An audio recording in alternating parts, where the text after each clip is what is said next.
Hello and welcome in, fans. Alongside Charlie Curley, I'm John Wesley Cochran here with you on the Bulldog Student Sports Network.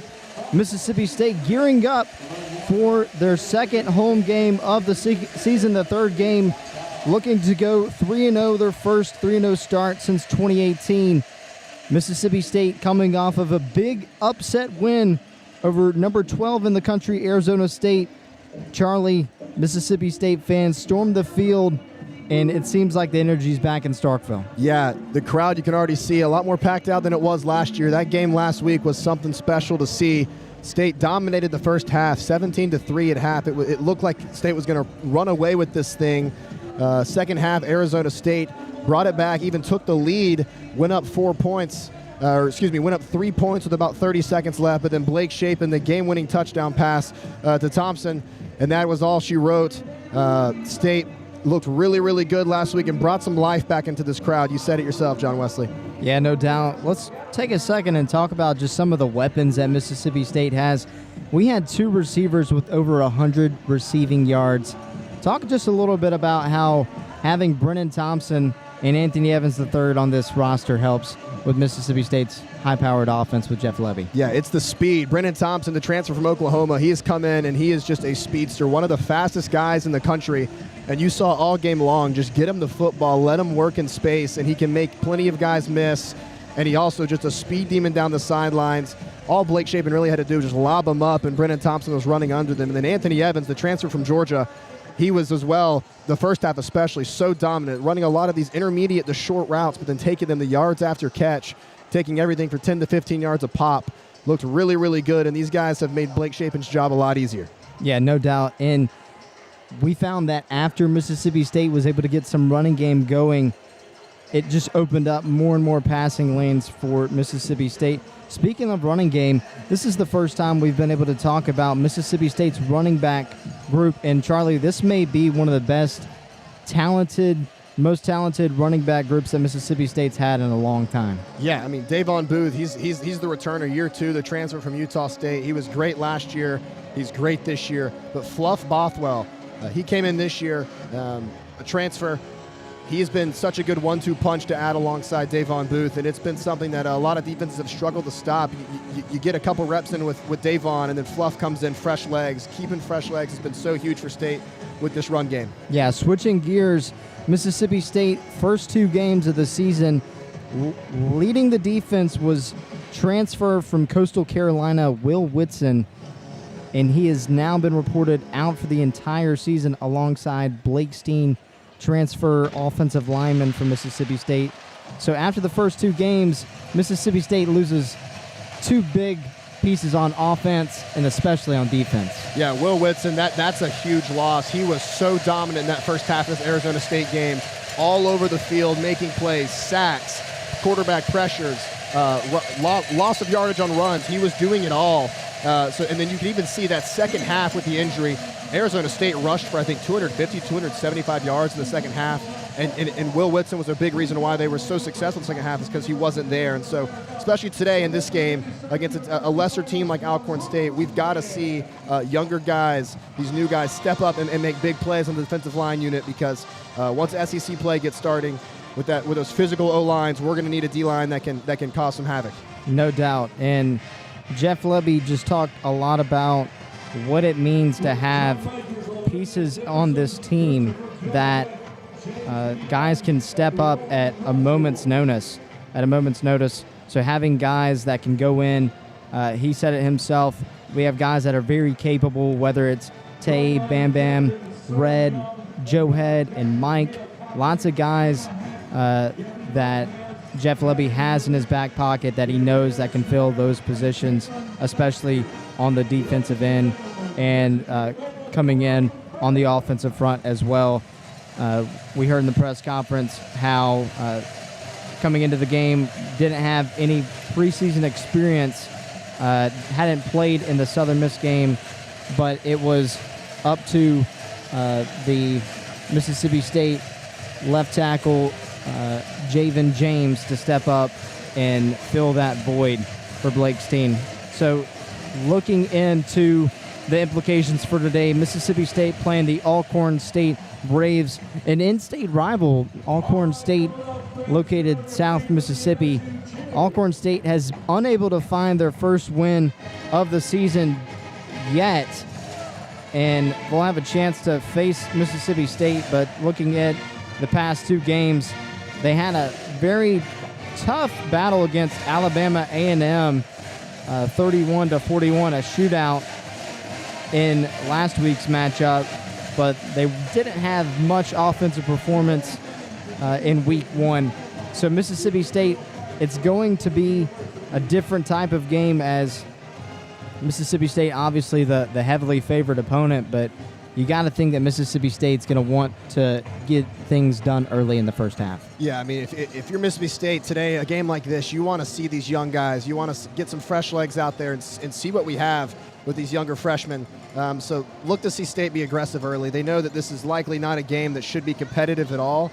So get the offense out there, run your first 30 plays, make it look good, put this game away, and then let the young guys get out there and see what they have and see what depth we have. That's why you recruit guys like this, to see what we have in case of emergency, in case guys like Will Whitson get hurt.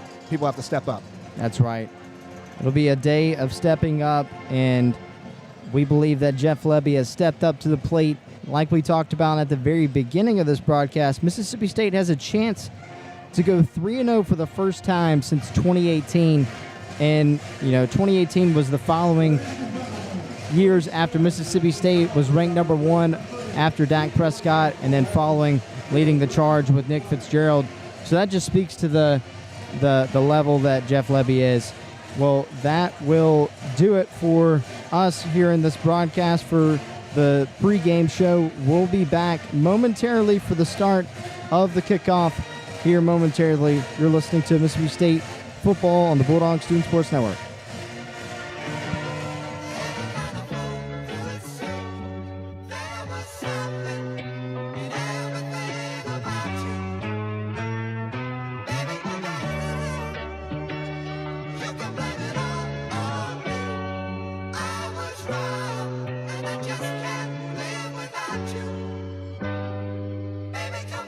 It's been a crazy last year, I'm trying to process still. I don't even know how I should feel. I got a couple big houses and some wish, maybe 3. And I got family members that got bigger egos than me. And I got fans around the world whenever I'm overseas. And I got friends who just pretend and say they love everything. And yes, I fell in love again, I thought that was impossible. And I promise it's too real for me to care what they think. I promise I don't give cause I know who I am. Hating on me undercover, I just won't understand. Say we're brothers, call me family, you act like a fan. 2 a.m. in Atlanta, screaming, baby, I'm back. Play me like a fool, I see. But it's been so long since I thought about you. I swear, okay, baby, I'm back. I guess you want the one for me. But it's been so long since I thought about you. I swear, okay, baby, I'm back. I told my baby, let them talk, that's the caption. I don't even really like being online, that texting. Started off as an attraction, now it's turned into attachment. Overseas, we relaxing, I ain't think about the past tense. Now everybody wanna say, all of a sudden y'all believed in me. All of a sudden you want a favor now, all of a sudden you want to be with me. All of a sudden y'all always knew, I remember you ain't see it in me. And yes, I know I'm blessed, but sometimes I wish I could go back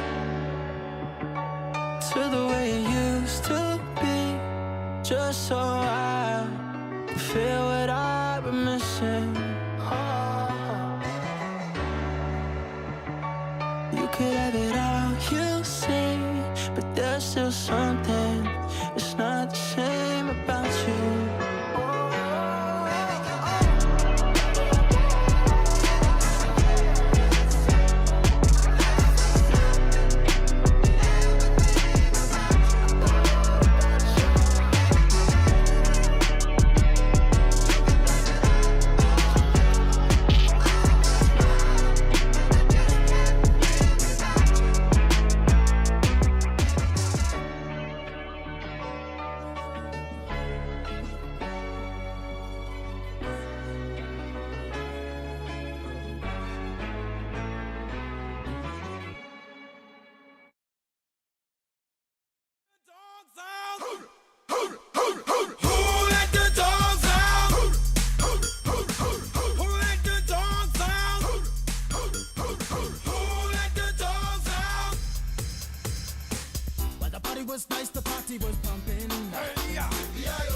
and everybody having a ball. Until the fellas start the name calling. And the girls respond to the call. I have a poor white shout out. Who let the dogs out? Who let the dogs out? Who let the dogs out? Who let the dogs out? I see the dance people had a ball cause Billy Fountains get out. Get back, Gruffy, bash Gruffy, get back, you flea infested mongrel. Gonna tell myself I man no get angry. Two 80 cows calling them K9. Hey, but they tell me, hey man, it's part of the party. You put a woman in front and a man behind. I have a woman shout out. Who let the dogs out? Who let the dogs out? Who let the dogs out? Who let the dogs out? Say, a doggy is nothing if he don't have a bone. Oh doggy, hold your bone. Oh doggy, hold it. A doggy is nothing if he don't have a bone. Oh doggy, hold your bone. Oh doggy, hold it. Who let the dogs out? Who let the dogs out? Who let the dogs out? Who let the dogs out? I see the dance people had a ball cause Billy Fountains get out. Get back, Gruffy, bash Gruffy, get back, you flea infested mongrel. Well, if I am a dog, the party is on. I gotta get my groove on, got my mind, I'm gone. Do you see the rays coming from my eye? Walking through the prison, Digimon is breaking them down. Me and my white talk, short, dealing, can't see color. Any caliber do, I think I knew that's why they call me Pitbull. Cause I'm the man of the land, with it to me to do. Who let the dogs out? Who let the dogs out? Who let the dogs out? Who let the dogs out? Who let the dogs out? Who let the dogs out? Who let the dogs out? Who let the dogs out? Who let the dogs out? Who let the dogs out? Who let the dogs out? Who let the dogs out? Who let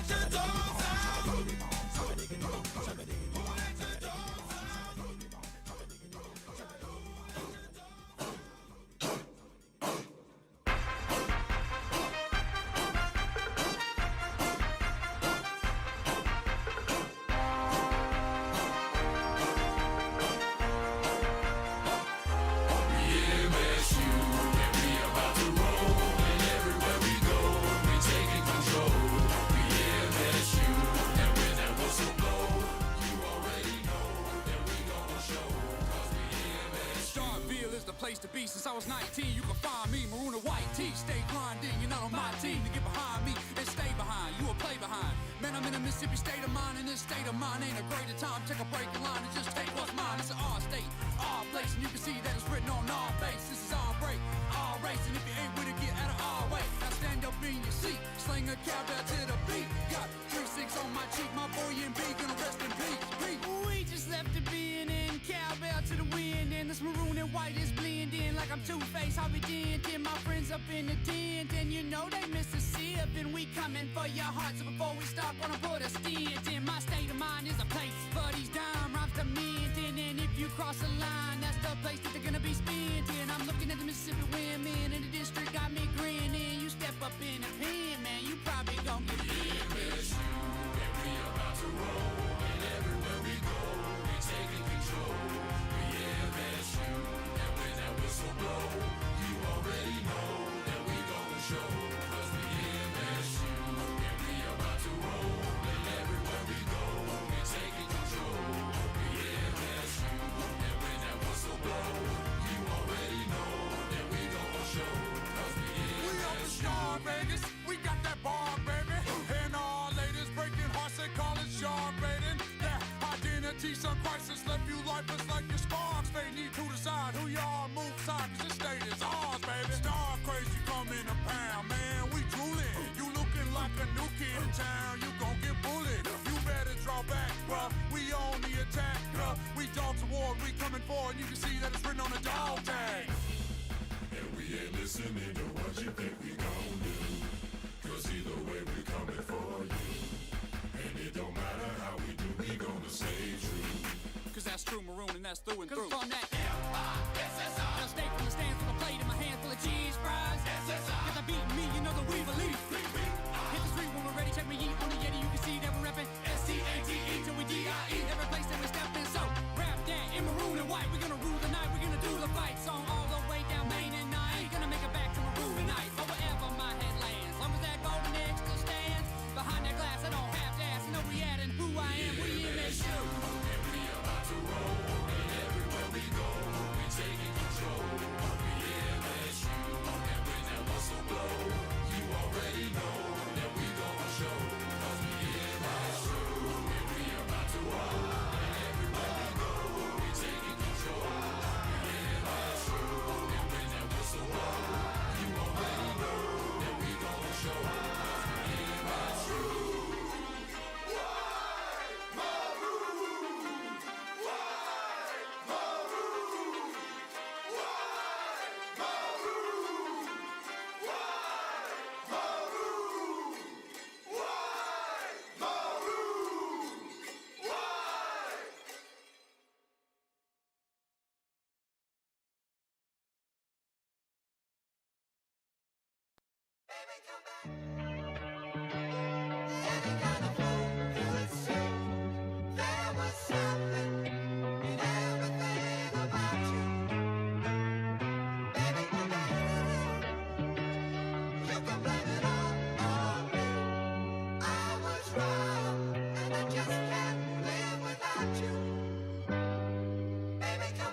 It's been a crazy last year, I'm trying to process still.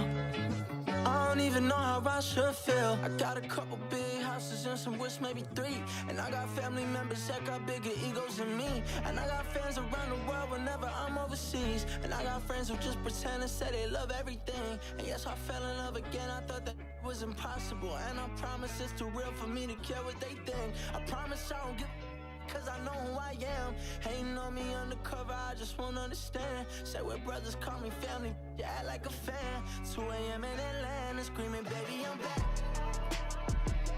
Play me like a fool, I see.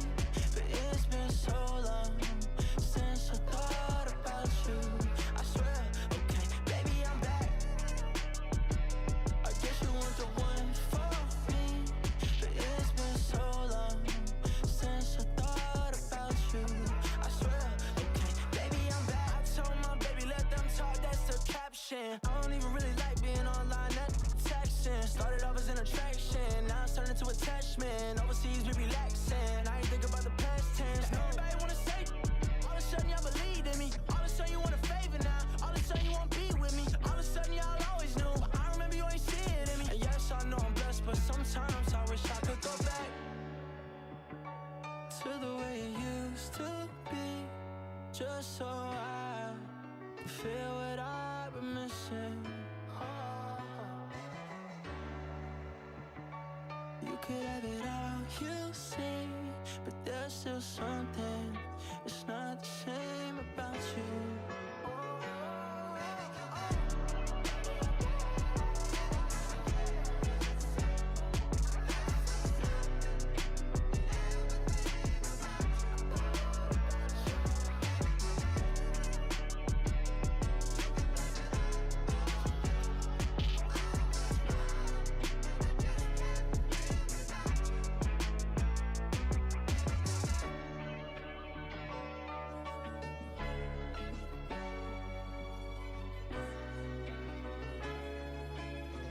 Welcome back to Davis Wade Stadium alongside Charlie Curley, John Wesley Cochran here with you. The captains for Mississippi State, Isaac Smith, Hunter Washington, Brennan Thompson. Mississippi State wins the toss and they will receive the ball. Charlie, it seems to be a common theme that Mississippi State wants the ball first. Yeah, set the tone early. A team like Alcorn State, go out there, 75 yards, make it quick, and then let this defense get to work. I will say, for a a low-level game like this, last season it was not this packed out. This student section's fully packed out, and a lot of this lower bowl's packed out on the home side. So State fans bringing the energy, and we're about to get this thing rolling here in Starkville. No doubt about it. Blake Chapin ready to get things going for Mississippi State as the special teams unit trots on to the field. It'll be number 16, Brandon Wilcox, the kicker for the Braves this evening. A 5 p.m. kickoff here in Starkville. Mississippi State wearing the maroon jerseys with maroon helmets, white pants, white cleats. The Alcorn State Braves will have white jerseys with the purple helmets. Alcorn State came dripped out today. Matte purple helmets looking fly. Very, very nice. Now to be Anthony Evans III alongside Devon Booth back deep to receive. And the kickoff is right to left, high into the back part of the end zone.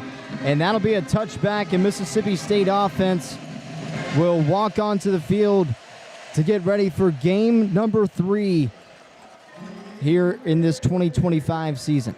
Yeah, I'd like to see Blake Chapin get out here and take a shot early. Test these DBs of Alcorn State. Inexperienced. They've given up a lot of points in these first 2 games. And let's just take a shot here. Let's go deep. We got 2 speedsters with Anthony Evans and Brennan Thompson. So let's get out here and take a shot. No doubt, Mississippi State offense already in the shotgun formation. It'll be Blake Chapin with Devon Booth on his right hip. Seydou Traore on the right side, motions over to the left. 2x2, Chapin takes the snap, steps up in the pocket, lobs it deep to Brennan Thompson at the 30, and just a little bit long. Incomplete pass. Bulldogs looking to start off hot early on the streak route, trying to find Thompson down the sideline. Incomplete pass. Yeah, exactly what I thought would happen. Take a shot early. Brennan Thompson had his guy torched. Blake Chapin got hit as he threw, just a little bit overthrown. 2nd down and 10, 14:54 to go. Chapin takes a snap, steps up in the pocket, throws it streak route left side. Jordan Mosley caught at the 20, 10, 5. Touchdown, Jordan Mosley. Mississippi State takes the lead 6-0 on the second play of the game to start things off hot. They literally ran the exact same play just with Jordan Mosley. It's just a go route, nothing else to it. Just beat your guy one-on-one. He torched him yet again. Blake Chapin this time had all the time in the world, throws a perfect ball. State gets going early. Yeah, Blake Chapin and Jeff Lebby communicating on the sideline, saw the exact same thing on the defensive coverage. Bulldogs wanted to take advantage, and now Kyle Ferry on for the PAT, and the kick is up, and it is good. Mississippi State takes a 7-0 lead over the Alcorn State Braves. 14:43 to go here in the first quarter. Charlie, you gotta like what the Bulldogs are doing early. Yeah, I mean, taking shots is exactly what you want to see against an inferior team like Alcorn State. And like I said, running back-to-back, basically identical go routes. I really like the aggression. I like what I'm seeing. This is what we want to see, though. We want to see this defense against a team that we know we're going to take care of, but let's see how this defensive line looks. Yeah, no doubt. Jordan Mosley coming into this game only had 2 receptions after being more of a leader on this Mississippi State football team the season prior. Only had 2 receptions, 19 yards. Jeff Lebby wants to get him involved in the offense early, and Mississippi State with the early 7-0 lead here with 14:43 to go. Yeah, you bring in a bunch of big transfers like Brennan Thompson and Anthony Evans. Jordan Mosley did take a couple steps down in the depth chart, but still getting his reps in. That's a huge 75-yard touchdown play, so I'm sure he's happy with what's going on right now in Starkville. Yeah. And now we are on for the kickoff.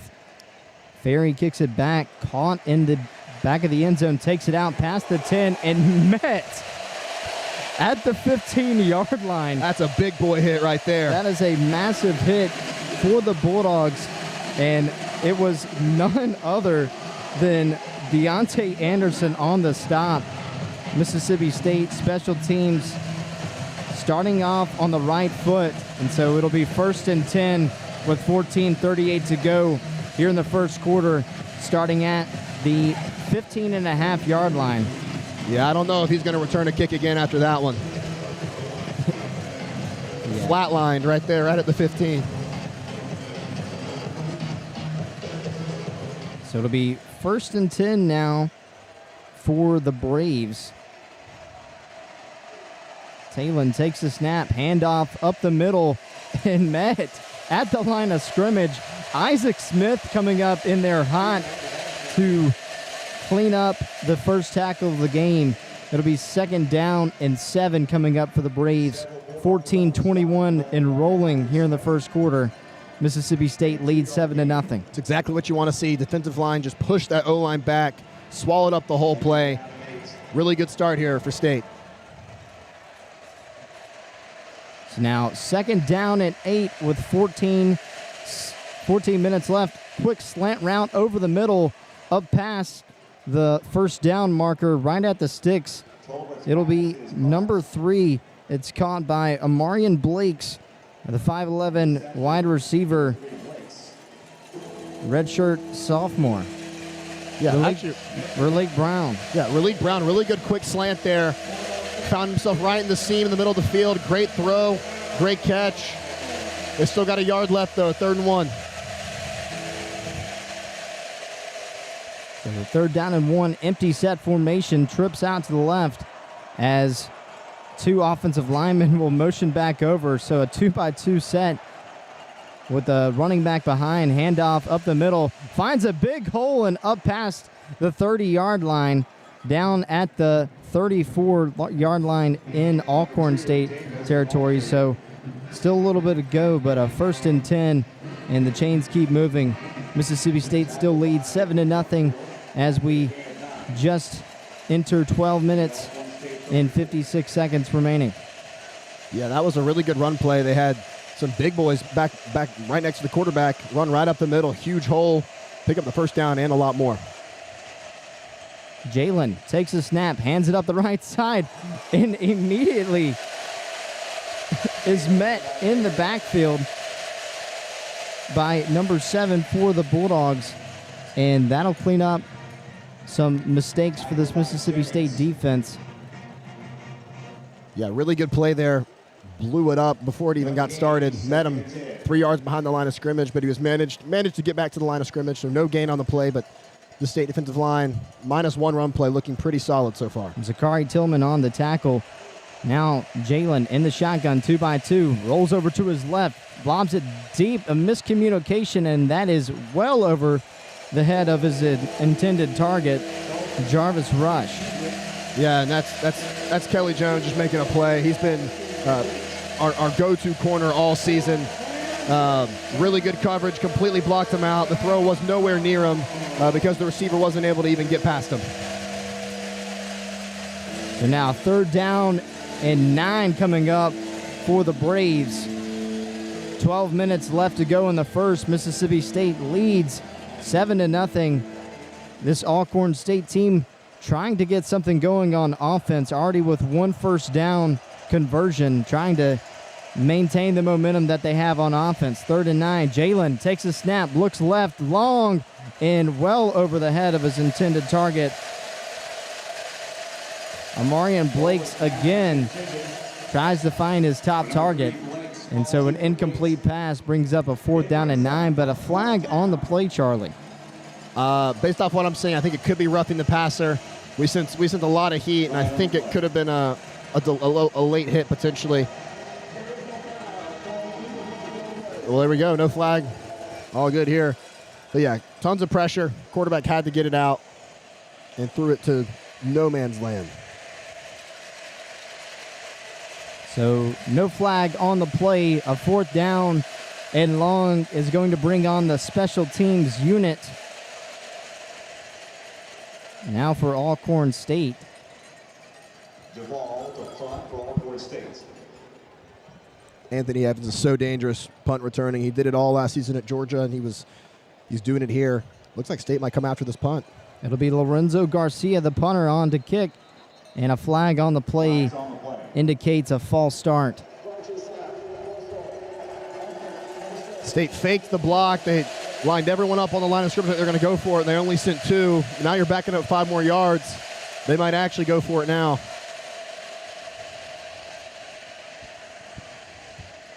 So 4th and 14 now for Alcorn State. Mississippi State still leads this game 7-0 over Alcorn State.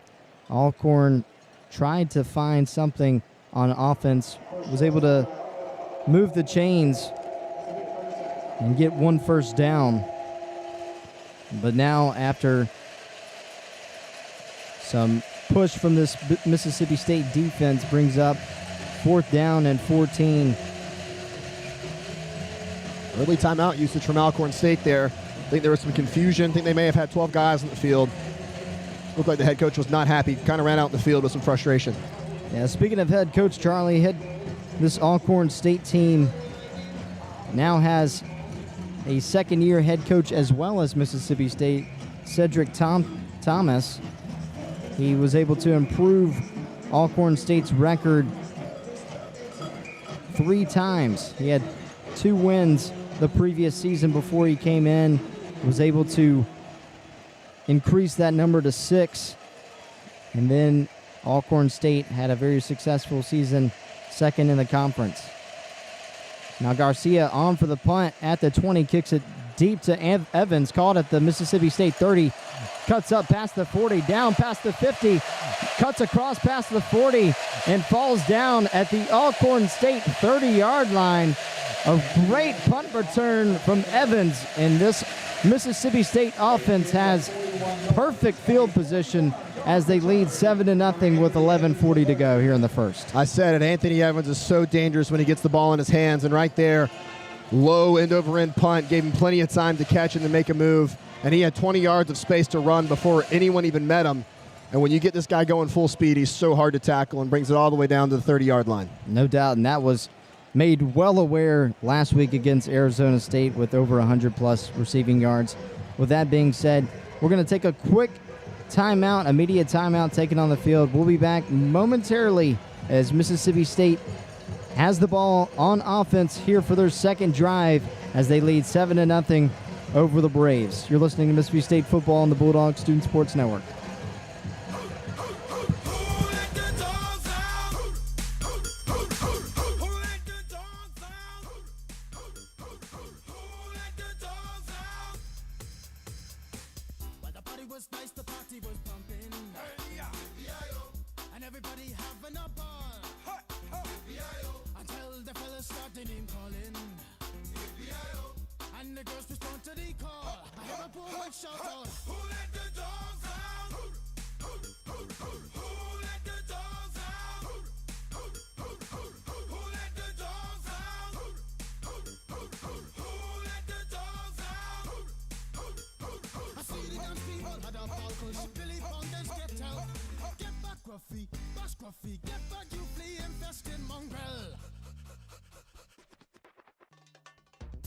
Myself, I man, no get angry.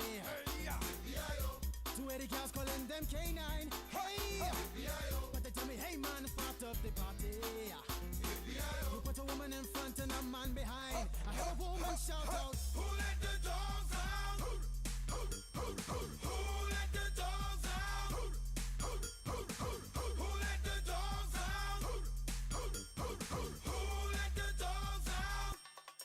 Say, a doggy is nothing if he don't have a bone. Oh doggy, hold your bone. Oh doggy, hold it. A doggy is nothing if he don't have a bone. Oh doggy, hold your bone. Oh doggy, hold it. Who let the dogs out? Who let the dogs out? Who let the dogs out? Who let the dogs out? I see the dance people had a ball cause Billy Fountains get out. Get back, Gruffy, bash Gruffy, get back, you flea infested mongrel. Well, if I am a dog, the party is on. I gotta get my groove on, got my mind, I'm gone. Do you see the rays coming from my eye? Walking through the prison, Digimon is breaking them down. Me and my And we are back here at Davis Wade Stadium. Mississippi State leads 7-0 over the Alcorn State Braves. Mississippi State offense back on for their second drive. Blake Shapen leads 2 plays, 75 yards. Their third straight opening touchdown here this season here in Game 3. Now Shapen in the shotgun. Bothwell on his right. Hands off up the middle. Stripped down after a gain of 5 yards. It'll be Eric Thomas Jr. on the tackle, the 6'3", 245-pound sophomore. Bulldogs offense moving, 11:22 to go. Hand off to Bothwell up the left side. Tries to find a hole. Muscles forward, pushing past the 22-yard line. The officials give him a good spot after a gain of about 3 yards. Fluff's a bowling ball, man. He's so hard to bring down. Such a small, compact build. Man, he keeps moving at all times. Never even went down on that play. 11 minutes and rolling here in the first. Shapen in the shotgun. Bothwell on his left hip. Shotgun handoff right up the middle to Bothwell. Up, races, tackled past the 10-yard line. A yard short of the first down marker, so still a little bit of ways to go until first and goal for Mississippi State. Hurry up offense, handoff to Bothwell, the third in the row, up past the 10, spin move, up past the 5, diving for the pylon, and is tackled out of bounds at the 2-yard line. So a first and goal for Mississippi State with 10:33 to go. Mississippi State still leading 7-0. Yeah, Fluff was met behind the line of scrimmage. I mean, I thought it was going to be a loss on the play, and then somehow squeaks out of one, makes a spin move, and then gets the first down and nearly gets in the end zone. So State first and goal from the 2. Let's punch this in. Mississippi State in the shotgun formation. Bothwell still in at running back. Bulldogs offense breaks, takes the snap, handoff to Bothwell, and a flag on the play. Would have been a touchdown, but a false start after the penalty is thrown down. Yeah, just trying to get going too quick. Not enough composure there.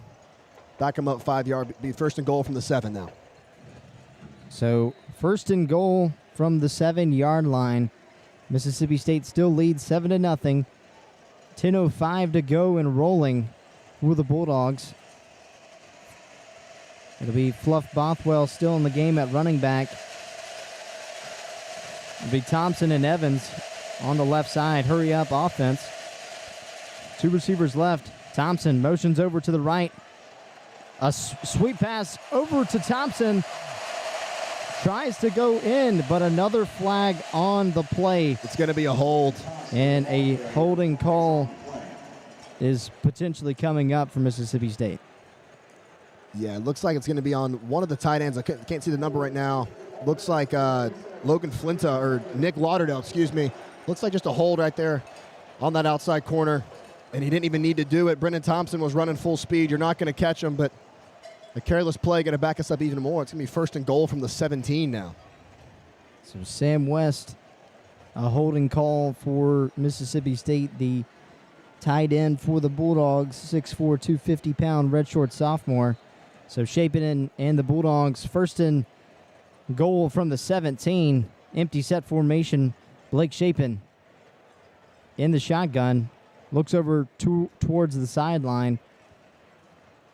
3 receivers out to the right, 2 out to the left. Shapen takes the snap, looks left, quick pass. Caught to Bothwell, makes a juke move and jumps over a defender at the 5-yard line.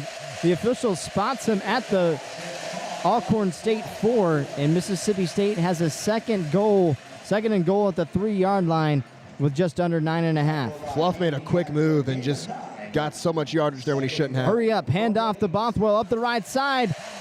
Touchdown, Fluff Bothwell.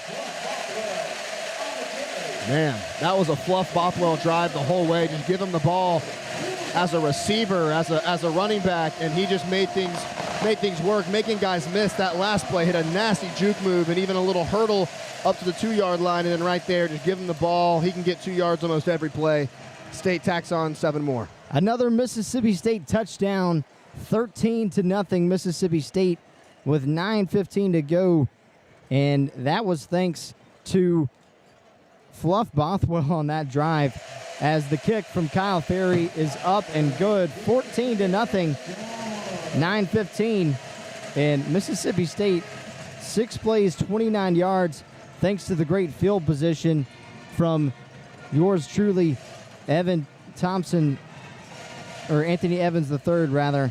And that was all thanks to our transfer running back, Fluff Bothwell. Yeah, Anthony Evans got it going with a great return up to the 30. And then after that, we get inside the red zone really quickly, get down to the goal line really quickly. A couple penalties back us up, but then again, Fluff Bothwell, back-to-back nasty plays to get in the end zone. State doing exactly what they need to do right now. Just put this game to bed early and get some of these young guys in here, and let's see the future of Mississippi State football. No doubt. With that being said, we're going to take a quick timeout. Mississippi State leads 14-0 over Alcorn State with 9:15 to go here in the first. You're listening to Mississippi State football on the Bulldog Student Sports Network. Me and my white talk, short, dealing, gassy color, any caliber do. I think I knew that's why they call me Pitbull. 'Cause I'm the man of the land with it to me to do. Who let the dogs out? Who let the dogs out? Who let the dogs out? Who let the dogs out? Who let the dogs out? Who let the dogs out? Who let the dogs out? Who let the dogs out? Who let the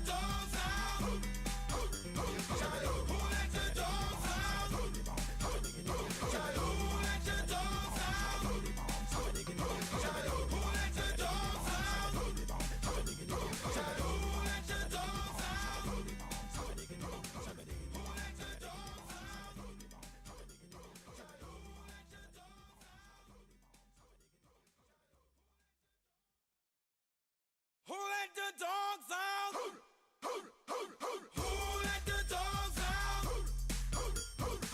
Who let the dogs out? Who let the dogs out? But the party was nice, the party was pumping. Hey, yeah. And everybody having a ball. Until the fellas started name calling. And the girls respond to the call. I hear a woman shout out. And we welcome you back out to Davis Wade Stadium. It'll be Kyle Ferry on to kick off for Mississippi State as the Bulldogs cap off a 6-play, 29-yard, 2-minute, and 25-second drive, all thanks to Fluff Bothwell with his 30 rushing yards and his 14 receiving yards on that drive. Yeah, he did it all for State there on that drive. Literally got him the ball every single play, punched it in, let the defense get back to work. No doubt. That kick is high, right to left, into the back of the end zone for a touchback. So the Braves will take over at their own 25. And this Bulldog defense had a few key injuries, one being the top defensive player, Will Whitson, as the Bulldogs look to implement a few new faces in this defense.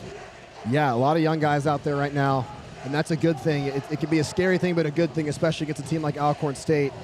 We've got to have these guys ready to go. We've got to have that next man up mentality, and so a lot of young guys out there, hungry young guys that want to get in there and get some more play time. So Jalen Tolbert, number 11 on the jersey, takes a snap on the shotgun formation up the middle, finds a crease up past the 30, dives past the 35, and a 1st and 10 coming up for Alcorn State.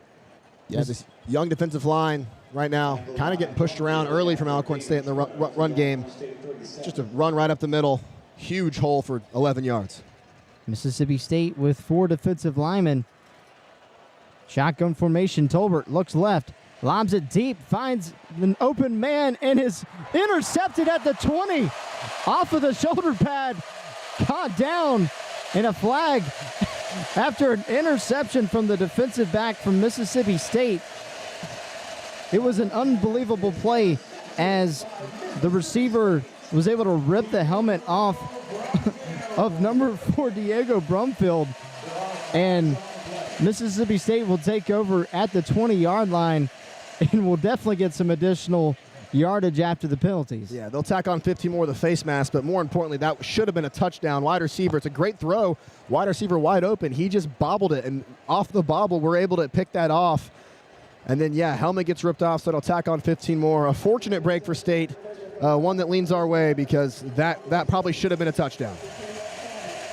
Yeah, so Jalen Tolbert had a wide open Jarvis rush, and the ball was just short, and it clipped off of, I believe it was the back part of Jarvis's helmet and his shoulder pad, and it was intercepted by Diego Brumfield. And immediately after the interception, Jarvis Rush rips the helmet off of Brumfield, and immediately the play stopped. So now a 1st and 10 for Mississippi State, 14-0. Kamario Taylor in the game, a fake pass to Taylor, end around to Anthony Evans, up past the 40, now past the midfield, thrown out of bounds. Looked like a potential late hit out of bounds, but nonetheless, the reverse handoff to Anthony Evans, implementing this transfer wide receiver into this offense. Yeah, I'm loving how we are just getting the ball to our playmakers. Anthony Evans end around, had plenty of space. Kamario Taylor in the game now. No doubt. 1st and 10, handoff to Kamario Taylor, rolls right, a flea flicker pass, finds a receiver deep in the end zone. Touchdown, Kamario Taylor to Brennan Thompson. The 50-yard touchdown pass, and the Bulldogs go up 20-0 here in the first quarter. Man, that's got to feel good for Kamario Taylor. That's a true freshman. He's our future starting quarterback. He's the future of Mississippi State football. Have him in the backfield next to Blake Shapen, a little toss sweep, rolls out right, and Brennan Thompson, the speedster, wide open, no one near him. Alcorn State was lost on that play. Just the beautiful play call from Jeff Lebby. 2 plays, 76 yards, 34 seconds off the clock. Kyle Ferry's kick is up and good, and Mississippi State takes a 21-0 lead early here with 8 minutes left to play here in the first quarter. We're going to take a quick timeout, and we'll be back for the remaining first quarter. Mississippi State leads 21-0.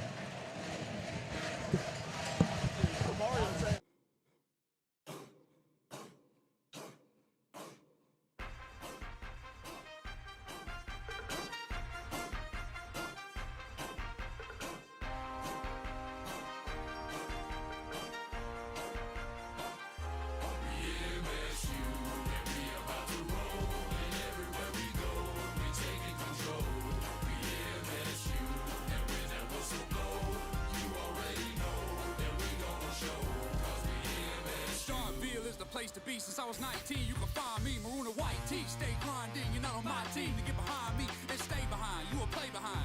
Man, I'm in a Mississippi state of mind, and this state of mind ain't a greater time. Take a break in line and just take what's mine. It's an our state, our place, and you can see that it's written on our face. This is our break, our race, and if you ain't with it, get out of our way. Now stand up in your seat, sling a cowbell to the beat. Got 3-6 on my cheek, my boy and B gonna rest in peace. We just left it being in, cowbell to the wind, and this maroon and white is blending like I'm Two-Face. I'll be denting my friends up in the den, and you know they miss a sip, and we coming for your hearts. So before we start, gonna put a stint in. My state of mind is a place for these dime rhymes to mint in, and if you cross the line, that's the place that they're gonna be spent in. I'm looking at the Mississippi women in the district, got me grinning. You step up in the pen, man, you probably gon' get finished. And we about to roll, and everywhere we go, we taking control. We MSU, and when that whistle blow, you already know that we gon' show. 'Cause we MSU, and we about to roll, and everywhere we go, we taking control. We MSU, and when that whistle blow, you already know that we gon' show. 'Cause we up the star, Vegas. We got that bar, baby. And all ladies breaking hearts, they call it sharp rating. That identity, some crisis left you lifeless like your sparks. They need to decide who y'all move side, 'cause this state is ours, baby. Star crazy come in a pound, man. We drooling. You looking like a new kid in town. You gon' get bullied. You better draw back, bruh. We on the attack, bruh. We dogs award, we coming forward. You can see that it's written on the dog tag. And we ain't listening to what you think we gon' do.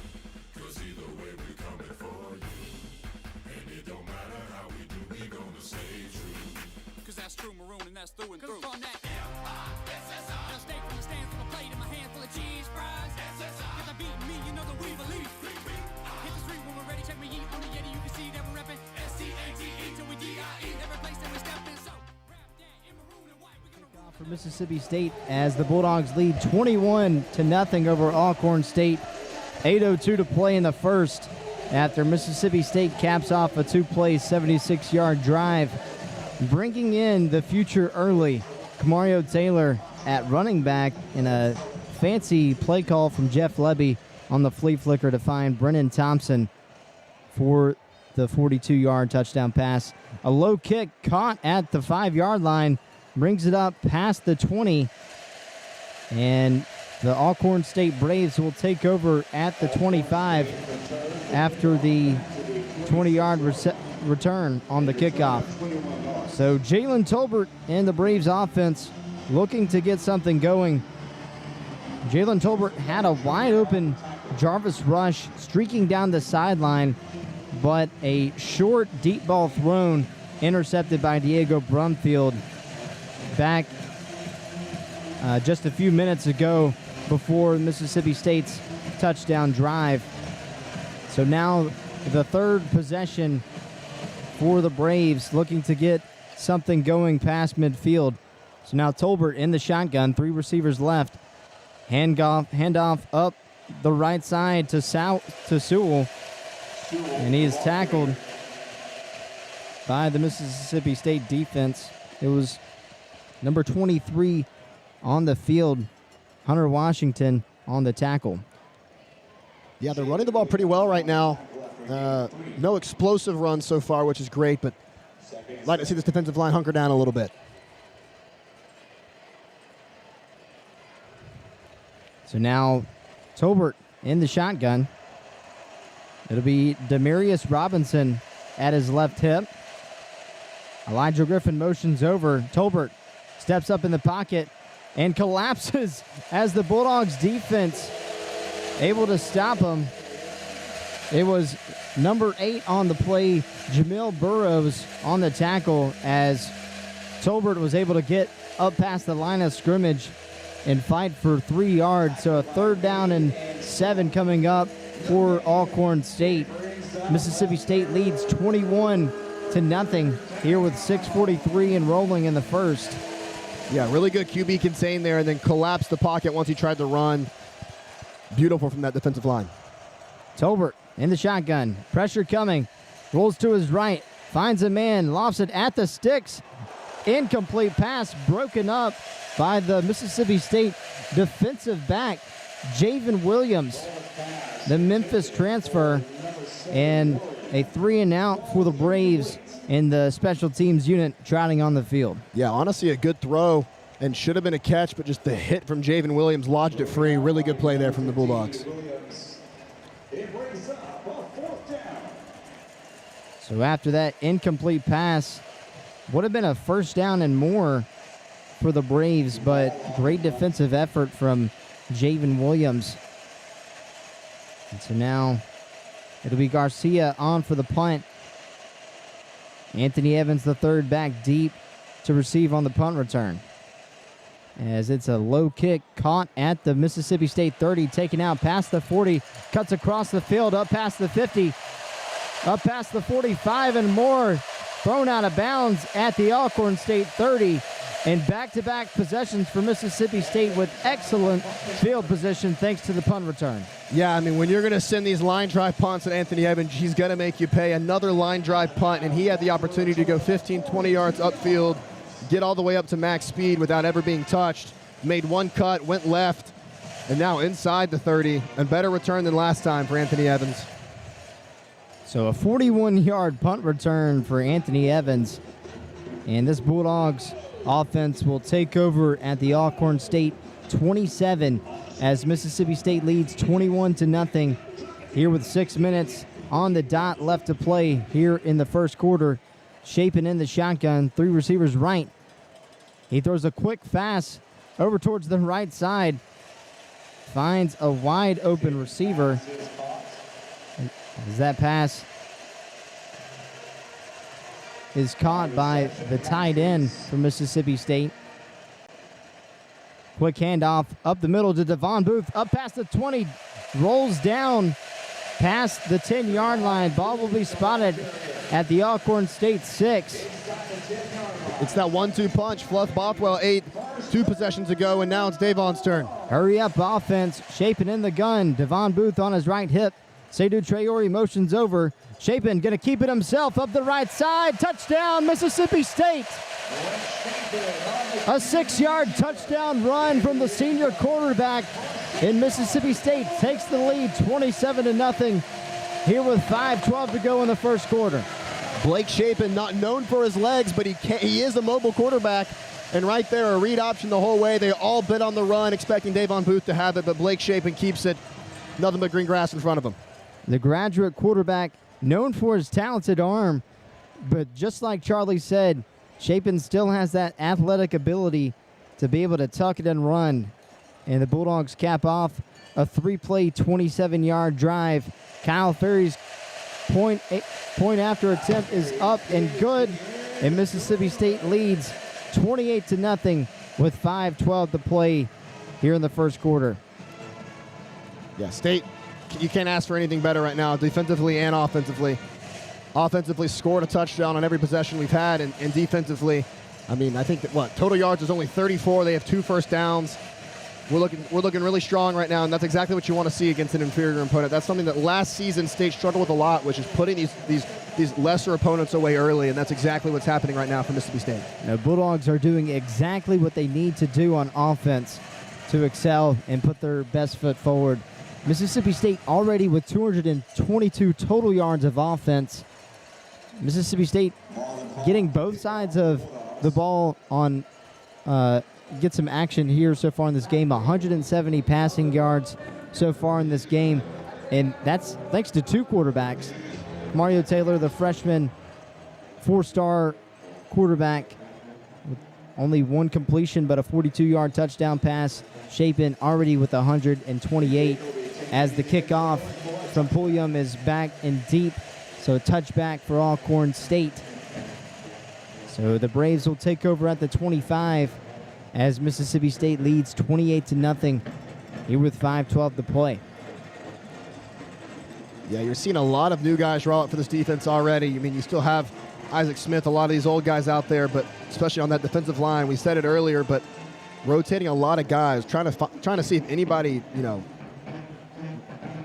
shows himself as someone who's actually dominant and can be someone that gets real playing time once SEC play starts. And so a lot of new faces on the defensive line for Mississippi State.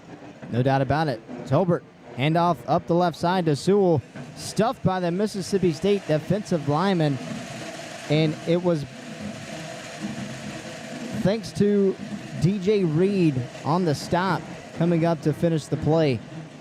So no gain on the play, 2nd down and 10, 4:52 and rolling. Dogs up 28-0. Tolbert, shotgun, 2 right, 1 left. 1 running back on his right hip. Tolbert takes a snap. Handoff to Sewell again. And is stuffed at the line of scrimmage by the defensive front. This is what you want to see. I mean, push that offensive line. Felt like 5 yards backwards and just swallowed up the play before it ever got started. And now you rotate out 3 defensive linemen and you're bringing in 3 new guys. It's this constant rotation of new guys for State so far. Yeah, Nick Mitchell on the stop for Mississippi State. The veteran middle linebacker for the Bulldogs. Now 3rd down and 11. Bulldogs sending the heat. Tolbert rolls right, finds a slant route, and is caught. Officials call it an incomplete pass, but a flag on the play. Charlie, this may be on the Bulldogs. Yeah, it'll be a pass interference or holding most likely. There it is. PI's the call. So after that incomplete pass, it will be a 1st and 10 for the Braves. The pass interference call. It was on Javen Williams, the defensive back for Mississippi State. So ball will be spotted at the Alcorn State 30-yard line. Mississippi State leading 28-0. Just under 4 minutes to play here in the first quarter. Shotgun formation. Tolbert, handoff to Sewell up the right side, fighting for some yardage, but is stopped again by a host of Bulldogs. Charlie, it's like 5 defensive players just diving at the football. Yeah, everyone's flying around the field right now. It's not just the defensive linemen, it's the linebackers, it's the safeties, it's the corners. I mean, we had 8 guys in on that play there, pushing them backwards. This is really good team defense right now for State. It was Darian Gillette, the linebacker, redshirt sophomore, here to clean things up at the very end of the play. So Tolbert back in the shotgun for Alcorn State, 2x2 with Sewell on his right hip. Tolbert takes a snap, handoff up the middle, fighting forward past the line of scrimmage, just short of the Braves' 35-yard line, and a 3rd down and 6 coming up for Mississippi State. Yeah, 3rd down and 6 here. That was a 4-yard run. Expect pass here if you're State. Let's get another stop. After the 4-yard run, a 3rd down and 6. 2:48 and rolling in the first. State up 28-0 over Alcorn State. The Braves looking for anything on offense. This Bulldog defense trying to get a 3 and out. Tolbert takes a snap. Quick slant over the middle, past the 40, up to the 45. Tackled by Isaac Smith, and a 1st and 10 for Alcorn State. And the Braves move the chains. Yeah, really good play call there. You thought they're going to go with the slot, that quick slant from the slot receiver, but actually went for more of a deeper slant from their ex-receiver over there towards the top of the field. Really good pitch and catch for a 1st down. Fresh legs, Calvin Dinkins checking into the game. Marlon Hawk checking in for the Bulldogs on the defensive line. Tolbert in the shotgun, Sewell on his left hip. Handoff to Sewell, up past the 45, flag on the play, up past the 50, and the flag indicates a potential holding call. Yeah, that'll be holding. Look at the left tackle, number 52 with the hold there. Can't see if that's his number, but offsides on 44. And you heard it from Charlie Curley himself. A flag on the plate was an offsides on Mississippi State. And so now for the first time today, Alcorn State up past midfield into Mississippi State territory. So 1st and 10, ball spotted exactly on the 50-yard line. The Mississippi State 45-yard line. Yeah, they've done it all this drive with running the ball minus that 1 3rd down conversion, but they've been patient, finding holes, getting 3-4 yards a pop, but that's all you need to keep the clock running, but also move the ball down the field.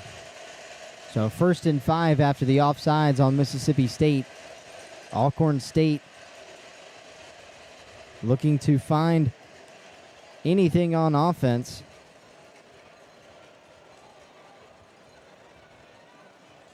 And some miscommunications on the field.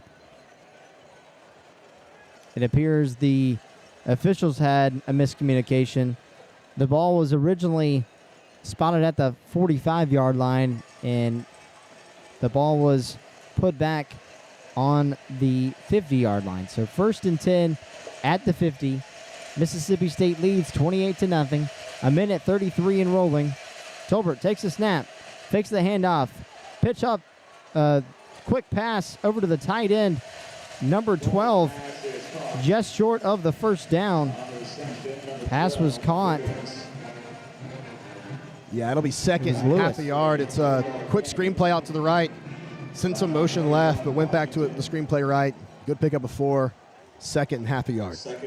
Cole Williams, the 6'2 graduate tight end, on the reception, just short of the 1st down. 2nd and 1, a minute left in the game. Tolbert, handoff to Sewell. Tackled at the line of scrimmage, fighting forward. The officials give them a 1st down and move the chains. He was tackled by Brandon Jennings, but not before Sewell was able to get up past the 1st down marker. Yeah, needed half a yard. He may have gotten 3/4 of a yard, but that's all he needed to move the chains, keep this drive going. 1 yard gain.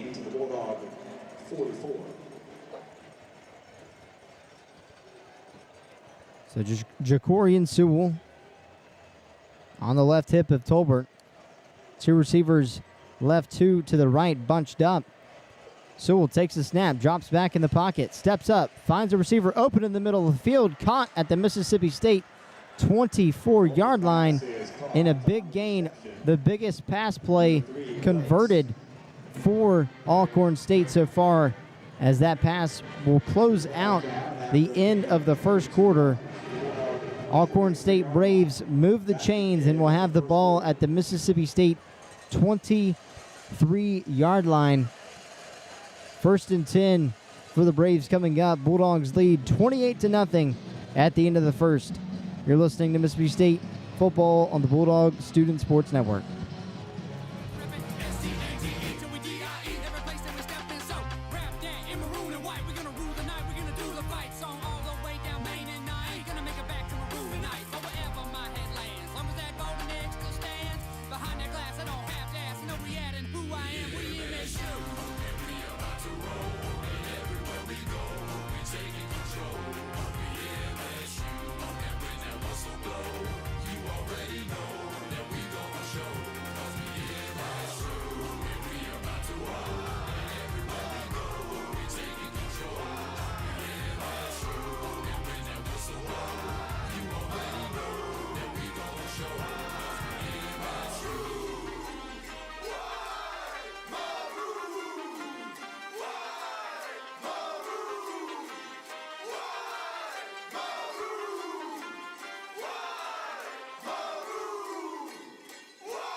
Place to be since I was 19. You can find me, maroon and white tee. Stay grinding, you're not on my team to get behind me and stay behind. You will play behind. Man, I'm in a Mississippi state of mind, and this state of mind ain't a greater time. Take a break in line and just take what's mine. It's an R state, R place, and you can see that it's written on our face. This is our break, our race, and if you ain't with it, get out of our way. Now stand up in your seat, sling a cowbell to the beat. Got 3-6 on my cheek, my boy and B gonna rest in peace. We just left it being in cowbell to the wind, and this maroon and white is blending like I'm Two-Face, Harvey Dent, and my friends up in the tent, and you know they Mississippi, and we coming for your hearts. So before we stop, wanna put a stint in. My state of mind is a place for these dime rhymes to mint, and if you cross the line, that's the place that they're gonna be spent in. I'm looking at the Mississippi women, and the district got me grinning. You step up in the pen, man, you probably gon' get hit, bitch. We about to roll, and everywhere we go, we taking control.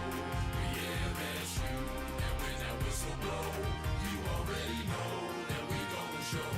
'Cause we MSU, and we about to roll, and everywhere we go, we taking control. We MSU, and when that whistle blow, you already know that we gon' show.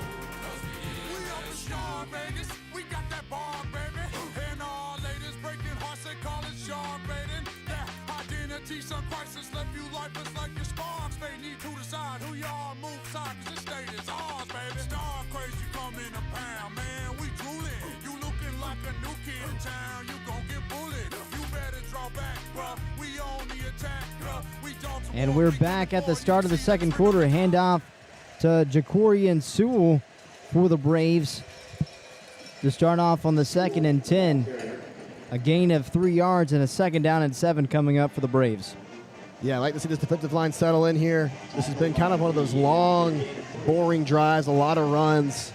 I think it's only been 2 pass plays on this drive. I'd like to see State settle in here, get a stop, force a field goal. Mississippi State leading 28-0. The first time that the Alcorn State Braves are in Mississippi State territory. 2nd down and 7. Shotgun formation.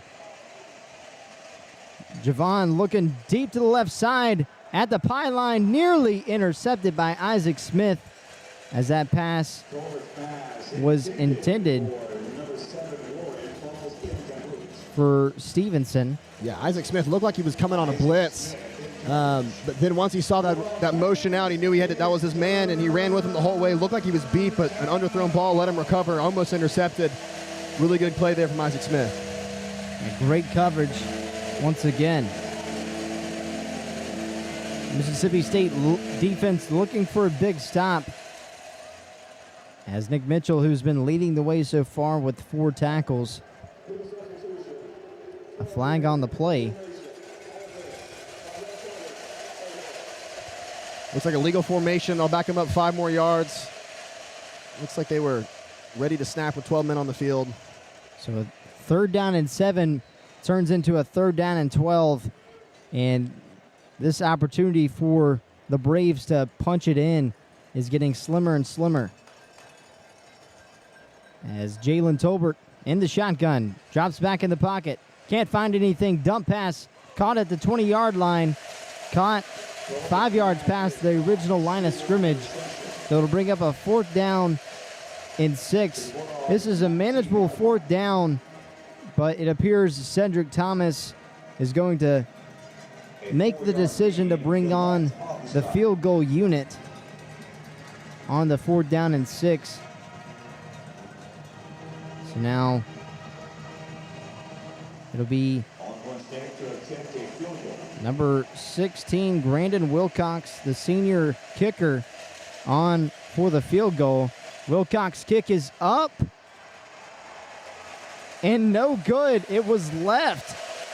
And Wilcox, the senior kicker, misses the field goal, and the Bulldogs defense make a stand and remain this a shutout game so far here in Davis Wade. Yeah, I mean, that was a 35, 36-yard field goal. 36 yards. Got to knock that down. We keep the shutout going here.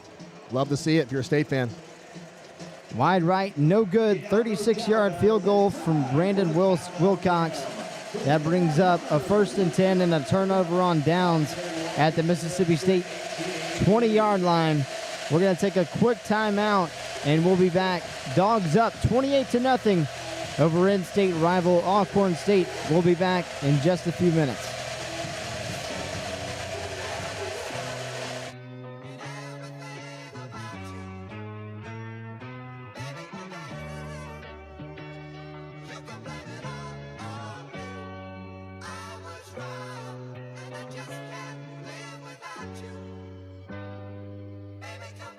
It's been a crazy last year, I'm trying to process still. I don't even know how I should feel. I got a couple big houses and some wish, maybe 3. And I got family members that got bigger egos than me. And I got fans around the world whenever I'm overseas. And I got friends who just pretend and say they love everything. And yes, I fell in love again, I thought that was impossible. And I promise it's too real for me to care what they think. I promise I don't give cause I know who I am. Hating on me undercover, I just won't understand. Say we're brothers, call me family, you act like a fan. 2 a.m. in Atlanta, screaming, baby, I'm back. Play me like a fool, I see. But it's been so long since I thought about you. I swear, okay, baby, I'm back. I guess you want the one for me. But it's been so long since I thought about you. I swear, okay, baby, I'm back. I told my baby, let them talk, that's the caption. I don't even really like being online, that texting. Started off as an attraction, now it's turned into attachment. Overseas, we relaxing, I ain't think about the past tense. Now everybody wanna say, all of a sudden y'all believed in me. All of a sudden you want a favor now, all of a sudden you want to be with me. All of a sudden y'all always knew, but I remember you ain't see it in me. And yes, I know I'm blessed, but sometimes I wish I could go back to the way it used to be, just so I could feel what I've been missing. You could have it all, you say, but there's still something, it's not the same about you. And we are back after a missed 36-yard field goal from the Braves. Mississippi State offense back on the field. Handoff up the middle to Devon Booth on the 1st and 10, up past the 25-yard line. He has 6 yards on the play. Going quick here. Fluff Bothwell up the middle for 4 yards. 2nd and 4. Handoff again to Bothwell. Finds a crease in a hole up past the 30-yard line. Moves the chains. 1st and 10 for Mississippi State. Bulldogs offense is rolling. Yeah, Bothwell will not go down to 1 tackle. You've got to gang tackle him, and that's exactly what happened there after 7 yards. Chapin, play fake, looks right. Pressure coming up the middle, slings it over to the right, over the head of Bothwell. And heavy pressure from this Alcorn State defense. Appeared to be Jacoby Anderson coming in hot off the right side. Heavy pressure and an incomplete pass. Only the 2nd of the game for Blake Chapin. He's been pretty flawless, to say the least. Yeah. Took a scary hit there. That was a low blow right at the knees. Didn't look pretty, but Blake hopped up. Seems fine. 2nd and 10. Bulldogs up 28-0. Handoff to Bothwell up the middle. Finds a hole, tripped up. And he was upset after that play because he knew that was a big hole and could have been extra yards and more. That shoestring tackle might have saved a touchdown. There's a huge hole. Safeties are being blocked well. That could have gone the whole way if it wasn't for that shoestring tackle. So Fluff Bothwell up the middle for a gain of 6 yards. Ball at the Mississippi State 38. Blake Chapin in the shotgun. 3 receivers to the left, 1 to the right. Anthony Evans motions over, now on the right hip. Chapin. Quick slant over to Evans. Caught at the 40-yard line, is tackled just shy of the first down marker. And that'll bring up the first 4th down for Mississippi State. And you've got to think that Jeff Levy's staying on the field with a 28-0 lead. Yeah, 4th and 1. You can get a yard against this team. Let's go out and get it. Chapin in the shotgun. Bothwell on his right hip. 2 receivers right, 2 to the left. Chapin claps his hands, looks over to the sidelines. Levy says, wait just a second. 14 seconds on the play clock. Alcorn showing 6 down linemen, bring it back to 5. They have their linebackers in at like a mid-blitz, but they bring it back to just 5 people down, 7 in the box. And with that being said, on the 4th down, Jeff Levy will call his first timeout of the game. And so on the 4th and 1, with 11 and a half minutes to go here in the 2nd quarter, Levy takes his first. Bulldogs will take a timeout, as well as we will. So a 28-0 lead over Alcorn State. And we will be back in just a few minutes. You're listening to Mississippi State football on the Bulldog Student Sports Network.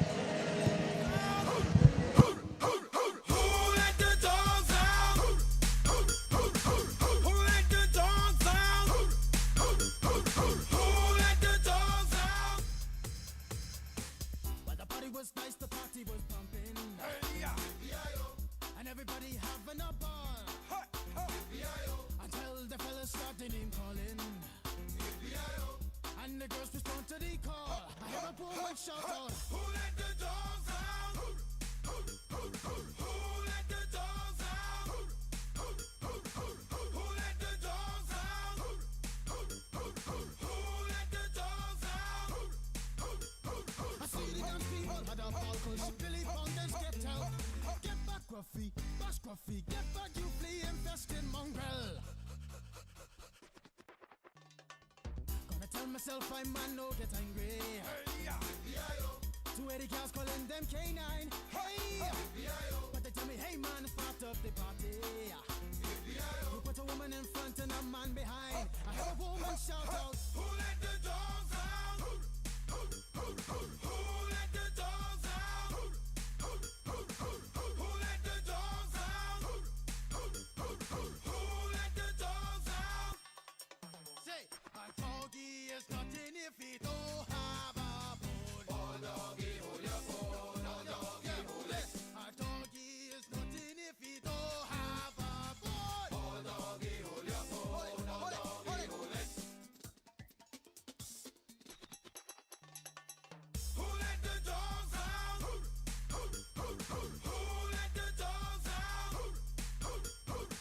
Who let the dogs out? Who let the dogs out?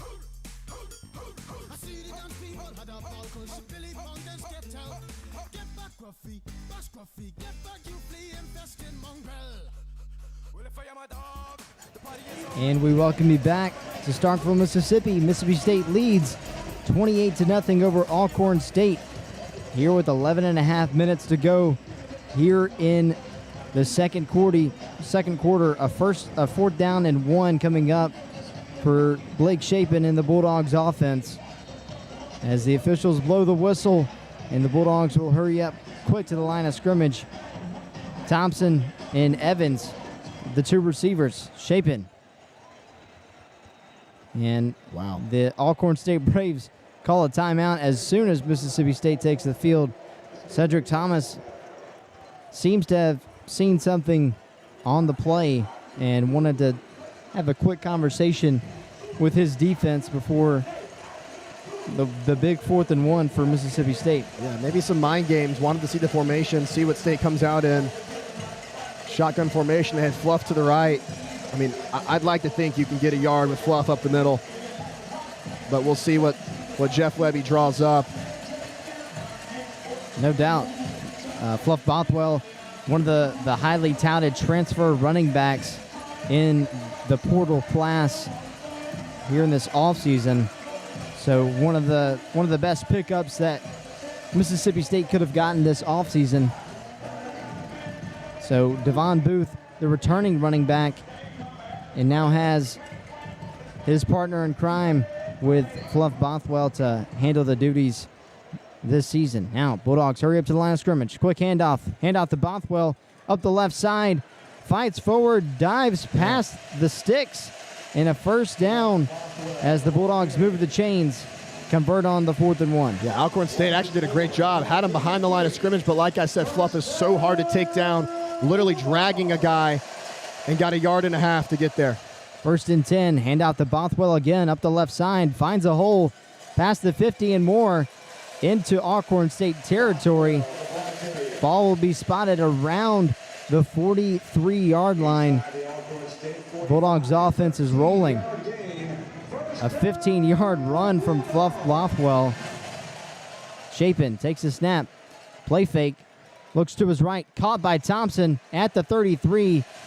Race down past the 1st down marker. Bulldogs move the chains. Back-to-back 1st downs. And this offense is moving. Yeah, looking good so far. Little quick game, quick pass. Great game.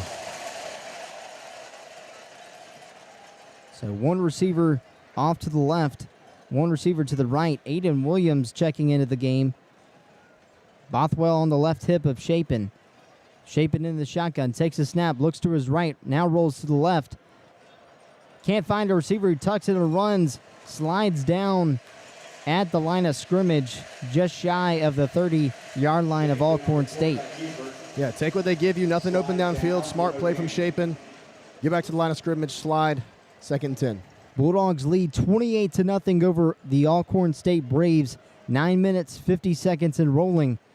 2nd down and 10. Play action pass. Chapin hit as he throws it to the left side and is intercepted at the 10-yard line. Caught and rolled down, tackled at the 20-yard line of Alcorn State. It was a great defensive effort from the Braves. Tremendous pressure as he tried to scramble and find something. Lofts it deep, but is intercepted. And that is a tough thing for this Mississippi State offense. Yeah, Alcorn State sent a huge blitz. I believe they sent 6 or 7 guys over there. Absolutely clobbered Blake Chapin right as he throws. The ball was just floating up like a pop fly. Ran right under it. Easy routine catch, and Alcorn State now gets the ball back. Their first stop of the game.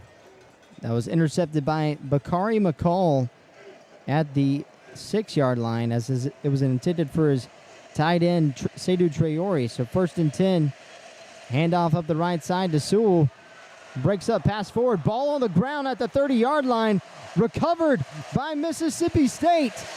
So back-to-back turnovers for both teams, but the Bulldogs get the ball back in Alcorn State territory, and the offense is trotting back on the field after the fumble. Yeah, actually a great run play, great blocking, a little outside zone. Got 9 or 10 yards, but then the ball from behind, I can't remember, I couldn't see who it was, but knocks the ball out from behind. Easy way to get the ball back quickly, and now State set up right where they left off practically at the 29-yard line. So Jacorian Sewell, the running back for Alcorn State, for for Alcorn State has a big hole up the right side, but is tackled by Javen Williams. And with that, a fumble. The ball gets coughed up, and now Chapin back in the shotgun at the 29. Chapin takes a snap. Quick pass up to Anthony Evans, up past the 25. Dives just short of the first down marker. So a second down and short for Mississippi State with 9:13 and rolling as they're up 28-0. Great play design there. Motion Anthony Evans left, brought him back right. Chapin, handoff to Bothwell. Actually fakes the snap, or fakes the handoff, takes it himself, dives forward past the 20-yard line at the sticks. Gets an extra yard, a gain of 6 yards. Chapin using his legs.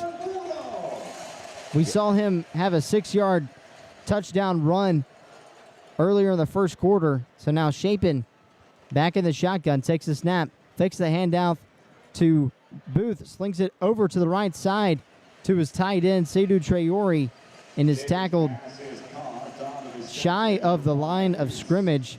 So a second down and 14 and a loss of 4 yards. Yeah, that's a play. When he throws that ball, you should just probably let that go next time. Caught it, lost 4 yards. He was basically trying to throw that away, but by catching it, you lose 4 yards. Second and 14 at the Braves 20. So tried to find Max Reese on the slip route. Chapin back in the shotgun, one-on-one coverage near side with Brendan Thompson, 3 receivers out to the left. Handoff to Devon Booth, but is wrapped up immediately as he gets the ball. It was a great defensive effort from the defensive back, Stamarian Edwards, the graduate student for the Braves. And so now a third down and 16 for Mississippi State with 7:40 and rolling here in the second. Yeah, there was practically no blocking there. I mean, three Braves in the backfield right as the snap happened, and so got to step that up, got to change that. Chapin, empty set at the 25, looks over to his left, fires over the middle, caught by Anthony Evans at the 5, and walks into the end zone. Anthony Evans, another touchdown. 34-0 with 7:20 to go in the second quarter. And the Bulldogs offense is flaming hot. Yeah, that's such a great play design from Jeff Webby. They send Brendan Thompson on a deep post route to the end zone. Blake Chapin, using his eyes, looked off the safety, and that left Anthony Evans wide open over the middle of the field for an easy pitch and catch and a walk-in touchdown for the Bulldogs. Chapin, a 22-yard touchdown pass to Anthony Evans III, the transfer wide receiver from Georgia. And Califary's PAT is up and good. Bulldogs lead 35-0 with 7:20 to go in the second quarter. We're going to take a quick timeout, and we will be back momentarily. You're listening to Mississippi State football on the Bulldog Student Sports Network.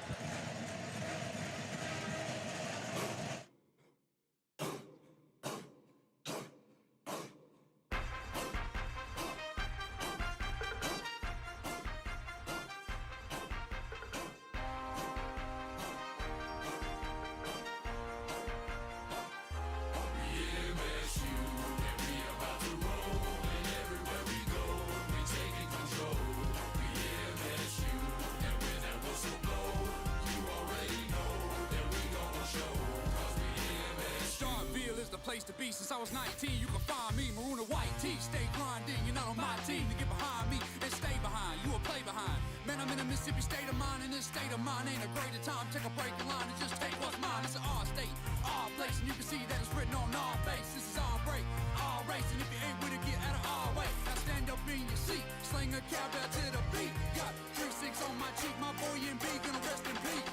We just left it being in, cowbell to the wind, and this maroon and white is blending like I'm Two-Face, Harvey Dent, and my friends up in the tent, and you know they Mississippi, and we coming for your heart. So before we start, gonna put a stint in. My state of mind is a place for these dime rhymes to mint, and if you cross a line, that's the place that they're gonna be spent in. I'm looking at the Mississippi women, and the district got me grinning. You step up in the pen, man, you probably gon' get hit. MSU, and we about to roll, and everywhere we go, we taking control. We MSU, and when that whistle blow, you already know that we gon' show.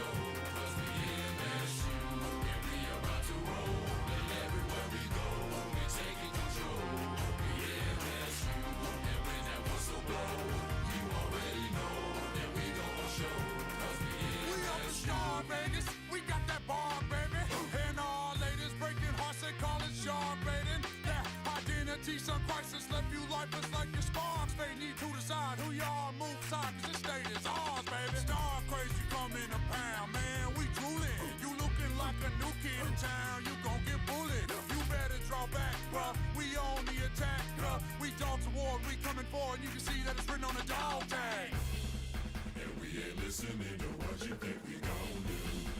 'Cause either way we coming for. And we welcome you back. Second quarter now for Mississippi State, leading 35-0.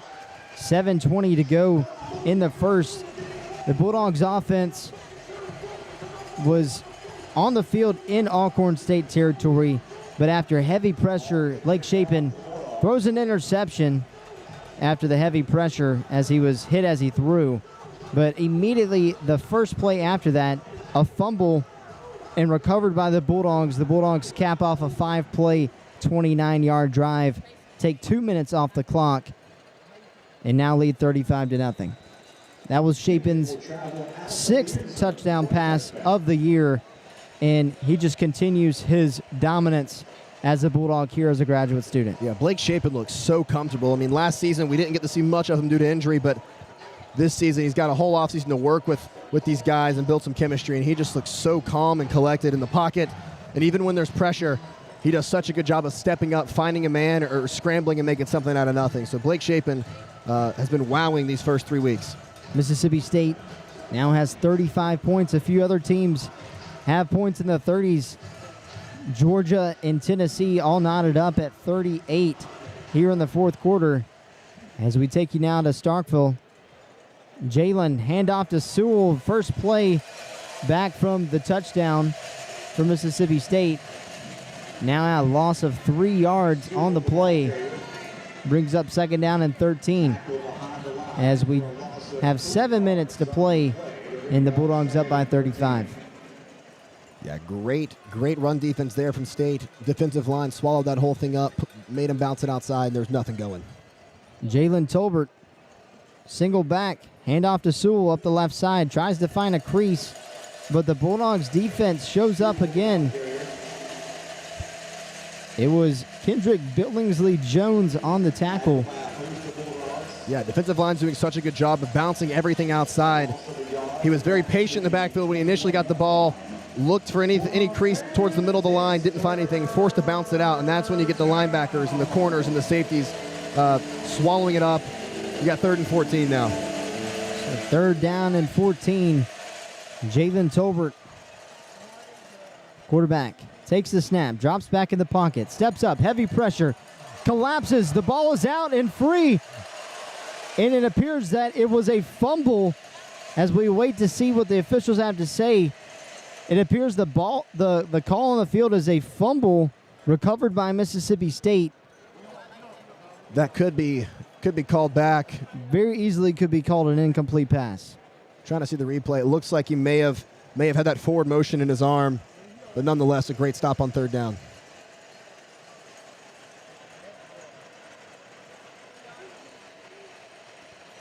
So we await to hear what the officiating crew has to say.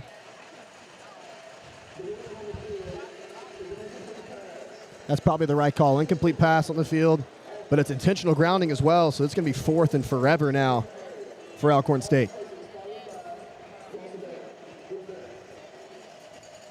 So Charlie said it best. Call on the field, incomplete pass, and an intentional grounding. So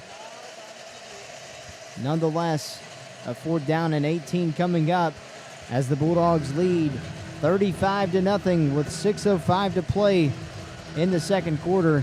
Charlie, it's been a dominant game of football on both sides of the ball for Mississippi State. Yeah, they've looked so good offensively, just moving the ball at will, it feels like.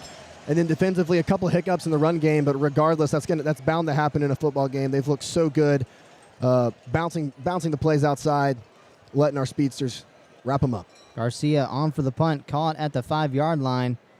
It'll be caught at the Mississippi State 45 by Anthony Evans, up past the midfield and dives forward at the Alcorn State 44-yard line.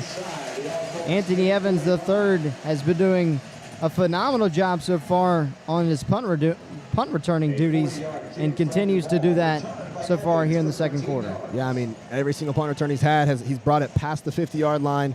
He's been setting State up so well, field position-wise, and allowing this offense to have to work from basically less than half the field every time.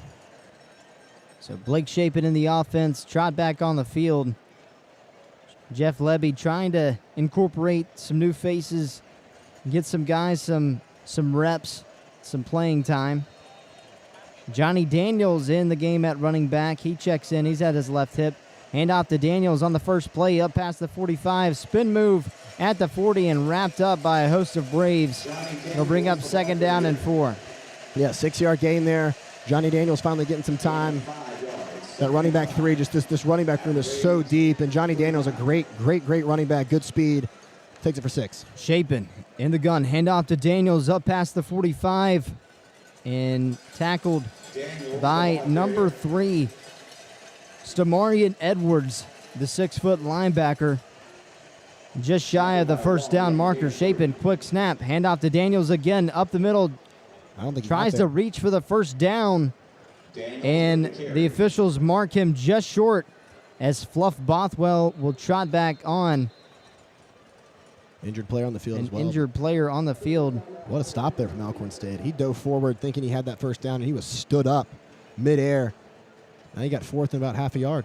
Johnny Daniels tried to reach for the first down marker, but just short. And Christopher Wally, the 6'2", 260-pound senior defensive lineman, is injured on the field. This gives us time to just talk about what has happened so far in this game. Mississippi State has been fortunate that even on their miscues, Mississippi State's defense and their special teams have set them up to succeed on offense. Yeah, I mean, they've done such a good job of making up for maybe mispossessions or mishandling of the football. This defense has been so good at just getting the ball right back to our offense in great field position. So really good job from the State defense today. And that's what we wanted to see. A lot of young guys on the field. We wanted to see this defense step up, get stops, and put this game away early, and that's exactly what's been done so far. Christopher Wally able to walk back on his own 2 feet. So now a 4th down and short for Mississippi State. The second 4th down opportunity that the Dogs have had. They bring in Fluff Bothwell in.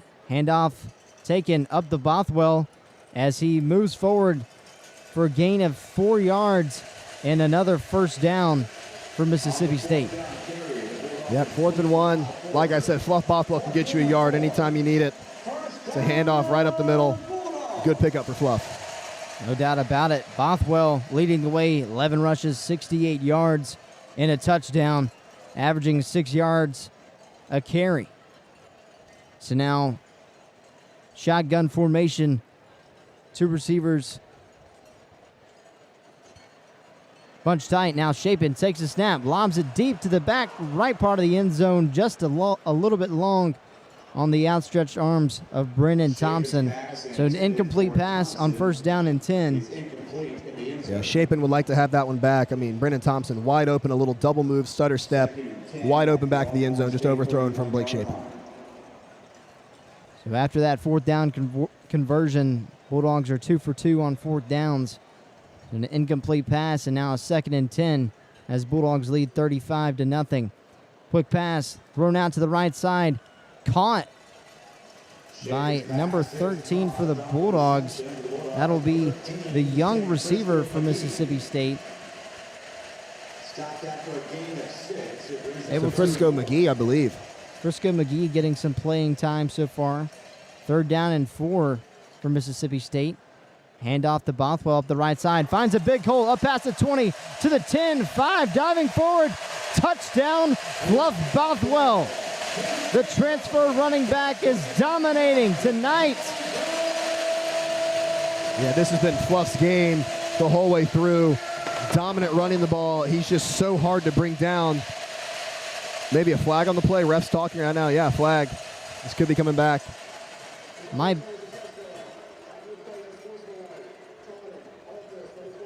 Taunting call on the offense, but the touchdown will stand. So nonetheless, Fluff Bothwell continues to have his legacy game. Bothwell with a little bit of swagger at the end of the play with the spin in the end zone, and Mississippi State leads 41-0 with 3:50 to play in the second quarter. And Fluff Bothwell, ladies and gentlemen, has been a force to be reckoned with tonight. Bothwell, 12 attempts, 93 yards, 2 touchdowns, averaging nearly 8 yards a carry. As Kyle Ferry on for the extra point, and it is up and good.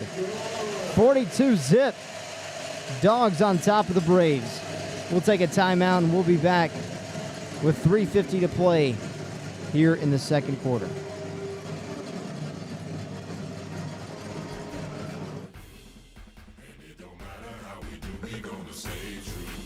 Cause that's true maroon and that's through and through. On that I'll stay from the stands with a plate in my hand full of cheese fries. Cause I beat me, you know that we believe. Hit the street when we're ready, check me on the Yeti, you can see that we're reppin' S-T-A-T-E till we D-I-E. Every place that we step in, so rap that in maroon and white. We're gonna rule the night, we're gonna do the fight song all the way down Main and 9. Gonna make it back to maroon tonight, or wherever my head lands. Long as that golden edge still stands behind that glass, I don't have to ask. Know we adding who I am, we in that shoe.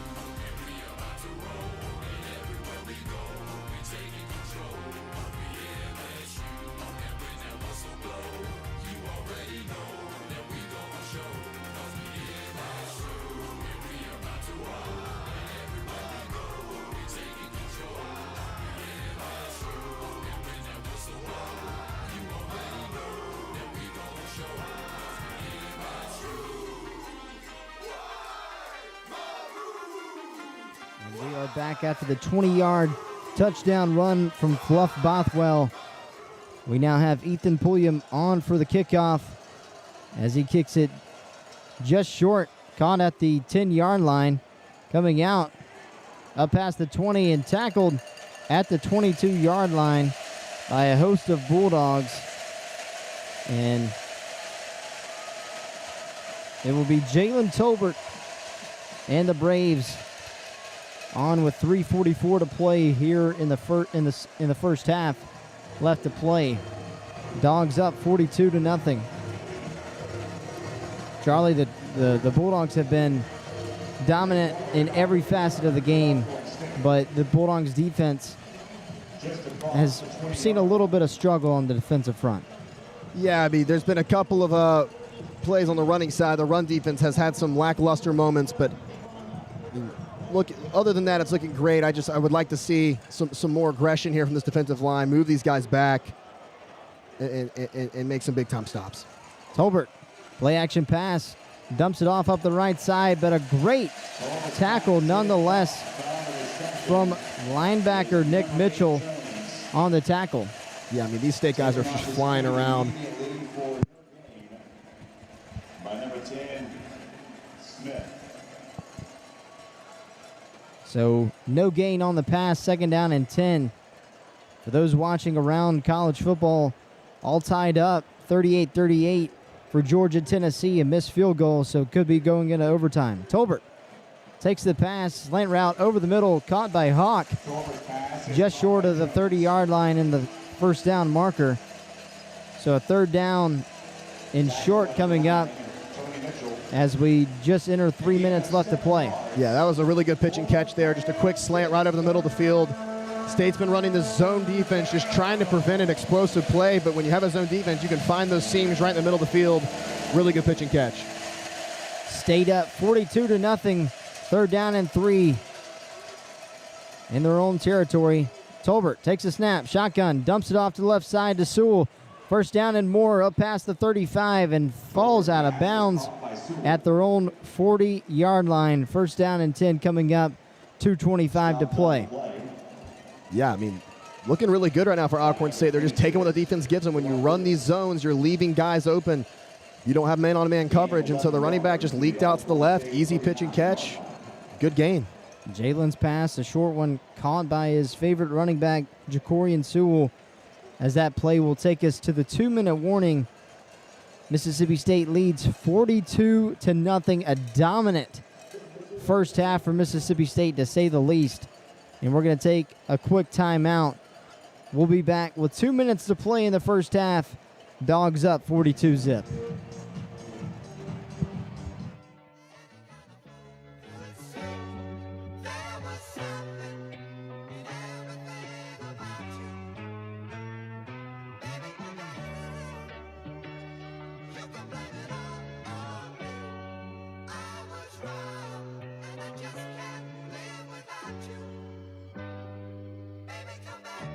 kinda crazy last year, I'm trying to process still. I don't even know how I should feel. I got a couple big houses and some wish, maybe 3. And I got family members that got bigger egos than me. And I got fans around the world whenever I'm overseas. And I got friends who just pretend and say they love everything. And yes, I fell in love again, I thought that was impossible. And I promise it's too real for me to care what they think. I promise I don't give cause I know who I am. Hating on me undercover, I just won't understand. Say we're brothers, call me family, you act like a fan. 2 a.m. in Atlanta, screaming, baby, I'm back. Play me like a fool, I see.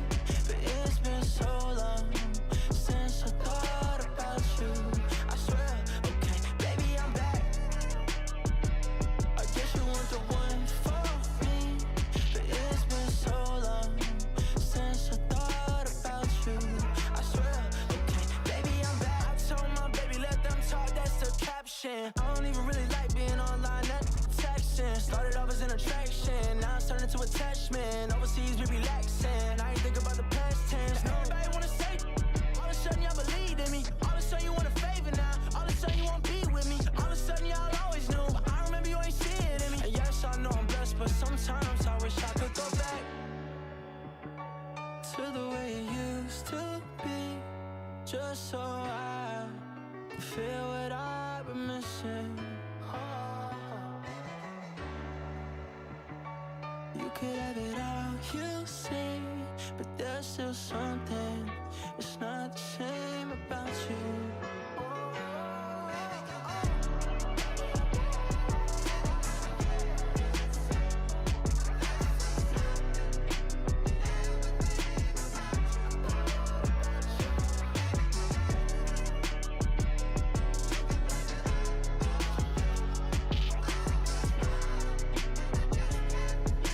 And we are back. 2 minutes left to play in the first half. After a short pass caught by Jacorian Sewell. 11-yard gain and a first down.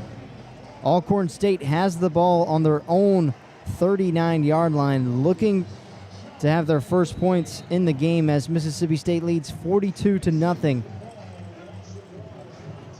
It'll be Jalen Tolbert trying to lead this Braves team. 3 receivers to the right, 1 to the left. Sewell on his left hip. Tolbert takes a snap, looks to the left sideline, an incomplete pass. Good coverage, but just on the outstretched arms of Tyron Warren, the 6'3 junior wide receiver. Not enough. Yeah, Warren had a step on him. Wasn't a lot of separation, but that was a ball that, if thrown properly, could have been caught. Not a very accurate throw there, and 2nd and 10 now for the Braves. 2nd down and 10, a minute 54 to play. Mississippi State leads 42-0. Ball on their own 39. Tolbert takes the snap in the shotgun. Rolls to his left. Can't find anything. He tucks in a run up past the 40. Runs out of bounds at his own 44-yard line. Yeah, flag on the play. It'll come back. Probably holding, most likely. Thrown in the backfield. State was trying to get some pressure, but yep, there it is. Holding on the play. State was trying to get pressure, but you could see a tug there. I believe it was from the center of the right guard. And you just can't do that, so it'll back them up 10 more yards, 2nd and 20. So what would have been a 3rd down and 5 turns into a 2nd down and 20 now for Alcorn State. The Braves down by 42 points, just trying to find any points to put on the board. Tolbert takes a snap. Wide receiver screen. Caught on the left side by his favorite target. Jarvis Rush makes a defender miss, but is tackled by Gillette before he gets close to the line of scrimmage. It'll be a gain of 9 yards and bring up a 3rd down and 11. A minute 35 to play. And Charlie, Mississippi State might have another shot at getting the ball before the half. Yeah, you're exactly right. A stop here. You got 2 timeouts and probably a minute and 25-something seconds. We'll see what happens here. Maybe State can try and put some points on the board to go into half. But State's gone back to a 3-3-5 here. They're running a 4-3-4 earlier. Back to the 3-3-5. That's a predominantly zone defense coverage there. We'll see what happens. Yeah, you expect the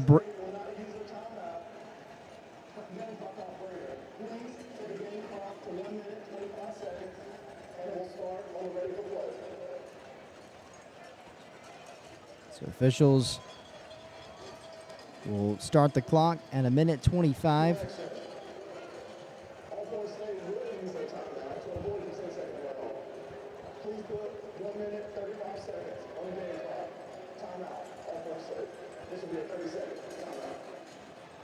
Alcorn uses a timeout to prevent the 10-second runoff from happening. Only a 30-second timeout.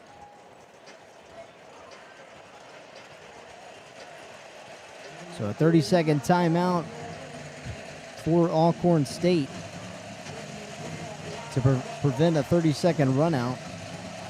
So they will have the ball 3rd down and 11. Mississippi State leads 42-0. It'll be 3rd and 11.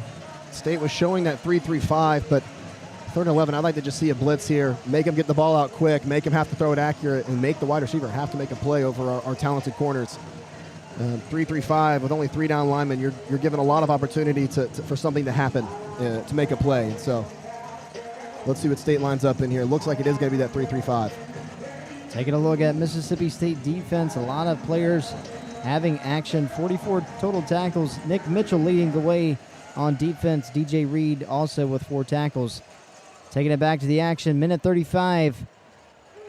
Tolbert takes a snap, steps up in the pocket, up past the 40. Slides down just short of the 50-yard line. It'll be just short of the 1st down marker. Yeah. So a 4th down and about 1 yard coming up for Alcorn State. Yeah, when you run that 3-3-5, 3 down linemen, they got pressure from the outside, but when you get that outside pressure, there's no one in the middle to stop him. So he just squeaked right up, got 9 yards, and brings a 4th and 2, maybe 4th and 1.5, but makes it 4th and manageable, but they're going to punt the ball away. So 15 seconds on the play clock, 58 on the game clock and rolling. Garcia on for the punt. 4th down and 2. Tolbert tried to scramble and find a 1st down for the Braves. Now Garcia punts it, a short one, as that barely gets over the 40-yard line into Mississippi State territory as we await the officials to spot it. So Mississippi State will take over at their own 35 with 38 seconds to play here in the 1st half. Charlie, Blake Shapen, nearly flawless, 10 for 14 so far today. 173 yards, 2 touchdowns, 1 interception, but you have to tip your cap to the Alcorn State defense for getting heavy pressure. Yeah, he's looked great today, minus that interception, but that honestly wasn't really his fault. He was hit as he threw, sent a wobbler up there, but he's been so calm, so cool, so collected, making great reads, great decisions. He's been looking safeties off with his eyes. He's been doing it all today. 38 to play. Dogs up 42-0. Kromenhoek in the game at quarterback. Handoff to Johnny Daniels up the right side, up to the 40-yard line, a gain of 5 yards. 30 seconds to play. And it appears that 5-yard run will take us to the 2nd half as the Bulldogs offense walk off the field. Jeff Levy and the Bulldogs will run to the locker room.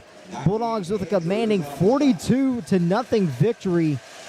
Excuse me, rather, not done just yet. 42-0 at the half. This game has been a long and fun one already, as this offense has been utter dominant. Charlie, a lot to look forward to with this Mississippi State team. Yeah, I'm loving that we got the young guys out there early, got them working, got them some reps, and they look good. I mean, this defense has been fast, flying to the ball. There's been a couple hiccups on that run defense, but I mean, those are things you can work out, and that's why you play these games, is to work out those kinks before you get into SEC play. So loving what I'm seeing right now from State, man. This offense is high-powered. No doubt about it. Well, stay tuned with us here in just a few minutes. Ty Goldman, Connor Davis here with us today in our production and stat crew. They'll give you our halftime report. Stay tuned with us. Mississippi State leads 42-0 over Alcorn State We'll be back after halftime.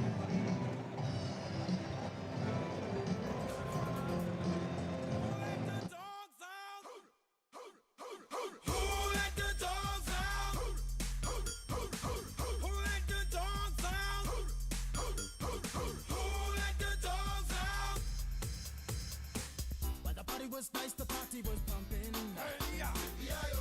And everybody having a ball. Until the fellas started name calling. And the girls respond to the call. I hear a woman shout out, who let the dogs out? Who let the dogs out? Who let the dogs out? Who let the dogs out? I see the young people had a ball cause Billy Fountains get out. Get back Gruffy, bash Gruffy, get back you flea infested mongrel. Gonna tell myself I man no get angry. Hey, yeah. Two Eddie cows calling them K9. Hey, but they tell me hey man it's part of the party. You put a woman in front and a man behind. I hear a woman shout out, who let the dogs out? Who let the dogs out? Who let the dogs out? Who let the dogs out? Say, a doggy is nothing if he don't have a bone. Oh, doggy, hold your bone. Oh, doggy, hold it. A doggy is nothing if he don't have a bone. Oh, doggy, hold your bone. Oh, doggy, hold it. Who let the dogs out? Who let the dogs out? Who let the dogs out? Who let the dogs out? I see the dance people had a ball cause Billy Fountains get out. Get back Gruffy, bash Gruffy, get back you flea infested mongrel. Well, if I am a dog, the party is on. I gotta get my groove on, got my mind, I'm gone. Do you see the rays coming from my eye? Walking through the prison, Digimon is breaking them down. Me and my white talk, short, dealing, gassy color. Any caliber do, I think I knew that's why they call me Pitbull. Cause I'm the man of the land, with it to me to do. Who let the dogs out? Who let the dogs out? Who let the dogs out? Who let the dogs out? Who let the dogs out? Who let the dogs out? Who let the dogs out? Who let the dogs out? Who let the dogs out?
Place to be since I was 19. You can find me, maroon and white tee. Stay grinding, you're not on my team to get behind me and stay behind. You will play behind.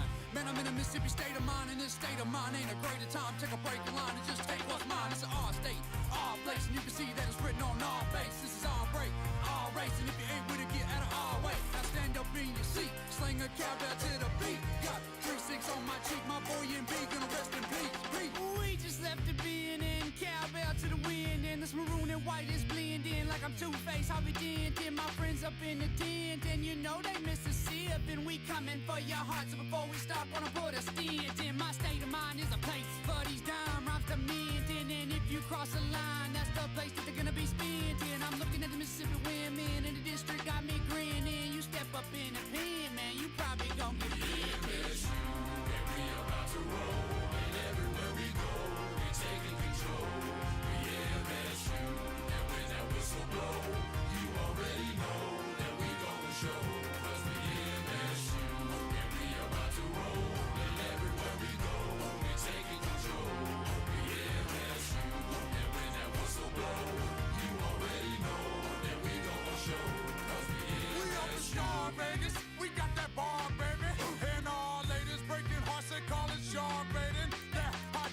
peace or crisis left you lifeless like your sparks. They need to decide who y'all move side, cause this state is ours, baby. Star crazy coming to pound, man, we drooling. You looking like a new kid in town, you gon' get bullied. You better draw back, bruh, we on the attack, bruh. We dogs of war, we coming forward, you can see that it's written on the dog tag. And we ain't listening to what you think we gon' do, cause either way we coming for you. And it don't matter how we do, we gonna stay true. Cause that's true maroon and that's through and through. From that L-I-S-S-I. Now steak from the stands with a plate in my hand full of cheese fries. S-S-I. Get that beating me, you know that we believe. Hit the street when we're ready, check me eat on the Yeti, you can see that we're reppin' S-T-A-T-E till we D-I-E. Every place that we step in, so rap that in maroon and white. We're gonna rule the night, we're gonna do the fight. Song all the way down Main and I ain't gonna make it back to maroon tonight. Or wherever my head lands, long as that golden edge still stands. Behind that glass, I don't have to ask, know we adding who I am, we in that shoe. And we about to roll, and everywhere we go, we taking control. We LSU, and when that whistle blow, you already know that we gonna show. Cause we LSU, and we about to roll, and everywhere we go, we taking control. We LSU, and when that whistle blow, you already know that we gonna show. Cause we LSU.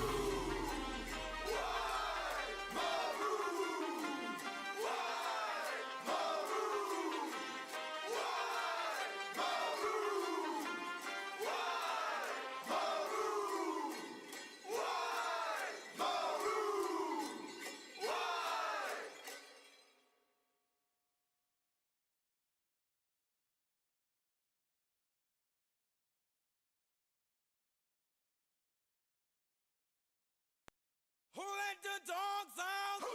Who let the dogs out? Who let the dogs out? Who let the dogs out?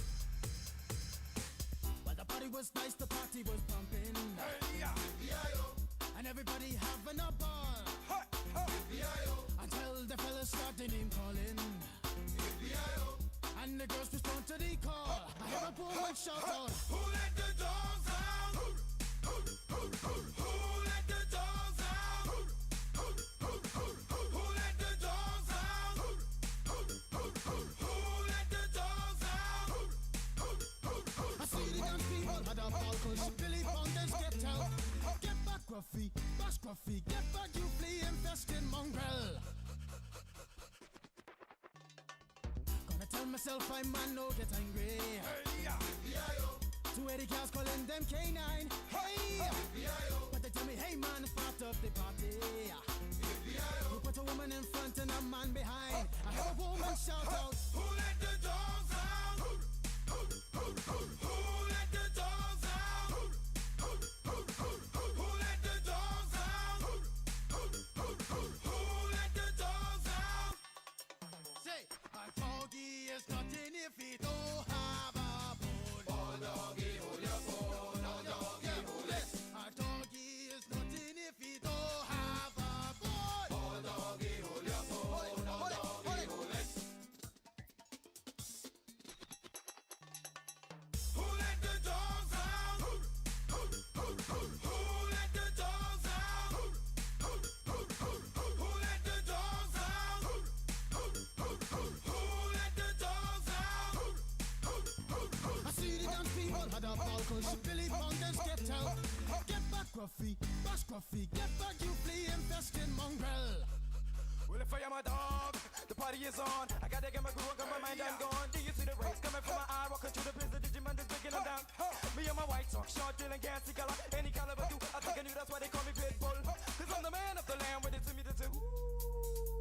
Who let the dogs out? Welcome into the Bulldog Student Sports Network halftime show. I'm Ty Goldman alongside Connor Davis. Mississippi State leading Alcorn State 42-0 after that first half. A lot of scoring in that half from Mississippi State. Really good offensive turnout for the Bulldogs today, and the defense has definitely stepped up in times when they've needed to. Connor, what are your overall takeaways just generally from that first half, Mississippi State with a 42-0 lead. If we're talking about generalization, Ty, I love the attacks by Jeff Levy. There's a lot of play calling here that we're going to get a little bit fancy with. We're going to do a little bit of razzle-dazzle because we're Mississippi State. We're going to show them a little bit what's in our playbook. Now, we can't show them too much because in 2 weeks, guess who we have, Ty? We have Tennessee. There's a lot of film to be had whenever you play somebody like this and your time of possession is 12 minutes and you have 42 points on the board. So I applaud Jeff Levy for not going deep into his bag of tricks, but showing enough on the field to get the Bulldogs in position to comfortably play third stringers and fourth stringers, get a little bit more experience with some younger guys. State's offense with 6 drives in the ball game, 6 touchdowns, a passing touchdown, rushing touchdown, passing touchdown, rushing touchdown, passing touchdown, rushing touchdown. Oh, there we go. It was a Mosley 75-yard bomb from Blake Shapen to start the scoring for the Bulldogs, and then Fluff Bothwell had a 3-yard rushing touchdown. He has 2 today. I'll mention the second one in just a moment. Brennan Thompson caught a 42-yard bomb from Camario Taylor, who had his first Bulldog or touchdown as a Mississippi State Bulldog, the freshman from Noxubee County, Macon, Mississippi. Right down the road from us. Exactly. Blake Shapen had a 6-yard rushing scamper, and then in the second quarter, the Bulldogs had an Anthony Evans 22-yard catch from Blake Shapen for a touchdown, and Fluff Bothwell had a 25-yard rushing touchdown. So the Bulldogs have been very efficient offensively. Shapen with 10 completions on 14 attempts, 173 yards and 2 touchdowns. A lot of Bulldog receivers active as of right now. What have you seen from this receiving room for Mississippi State? It's going into the season. Blake Shapen talked about it. Brennan Thompson talked about it. It was they thought it was one of the most talented receiver rooms that they've been a part of. And me personally, I was kind of like, well, I'll just have to wait and see. I understand they're going to say that because that's their teammates and everything, and I'm going to take that to me and internalize it. I trust them, but I want to see it. But so far throughout this season, I thought I've seen some pretty good things from this wide receiving room for the Bulldogs. What about you, Connor? As Mississippi State fans, we like to get our hopes up, especially after Mike Leach's passing. We thought we had a good season with Arnett running the helm, and he disappointed us just a little bit. So we've kind of been content. We're not trying to expect and exceed our expectations here. And I got to applaud Jeff Levy. I love what he did in the transfer portal. He got 2 guys. He got 3 guys, actually, several guys that he thought had the potential to be the most talented wide receiver room. And that statement was true, Ty. We saw what happened last week against Arizona State. We saw how good those Brennan Thompson, the Oklahoma transfer, and Michigan State transfer, Anthony Evans III. We saw how well they've been in maroon and white because Levy looked at them and said, look, these are guys that have the potential to run the offense I want to run. You saw it exactly with that Jordan Mosley bomb. What happened the first play, Ty? We had a play with Brennan Thompson where he went a go route, and it was a little overthrown by Blake Shapen. But what happened the next play? The same exact next play, the same play happened. You insert a different receiver, and you had the outcome you wanted for the first play. You got the touchdown of Jordan Mosley. The way this wide receiver room has happened is it's already hard enough preparing for Brennan Thompson, but now you have to prepare for Brennan Thompson, Anthony Evans III, Jordan Mosley, and that gets difficult. So hopefully when we get an SEC play and these teams are preparing for these wide receivers, it'll be a little bit difficult because of what Levy has shown on the football field. And not to mention, you also have Seydou Traore, who's been really good for Mississippi State. As wide receivers, Jerron Glover, the Michigan State transfer. Evans is a Georgia transfer. He's got mixed up on where they came from. Yes. But Glover, the Michigan State transfer. You got Aiden Williams, the Ole Miss transfer. Ricky Johnson's been active this season. San Francisco McGee from my hometown, Macomb, Mississippi, has a catch today. Maybe he can get involved in the ball games as well as we go along. But we have a lot of talent in that wide receiver room, and I agree with Brennan Thompson, Blake Shapen, what they said at the beginning of the year. Now we just had a in-stadium announcement, so both head coaches have agreed to play 10-minute quarters in the second half.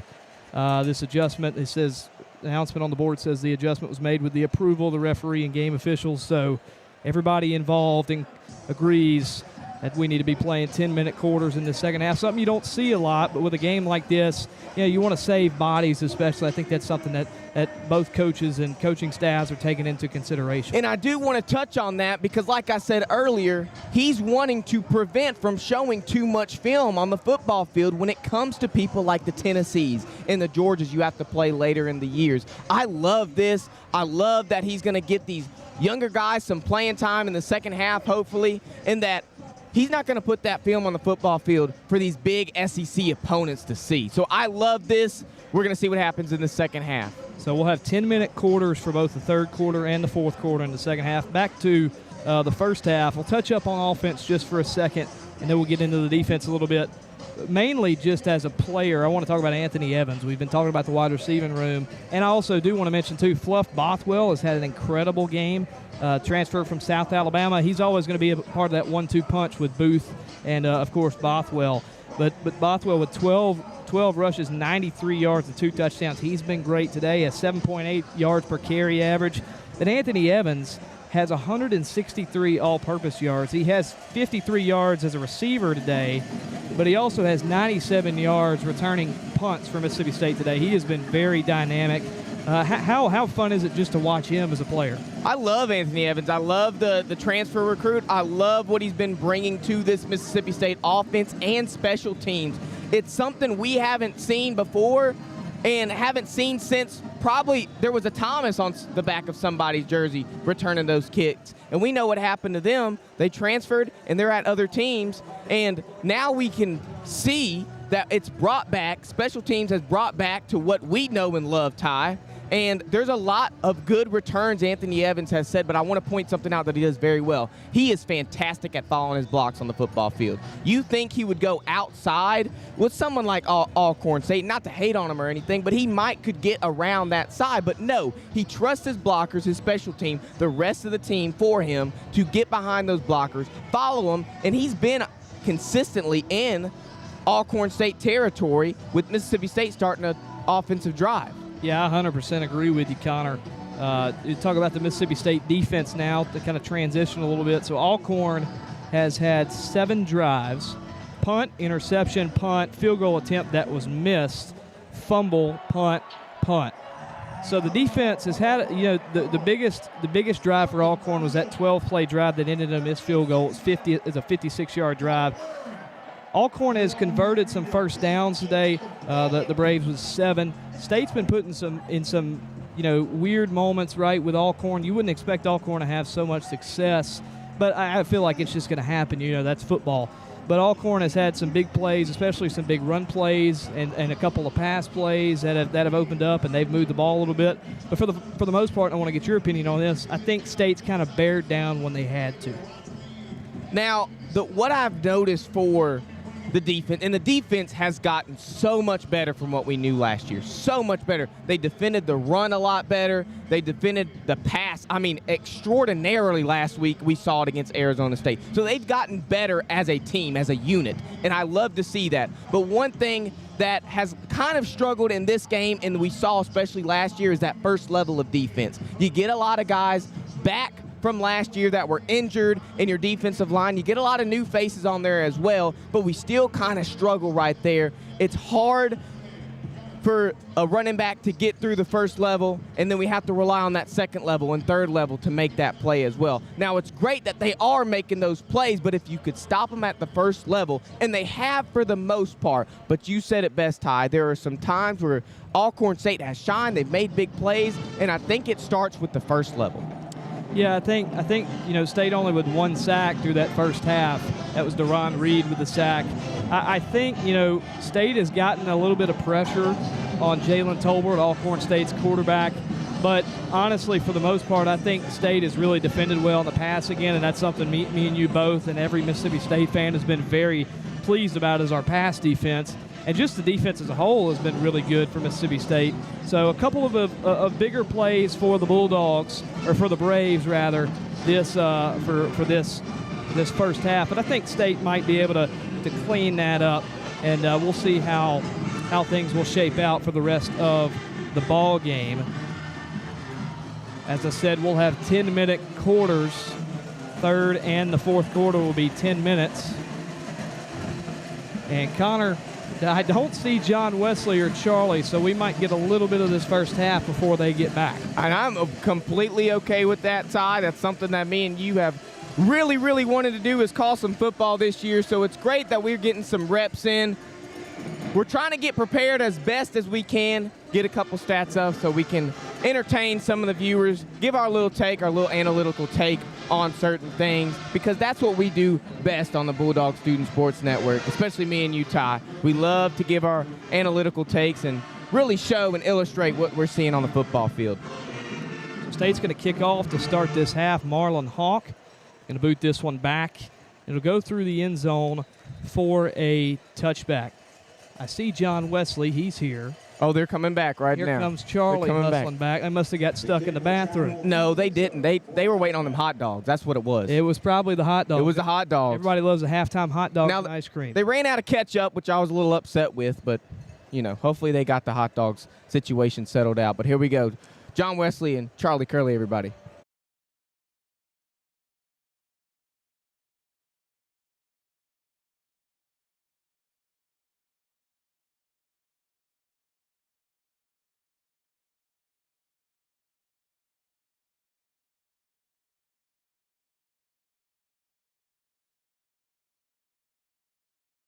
And we're back. Handoff up the middle to Sewell. Up the left side. Flag after the end of the play. First down and 10 was a gain of 1 yard, but a flag at the very end. It's looking like it'll be holding. Yep. Number 67, that's the left tackle, I believe, for the Braves, and that'll back them up 10 yards. First and 20 coming up now for the Braves. So after the holding call, a first down and 20 at the end of the first half, coaches and officials agreed that there would be 2 10-minute halves, 2-minute quarters rather, for the second half. So now we sit here with 9.5 minutes to go here in the third quarter. Jalen Tolbert takes the snap, rolls to his left, fires over towards the left side, and pass is caught by wide receiver Damian Jones, the 5'11 senior. So now a second down and long coming up for the Braves. State leads 42 to nothing. 9:04 to play. Tolbert shotgun. 2 receivers right, 2 left. Sewell on his left hip. Tolbert takes a snap, drops back, looks to his left side, steps up, checks down over to his running back Sewell, up past the 22, the 23-yard line. Yeah, Gain of 3 yards. State's just flying to the ball right now. Nothing open downfield, great coverage. He has to check down to the running back, and then the hot pursuit from State. 3 guys all over that play, and now it's 3rd and 14. State looking for a picture-perfect start to the second half. Coleman Hutzler and his 3-3-5 defense works perfectly with this third down and long. So 3rd down and 14. Tolbert, Sewell on his left, 3 right, 1 left. Tolbert takes the snap, looks left, looking deep to his receiver. Incomplete pass, great coverage nonetheless from defensive back Boogie Johnson, the safety out of Texas. And the Bulldogs will have a 3-and-out. Great defense from Coleman Hutzler and the well-sought-out game plan. They've been dominating on defense here in the second half already. Yeah, great coverage there. Threw up a kind of a prayer deep ball and nothing going, nearly intercepted. State gets the ball back quickly. Anthony Evans going to probably get to return this thing from the 40-yard line, so expect more great field position for Mississippi State. Evans setting up at his own 40-yard line. Garcia caught the punt False snap, start. but a false start. So now Anthony Evans will get to get this ball right around the 45-yard line most likely. So expect more great field position for State anywhere up past the 50 if it's returnable. No doubt about it. Anthony Evans has been sheer dominant on the punt return so far today. 3 total punt returns, a total of 97 yards, averaging 32 yards every return. Now setting up near the 50-yard line, right at midfield. Garcia gets the punt, a low line drive, bounces a few times. Evans decides to let it roll out as it will fall down at the Mississippi State 37-yard line. Looked like he wanted to pick it up and run with it, but nonetheless, the Braves tap the ball. Bulldogs will take over at their own 36. We're going to take a quick timeout as the Bulldogs offense will come back on the field after the great defensive effort. Mississippi State leads 42-0, 8:03 to play here in the third.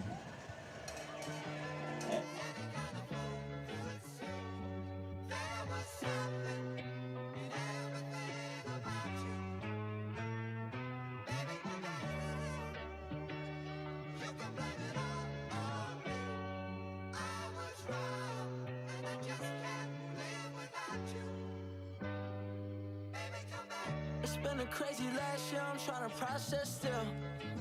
I don't even know how I should feel. I got a couple big houses and some wish maybe 3.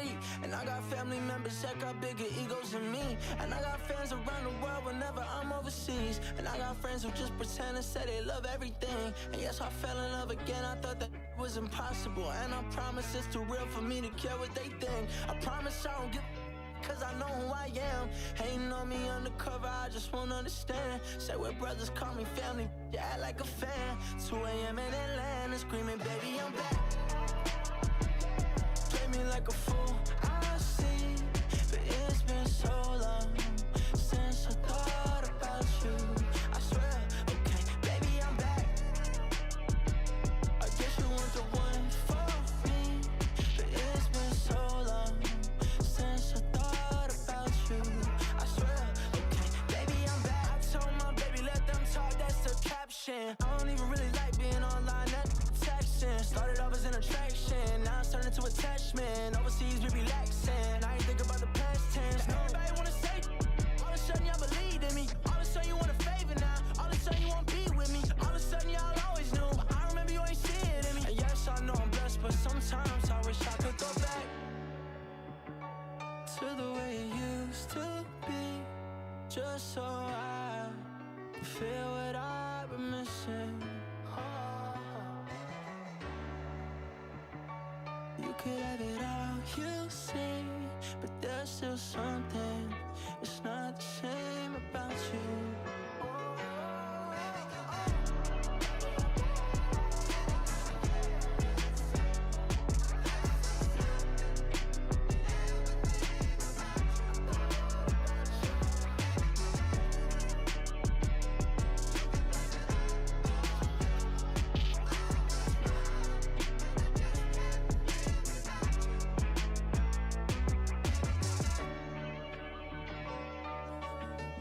We are back. Mississippi State back on offense. 8:03 to play in the third quarter. Mississippi State leads 42-0. Mississippi State 8 total drives. 6 of those have been scoring. Their average time of possession has been 1 minute and 37 seconds. So high-paced, high-powered offense. Cromenhock in the game at quarterback. Handoff to Xavier Gayton up the left side. He fights past the line of scrimmage, up past the 40 of Mississippi State to the 41 out of bounds.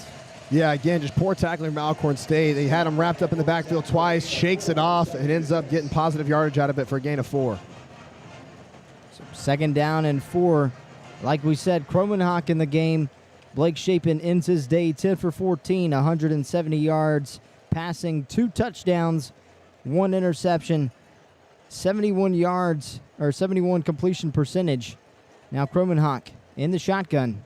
1 left, 1 right. Handoff to Gayton up the middle. Wide open hole up past the 50. Breaks free. 1st down and more. A big run for Xavier Gayton. And Mississippi State now in the Braves territory. Yeah, there's some speed out there from him right now. Bursting to the line of scrimmage. He looks like he might be the quickest out of the bunch. Hurry up offense. Play action pass. Cromenhock looks left. Fires at the sticks. fighting for some more yards. Aiden Williams caught at the 30-yard line. Another first down, back-to-back first downs for Mississippi State. Bulldogs offense leading now 42-0. 6:45 to play in the third. Yeah, that's a great pitch and catch there. Looks like there's already some chemistry between Kromenhoek and Aiden Williams there. Really well timed. Luke Kromenhoek in the gun. Hand off to Gayton up the left side. Maneuvers his way past a few blockers. A gain of 6 yards. This Bulldogs running offense has improved since the start of the game. Yeah, absolutely. They're running the ball really well right now. Kind of taking what they want, and then that's opening up this pass game, allowing Kromenhoek to find some open targets.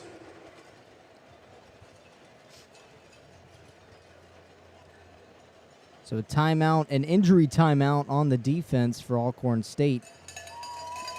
And Mississippi State seeing some new faces on offense. Luke Kromenhoek in at quarterback as he's completed one pass already to the sticks to Aiden Williams. One completion, one attempt, 13 yards. Now Xavier Gayton getting some playing time, 3 attempts, 25 yards. Lots of action for Mississippi State. We're going to step aside. Immediate timeout. We'll take a break. We'll be back. Dogs up 42-0, 6:19 to play.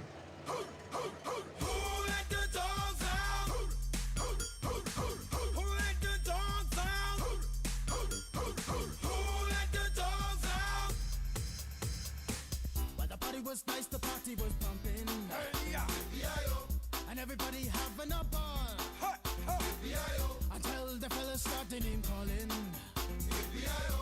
And the girls respond to the call. I heard a woman shout out, who let the dogs out? Who let the dogs out? Who let the dogs out? Who let the dogs out? I see the young people had a ball cause Billy Fountains get out. Get back Gruffy, bash Gruffy, get back you flea infested mongrel. Gonna tell myself I man no get angry. Hey, yeah. Two Eddie cows calling them K9. Hey, but they tell me, hey man, it's part of the party. You put a woman in front and a man behind. I heard a woman shout out, who let the dogs out? Who let the dogs out? Who let the dogs out? Who let the dogs out? Say, a doggy is nothing if he don't have a bone. Oh, doggy, hold your bone. Oh, doggy, hold it. A doggy is nothing if he don't have a bone. Oh, doggy, hold your bone. Oh, doggy, hold it. Who let the dogs out? Who let the dogs out? Who let the dogs out? Who let the dogs out? I see the dance people had a ball cause Billy Fountains get out. Get back Gruffy, bash Gruffy, get back you flea infested mongrel. Well, if I am a dog, the party is on. I gotta get my groove on, got my mind, I'm gone. Do you see the race? And we're back. Dogs lead 42-0, 6:18 to play in the third. Luke Kromenhoek in at quarterback. Xavier Gayton getting a lot of touches at running back. Kromenhoek completed his first pass of the day, a 13-yard strike to Aiden Williams. After that, a run right up the middle for 6 yards. So 2nd down and 4. Kromenhoek takes a snap, hand off to Gayton. Up past the 20, the 10, the 5, touchdown Xavier Gayton. Bulldogs are on a fire right now. 48-0. Xavier Gayton has some real speed. I mean, I think out of the running backs we've seen, he might be the quickest of them all. He came through there, and there was no doubt he was gone. Man, we have some depth at running back. No doubt. Bothwell, Gayton, Booth, Daniels. Everybody's getting touches tonight in the running back room. Kyle Ferry's kick is up and good. 49-0. Mississippi State continues with fireworks. Fireworks off the field and on the field, Jeff Levy and the Bulldogs continue to lay it on the Braves tonight. And with that, we're going to take a quick timeout, and we'll be back with 5:53 to play in the third quarter.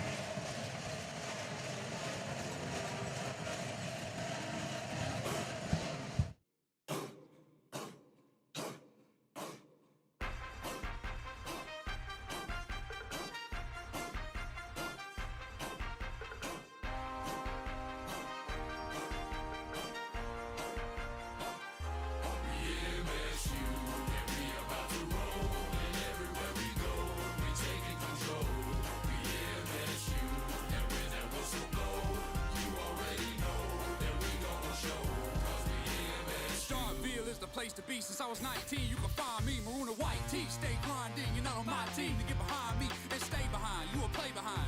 Man, I'm in a Mississippi state of mind, and this state of mind ain't a greater time. Take a break in line and just take what's mine. It's an our state, our place, and you can see that it's written on our face. This is our break, our race, and if you ain't with it, get out of our way. Now stand up in your seat, sling a cowbell to the beat. Got 3-6 on my cheek, my boy and B gonna rest in peace.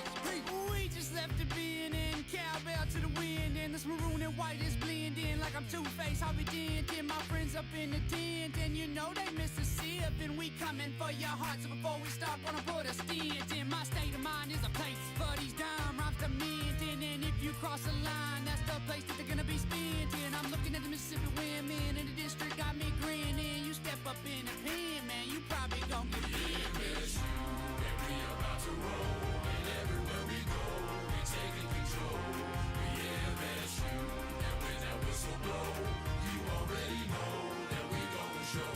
'Cause we MSU, and we about to roll, and everywhere we go, we taking control. We MSU, and when that whistle blow, you already know that we gon' show. 'Cause we up the star, Vegas. We got that bar, baby.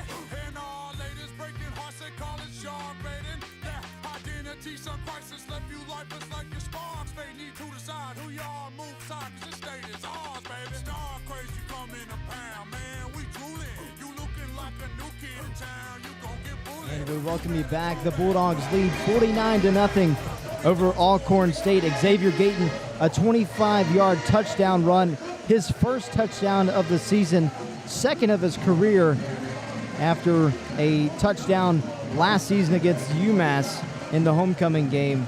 Now, Xavier Gayton getting some time to shine tonight against Alcorn State in this dominant performance from Mississippi State all around. Yeah, and that's what it's all about, is getting these young guys in, getting them playing, and getting these reps in, because you never know what can happen, injuries or suspensions, anything. You've got to have that next man up mentality, and so games like this are so good for the team, allowing us to get some new legs, new faces in there, and see what depth we have. No doubt. Just like you said, new faces in depth. Luke Kromenhoek has been taken over so far in the second half. He's getting that early experience. We've already seen Kamario Taylor. He's already has a touchdown pass. So this Bulldogs offense is continuing to include new people and new faces, as that kickoff is high and deep to the end zone for a touchback. So the Braves will take over on offense at the 25, 1st and 10, and the Braves just trying to find anything that they can on offense. It's been one step forward, two steps back throughout the entire night. Had a chance at a field goal back in the second quarter, but a missed opportunity, a missed 36-yard field goal. And now Mississippi State on defense looking to continue this dominance. Yeah, the Braves have actually had a lot of chances to make something happen and score some points. State's defense hasn't played as good as they can. It's been penalties and stuff, setting them back and putting them behind the sticks. First pitch and catch on the 1st and 10, a flag on the play after the pitch handoff. It's going to be offsides. I believe it was, trying to see, 97, jumped offsides. It was a free play. Could have taken a shot there, but had the run play called, so 1st and 5 now for the Braves. So Luke Kromenhoek, number 17, the backup quarterback for Mississippi State. Now the backup quarterback, number 17, Andre Washington, in for the game, in at quarterback for Alcorn State. He's getting some early reps for the Braves. First pass connects over towards the left side. He finds receiver number 3, Amarian Blakes. He's been the favorite target so far tonight on the receiving side. Yeah, the timing's been good all day long. They've had these open little quick out routes all day with the 3-3-5, running a lot of zone, but haven't been able to really get past the 50-yard line. Marion Blakes, 2 receptions, 27 yards. Blakes motions over. Andre Washington decides to keep it himself up the middle, fights for a gain of 1 yard, and is stopped at the line of scrimmage by Lockhart, the linebacker for Mississippi State.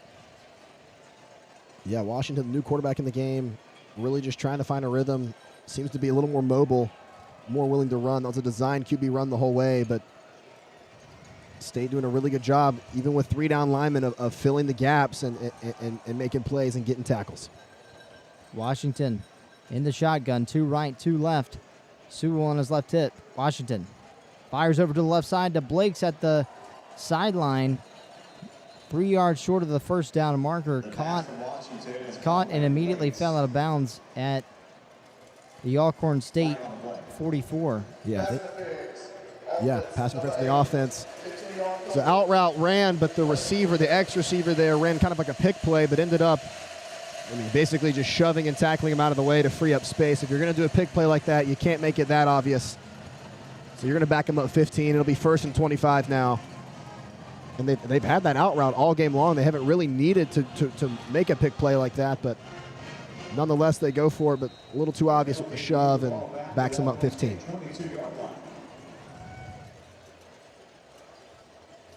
So now Andre Washington trying to lead this group. Now with the 1st and 25 after a 1st and 10 turns into a offensive pass interference. 3:57 to play, 49-0. Andre Washington tucks it and runs, but not before he gets past a gain of 5 yards and is immediately met by a host of 5 players and a flag thrown at the end of that play. Helmet got popped off, and some State guys dove on top after, so I'm sure it's going to be some sort of penalty on us for unnecessary roughness or something. His helmet popped off. That normally means play's dead, but a couple State guys piled on after. Personal foul, face mask, grabbing the helmet open, defense. Yeah, call a face mask, 15 yards. That'll be a 1st down. So we kind of bail them out after their pass interference, but Helmet came off, physical foul. yeah, dove on top after. They probably could have gotten us for that as well, but regardless, personal foul, 15 yards.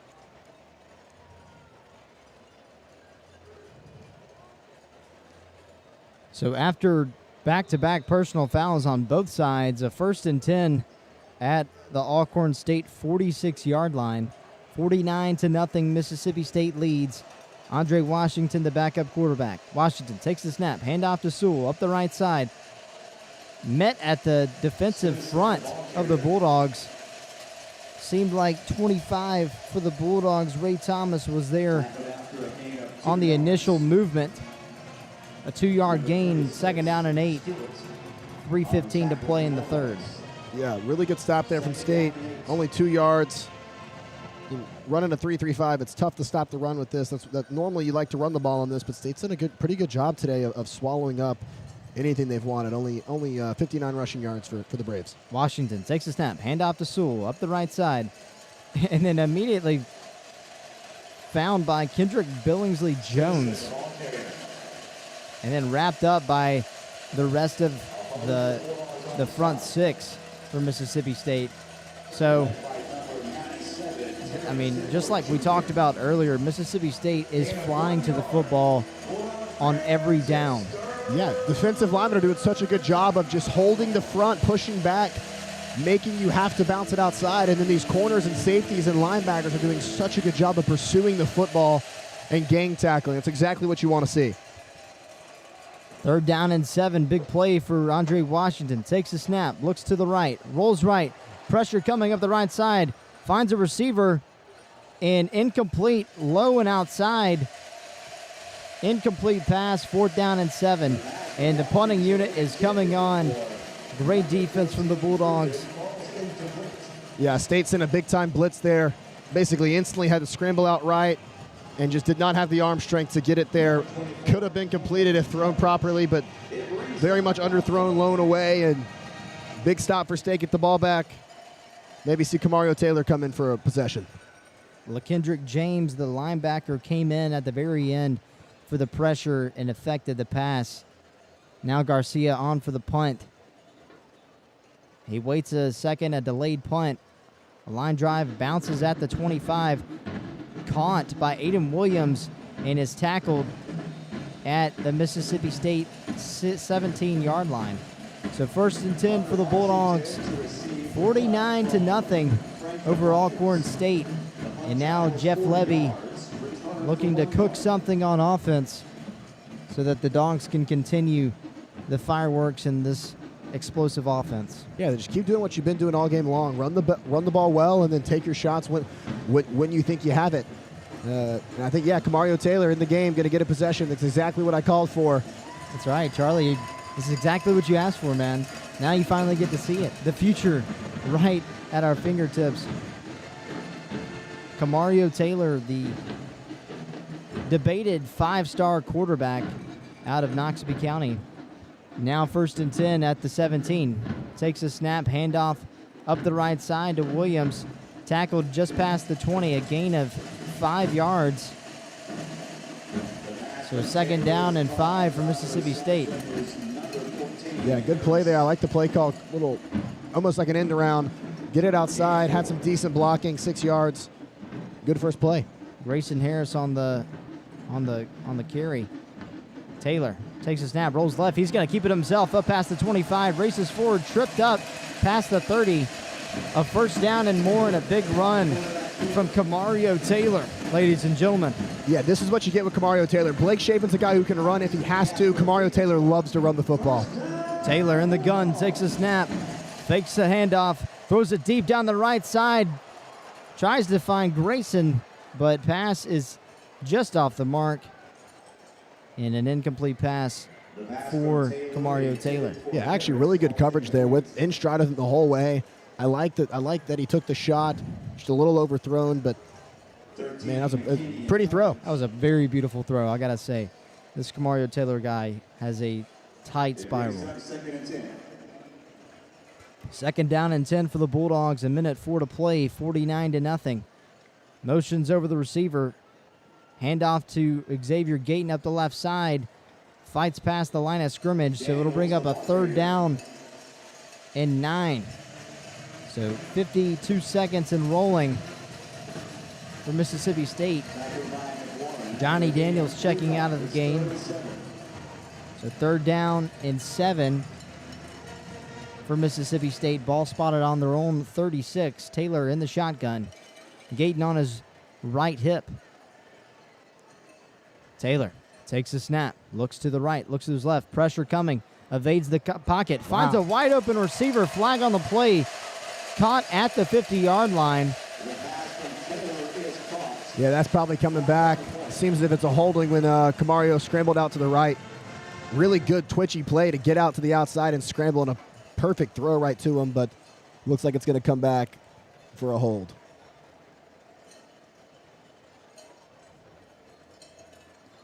So after that play, There are 2 guys on the play. Ineligible player downfield. Offense, number 81. That penalty is declined. Ineligible touching. Illegal touching. Offense, number 81. 5-yard penalty. Also carries a loss of down. 4th down. Oh. Actually, it was a legal man downfield, and he caught the ball, so then it's illegal touching as well. So that includes a loss of down. So now it'll be 4th and 13 rather than replay of down. So State's going to send out the punt unit. so the first drive that we've really been able to see Kamario Taylor in is the first 3 and out for Mississippi State. So after that, Bulldogs will punt. First time we've seen Ethan Pulliam in this position. Has a nice spiral punt down the left side. We'll see where the officials spot this one. And sideline judge marks it out of bounds at the Alcorn State 28-yard line. It'll be 1st and 10 with 9 seconds to play in the third quarter. 49-0. State leads. We're going to take a quick timeout, and we'll be back for 1st and 10. Actually, we're going to stay right here. Offense coming on quickly, and Andre Washington continuing at quarterback for the Braves.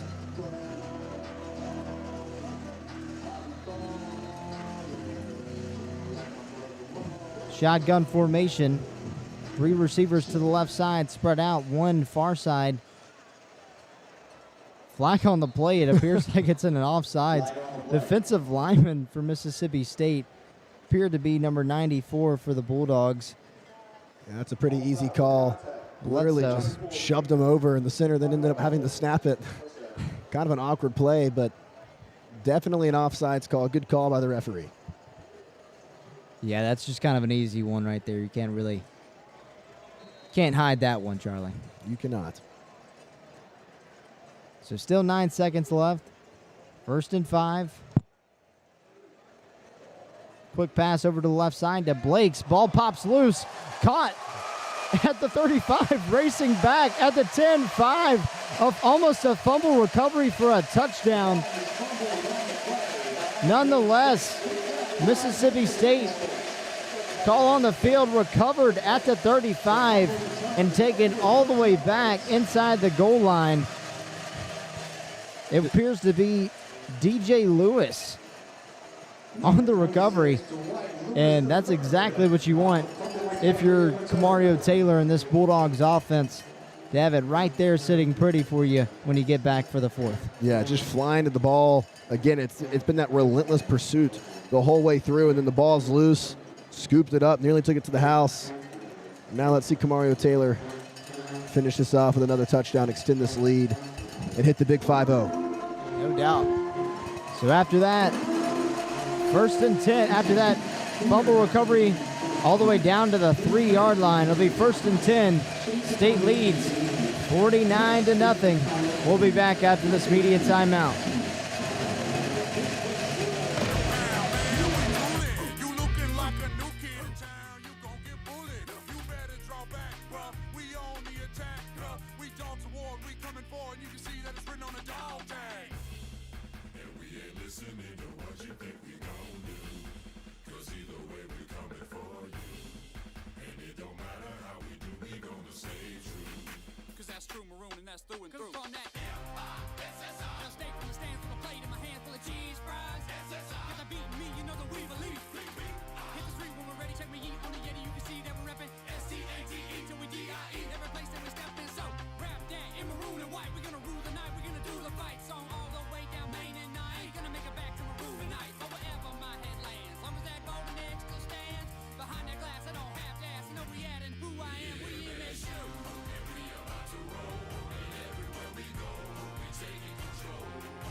It's been a crazy last year, I'm trying to process still.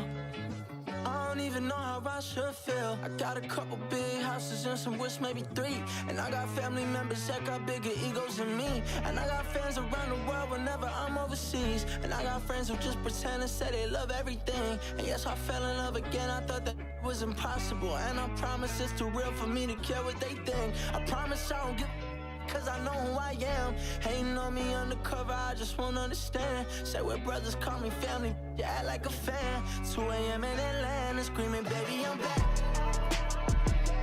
Play me like a fool, I see, but it's been so long since I thought about you. I swear, okay, baby, I'm back. I guess you want the one for me, but it's been so long since I thought about you.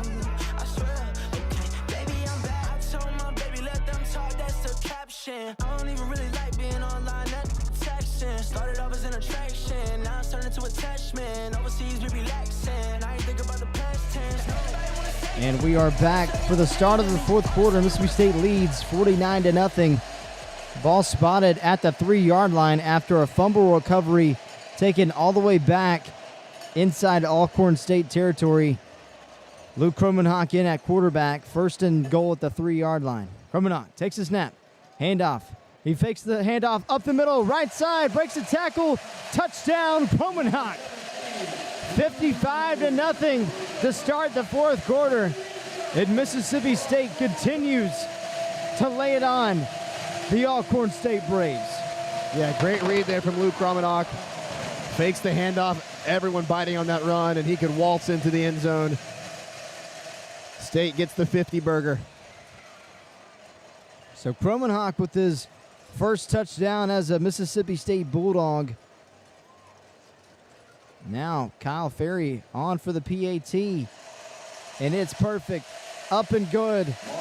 Bulldogs continue to lead 56-0 as we start the fourth quarter.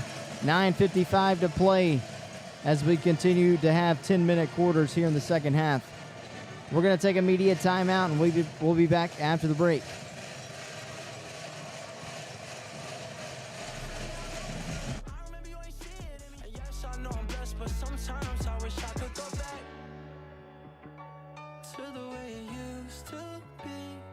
Just so I feel what I've been missing.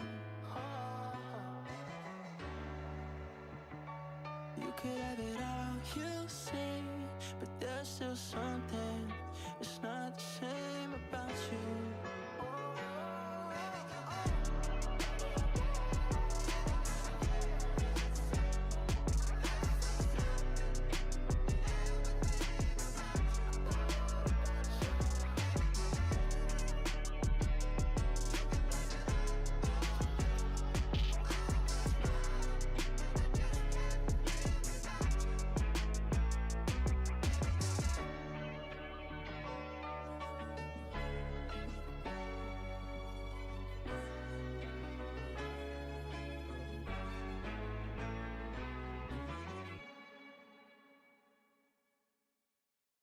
Gotta get my groove on, got my mind, I'm gone. Do you see the rays coming from my eye? Walking through the prison, Digimon is breaking them down. Me and my white talk, short, dealing, gassy color. Any caliber do, I think I knew that's why they call me Pitbull. Cause I'm the man of the land, with it to me to do. Who let the dogs out? Who let the dogs out? Who let the dogs out? Who let the dogs out? Who let the dogs out? Who let the dogs out? Who let the dogs out?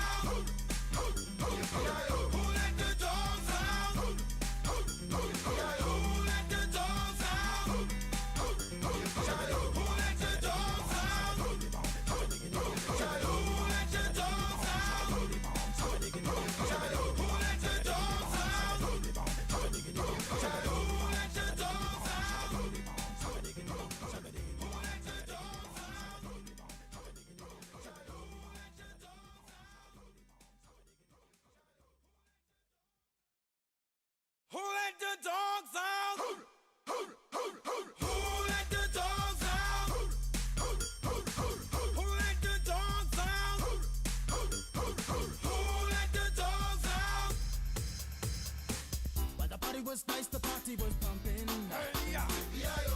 And everybody having a ball. Until the fellas started in calling. And we are back at the beginning of the fourth quarter. Didn't take long. A one-play, 3-yard run for Luke Kromenhoek, his first touchdown of the season. Now for Mississippi State to lead 56-0 over in-state rival Alcorn State, as Hawks kickoff is deep right down the heart of the field, back of the end zone for a touchback. So Andre Washington, the backup quarterback, will trot back onto the field to lead this Braves offense to potentially their first score of the game. Yeah, I mean, at this point, the game's been signed and sealed for a while now, but maybe try and break the shutout, get some points on the board, put together a nice drive. They've had a lot of good drives that have been killed by penalties or turnovers, and so maybe just try and put together a clean drive, get some points on the board. No doubt about it. Washington in the gun, takes a snap, fakes the pass, a handoff over to his favorite running back, Sewell, right up the middle, fights forward, but not for much. A gain of 3 yards, 2nd down and 7 coming up for the Braves. Yeah, state defense here. It's all new guys. There's no starter in the game now, and so what we're really looking for is just anybody that pops out, anybody that could be someone who could step up later in the year and make some big plays. That's right. 3-yard gain, and this clock is running so far. The Braves are trying to run the ball and chew this clock a little bit. 10 seconds on the play clock. Washington in the shotgun. 1 left far side, 2 to the right. Handoff up the left to Sewell, trying to maneuver his way. Ball coughed up, but Washington able to fall on it at the Mississippi State 22-yard line. Alcorn State, rather, 22-yard line. Yeah, another play where he gets the handoff and he's met pretty quickly, shakes off one, shakes off another, but the third guy actually is the one who ends up popping the ball free. Washington, a good heads-up play by him to hop on top of it. 3rd and 12 now for the Braves. So a 3rd down and 12, 8:37 to play. Clock is rolling. 15 seconds on the play clock for the Braves. Fans are filing out of the stadium so far, but the cowbells are still ringing. 1 receiver far side, 2 near side. Blitz coming.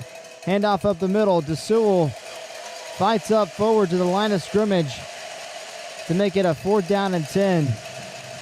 And they're keeping the offense on the field. There they go. Now they're bringing it off. I was about to say. Yeah, Cedric Thomas said, not much we can do here. So, special teams unit coming on. 8 minutes to play. Yeah, man, this state offense, I mean, the performance they've had today, they can score with anybody. The only thing I think we can improve on is just defensively getting that run defense nasty and getting it to where it can hang with anybody. Because SEC schedule coming up, you know how physical and big these offensive lines are. But I'm loving what we're seeing from the offense. Line drive punt up the left side, past the 50, bounces, and is caught at the Mississippi State 45-yard line. Bulldogs will take over 1st and 10. 7:29 to play in the 4th quarter. 56-0 over Alcorn State. Dogs on top. We'll take a timeout.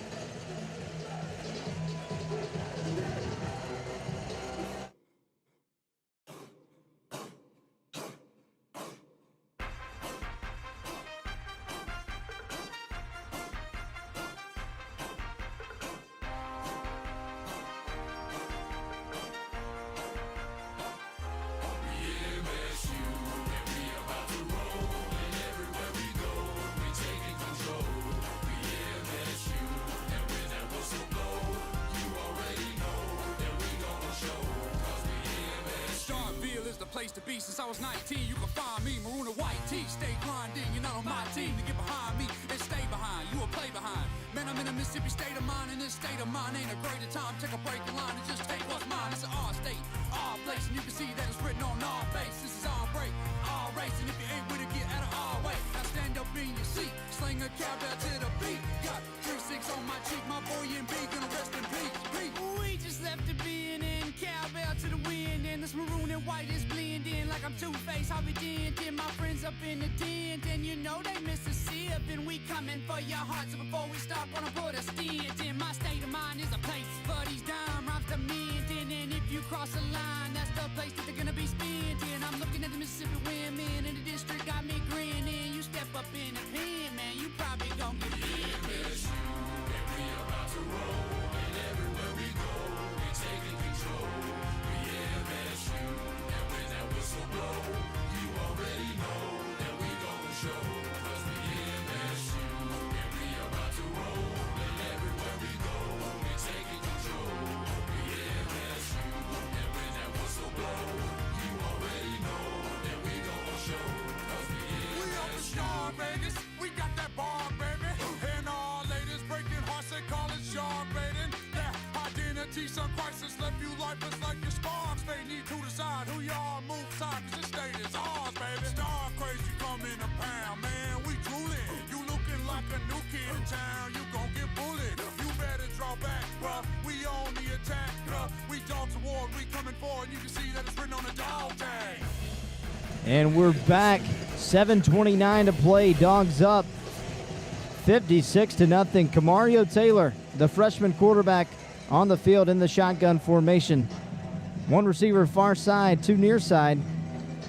And Xavier Gayton on his right hip. Cameron Ball in at tight end on the left side of the formation. Taylor in the gun. Williams motions over to the right. Handoff to Gayton up the left side. Finds a hole, breaks free to the 50-yard line. A gain of 4 yards. Second down and 6. Yeah, keep the clock churning. Let's get this win and get out of here. 7 right. minutes left. Charlie, obviously, Mississippi State wants to win this game and close it out, but you definitely want to see Taylor get some reps. Absolutely. Taylor takes the snap. Hands off the Gayton up the left side. Another run. A gain of about 2 yards. Third down and 4 coming up. A 2-yard gain. 3rd and 4. 3rd and 4. Maybe roll Kamario out right. Give him the option to use his legs. That's right. Wouldn't be surprised if we see a run, though. This offensive line's done a great job today with some huge holes for the running backs to go through. Lots of young receivers playing. Grayson Harris in the game. San Francisco McGee, freshman and redshirt freshman. Taylor takes the snap. He keeps it himself up the left side. Up past the 50 to the 45. Falls down at the 40. Enough for a first down. And the Bulldogs move the chains. Yeah, that's what you want to see. Let him have the option to run. It was a read option the whole way. Linebacker bit on the run, so he pulls it, keeps it, gets the first down. Great play from Kamario. Mario Taylor, number 1 on the field, and continues. Looked like a fake injury there. Just fell over all of a sudden. Yeah, it looks like number 17 for the Braves just fell down. Maybe a cramp, but By rule, Alcorn State will be charged with a timeout. So with that injury timeout, we're going to step aside. We've got a media timeout. We'll take a break, and we'll be back. 6:07 to play, 56-0. Mississippi State on top.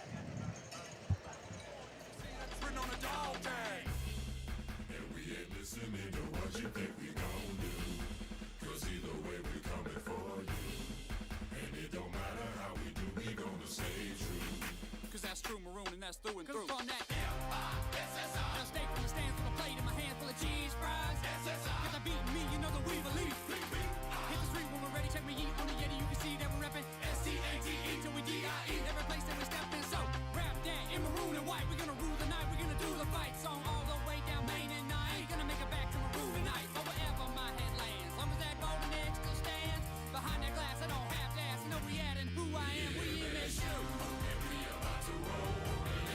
We go, we taking control. We MSU, and when that whistle blow, you already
It's been a crazy last year, I'm trying to process still.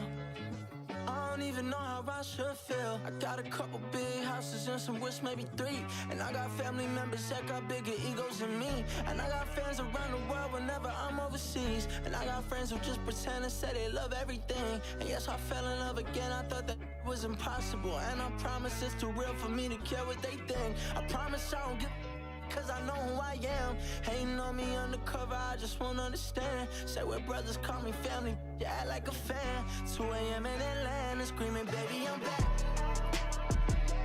Play me like a fool, I see. But it's been so long since I thought about you. I swear, okay, baby, I'm back. I guess you want the one for me. But it's been so And we're back 56-0. 6:07 to play. If you're just now tuning in, thanks for listening. Follow us on all platforms. Bulldog Student Sports Network, BSSN_MSU on Twitter. Handoff up the left side to Xavier Gayton. Up to the line of scrimmage. Ball at the Alcorn State 40-yard line. It'll bring up 2nd down and 10 as the Bulldogs continue to chew the clock. No gain for Xavier Gayton.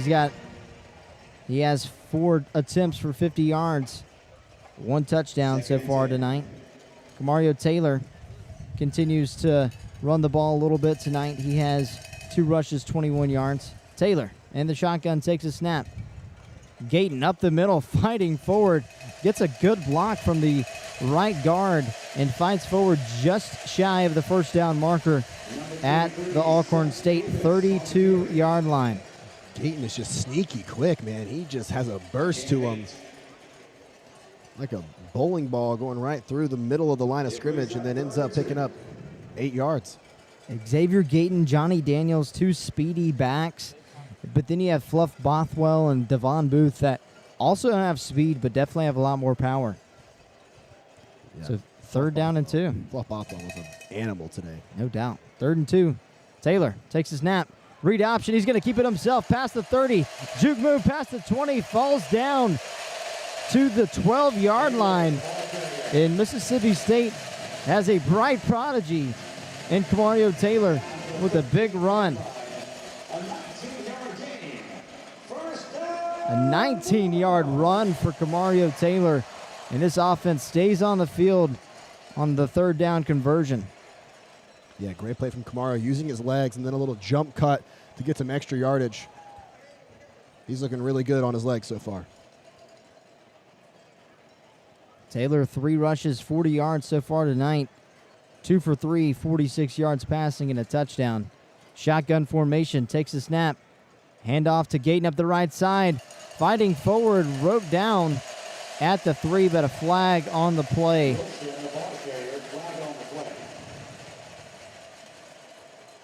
We'll see what the officials have to say. Offense, number 73. 10-yard penalty. Replay first down. So a holding called on the offensive line. And after that, it'll bring up 1st down and 20. Mississippi State with a demanding 56-0 lead over Alcorn State. So now Kamario Taylor in the shotgun. Seth Davis on his left hip. 3 receivers left near side, 1 far side.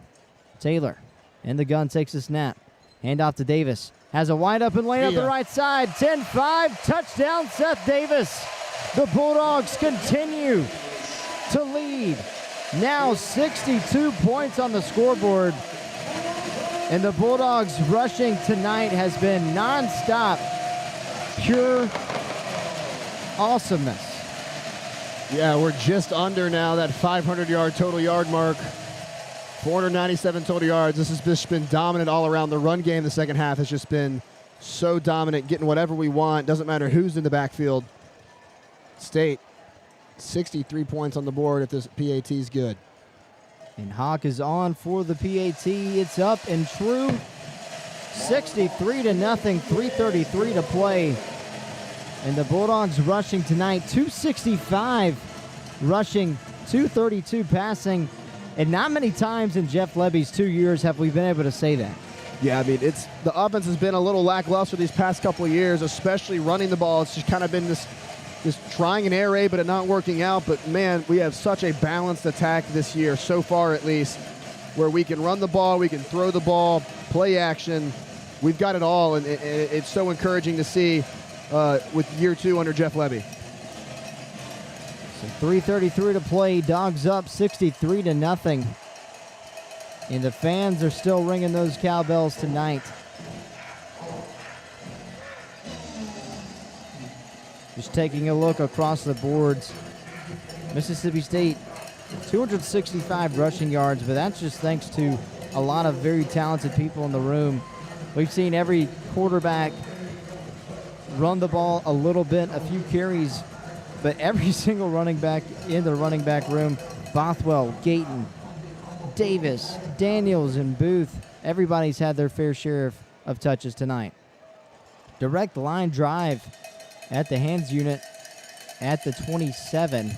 So 1st and 10 coming up for the Braves with 3:27 to play.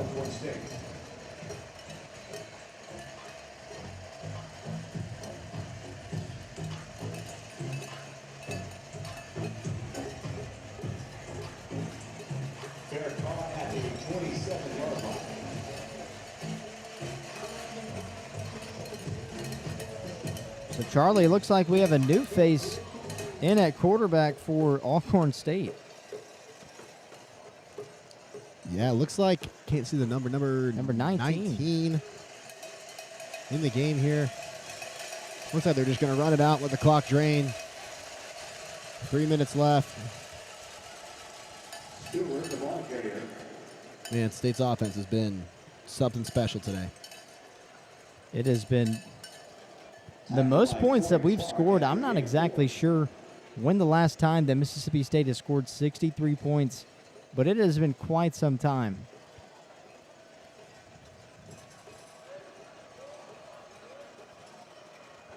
Much less a 63-point shutout. So 2nd down and 6, 2:42 to play. Hand off to Sewell up the right side. And this defensive line wraps him up.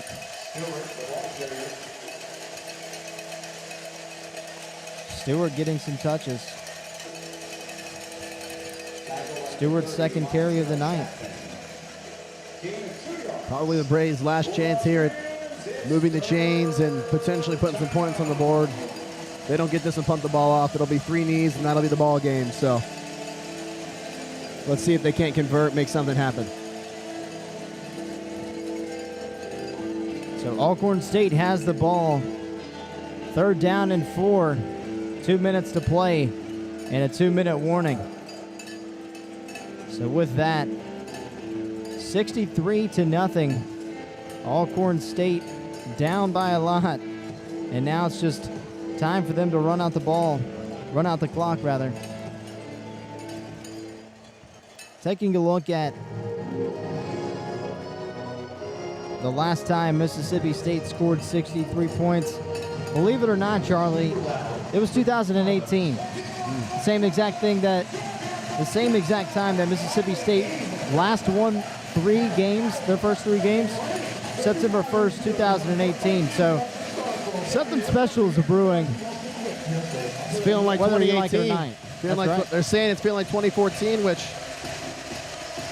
I don't know if I'd go that far and say 2014, but man, this team's got a lot of fight and a lot of drive and a lot of talent.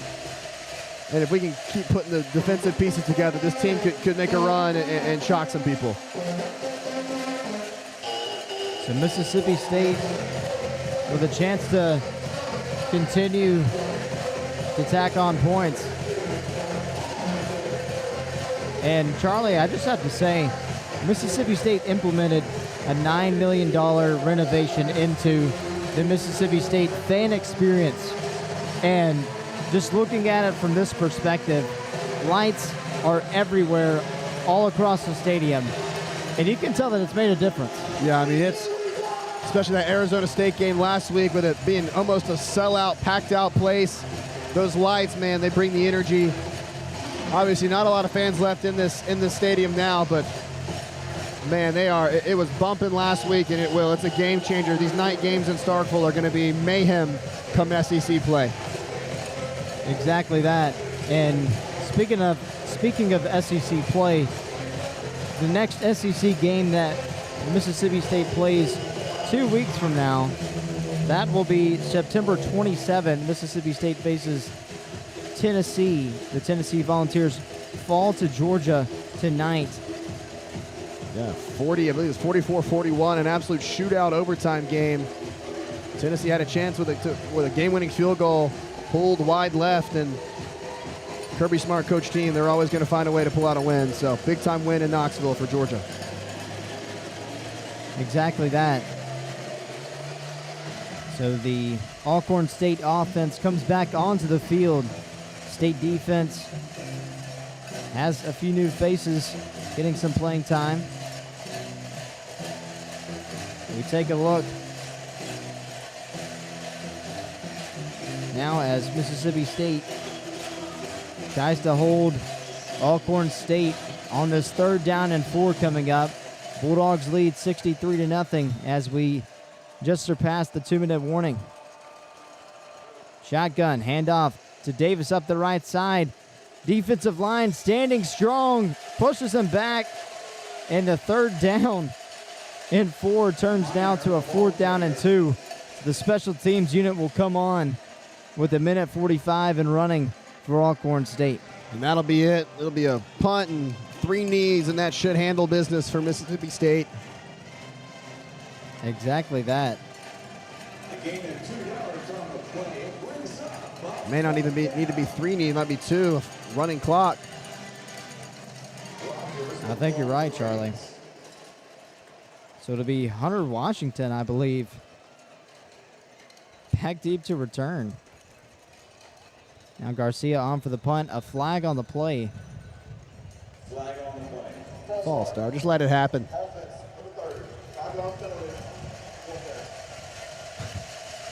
And what's left of the crowd loves the false start call. That's exactly right. So a false start on Alcorn State. 4th and 2. Now a 4th and 7. Mississippi State leads 63-0 over Alcorn State. Those that are still with us, stay tuned till the post game. We'll have Ty Gallman, Connor Davis on our production team. They will have our post game report and talk a little bit of football and how the rest of this Mississippi State team played against this in-state rival with Alcorn State. So now back to the action. 1 minute and 2 seconds remaining. Clock is running. 1 minute left. Hunter Washington back deep to receive the punt. Ball is snapped from the 30. A low line drive kick. Bounces at the 40 and falls out of bounds at the Mississippi State 38-yard line. So 1st and 10. 45 to play. And Charlie, you got to think this is going to be the greatest formation in all of football. Yeah, victory formation. Here we go. It'll be probably 2 knees needed. But man, this has been a great game for State, a good confidence booster. And they'll get another one next week with Northern Illinois. And then SEC play starts with Tennessee, like you said, John Wesley. So these are 2 games you use to figure stuff out, get the confidence built up, and then take on the big dogs. Exactly that. Charlie Curley, I'm John Wesley Cochran with you. It's been a pleasure tonight so far. Mississippi State has had a great game. So now we see new face Parker Puckett in at quarterback. A handoff to Seth Davis up the left side. Races past the 50-yard line. Everybody's getting touches for the Bulldogs tonight. We thought we'd see victory formation. We saw a run instead. Yeah, I think Levy just wanted Parker Puckett to get his snap at quarterback. 6'10 freshman out of Flowood, Mississippi, gets his first snap as a quarterback. But that'll do it That'll run out the clock. Mississippi State, the first time 3-0 since 2018. And Charlie, you wouldn't want it to be any other way with a 63-0 victory. Yeah, I mean, dominant win, wrapped it in maroon and white. But, man, offense is high-powered this season. I think we can score with anybody. The make or break for our team is going to be this defense, and it looks good today in a lot of aspects. Just got to polish, clean some things up, but this is a team that can sneak up on some teams in these SEC matchups coming up soon. I'm really liking the offensive flow with Blake Chapin at the helm. That's right. That'll do it for us for the end of regulation. Stay tuned for post-game. Follow us on all platforms. Bulldog Student Sports Network, BSSN_MSU on Twitter, Bulldog Student Sports Network on Instagram. Stay tuned for our post-game report. Ty Goldman, Connor Davis. With that being said, thanks for listening tonight. Stay tuned for the end. Alongside Charlie Curley, I'm John Wesley Cochran. Thanks for listening. Stay tuned to the end.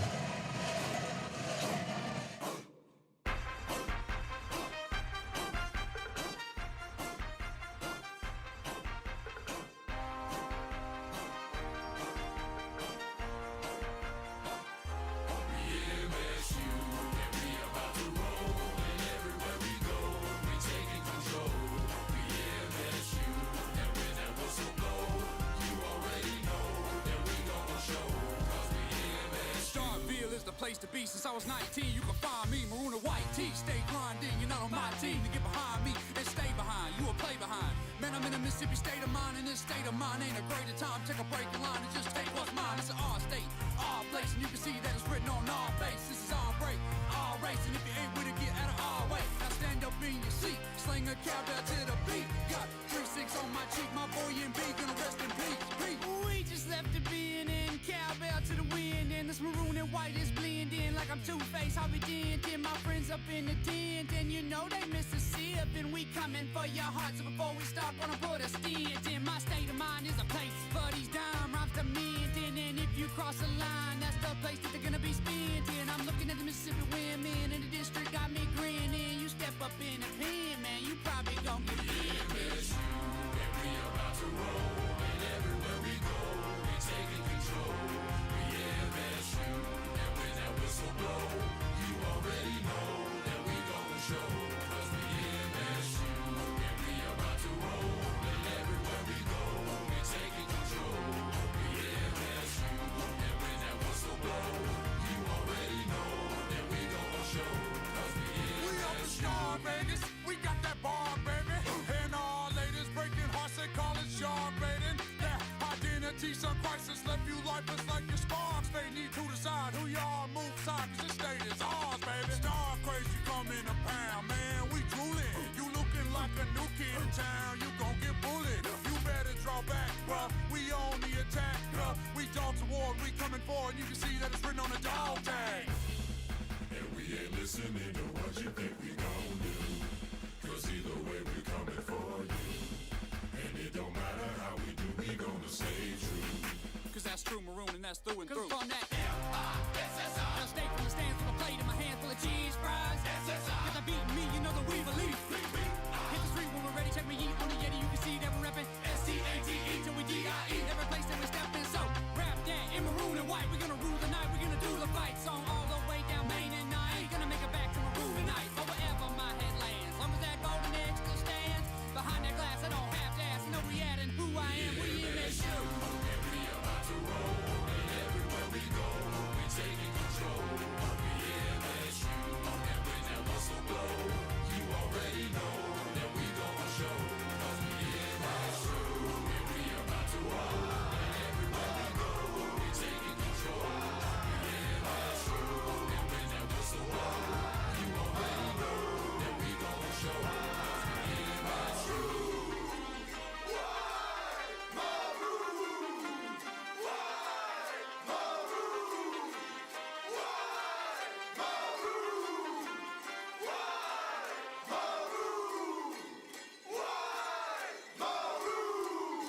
Welcome into the Bulldog Student Sports Network post-game show.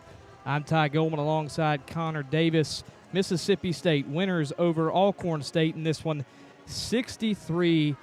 The Bulldog defense preserves the shutout. First shutout. I'm not exactly sure how long it's been, but the first shutout in a long time for Mississippi State.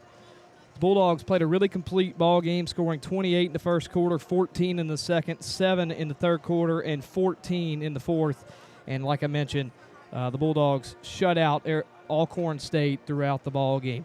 Connor, what are your immediate takeaways of this ball game? Kind of a light game. You play an FCS school like Alcorn State. You expect to win this game. But how do you feel Mississippi State handled themselves in this one after winning 63-0? I think it's really a testament to how great Jeff Lebby's offense can be, Ty, especially when you look at the type of offensive plays that were called today. It was a little vanilla. You didn't really have to step it up a little bit because you were playing that in-state rival in Alcorn State. You really don't want to show your cards, especially whenever you have Tennessee coming up for your whiteout game in the next couple of weeks. I love how good Jeff Lebby's offense can be even when it's vanilla, and it showed through today. I love the offensive play calls. I loved getting a little fancy when we had that Kamario Taylor touchdown pass to Brennan Thompson. I believe that's who it was. And I love getting everybody involved. Every dog ate tonight.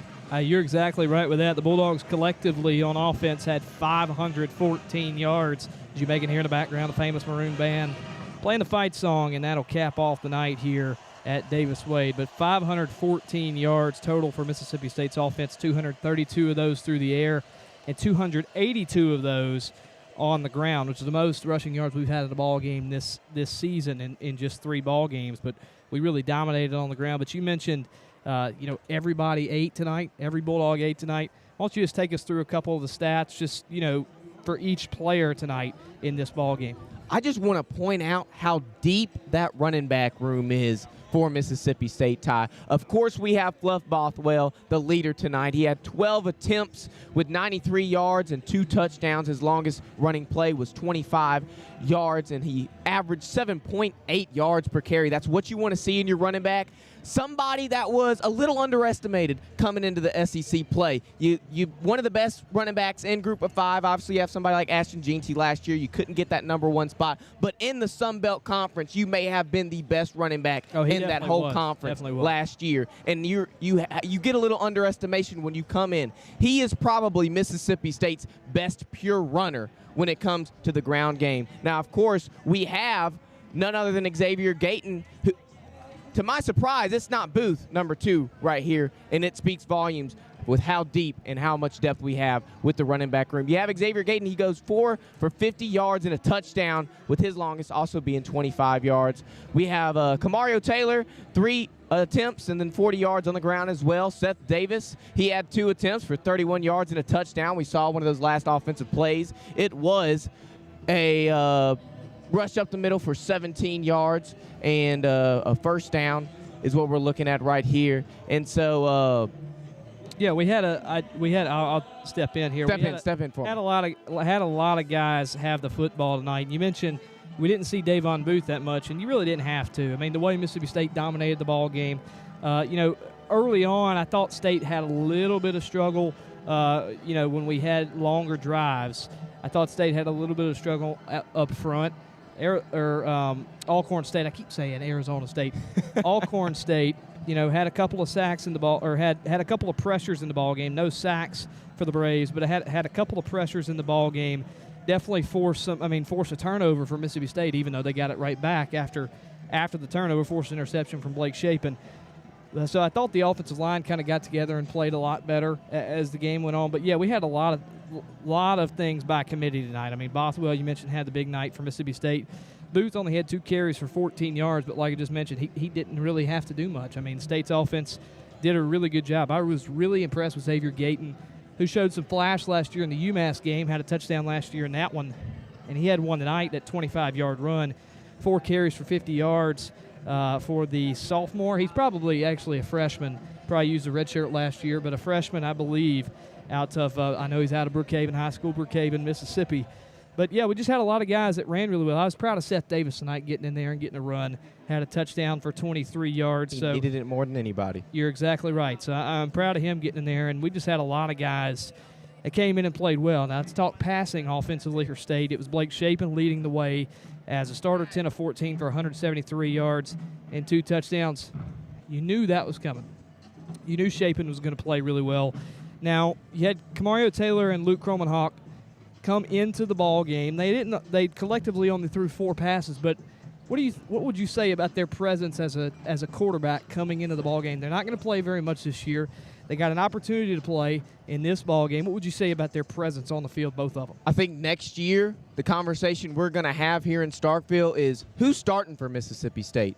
And these type of reps is what we're going to get into that conversation. You have to make the most of every rep you have on this football field, even if it's somebody against Alcorn State where you up 63-0. And I believe those quarterbacks did just that. Kamario Taylor performed well, just not with his arms, but with his legs too. He made some throws that maybe not even a freshman could make, and usually you don't really see that when it comes to freshmen, and true freshmen at that. We had a true freshman last year as a quarterback, and he can make some pretty good throws. But I'm feeling like Kamario Taylor's just a little bit more consistent as a freshman than what we had last year. And Kromenhoek as well. When I see him run with his legs, he's looking a little bit like Nick Fitzgerald to me, Ty. I don't know about you, but I'm getting a little nostalgia feeling watching him on the football field. Yeah, I mean, he had a rushing touchdown tonight as well for Mississippi State. Went 1 for 1, only 1 pass. State really wasn't passing at that point in the ball game, was trying to run clock.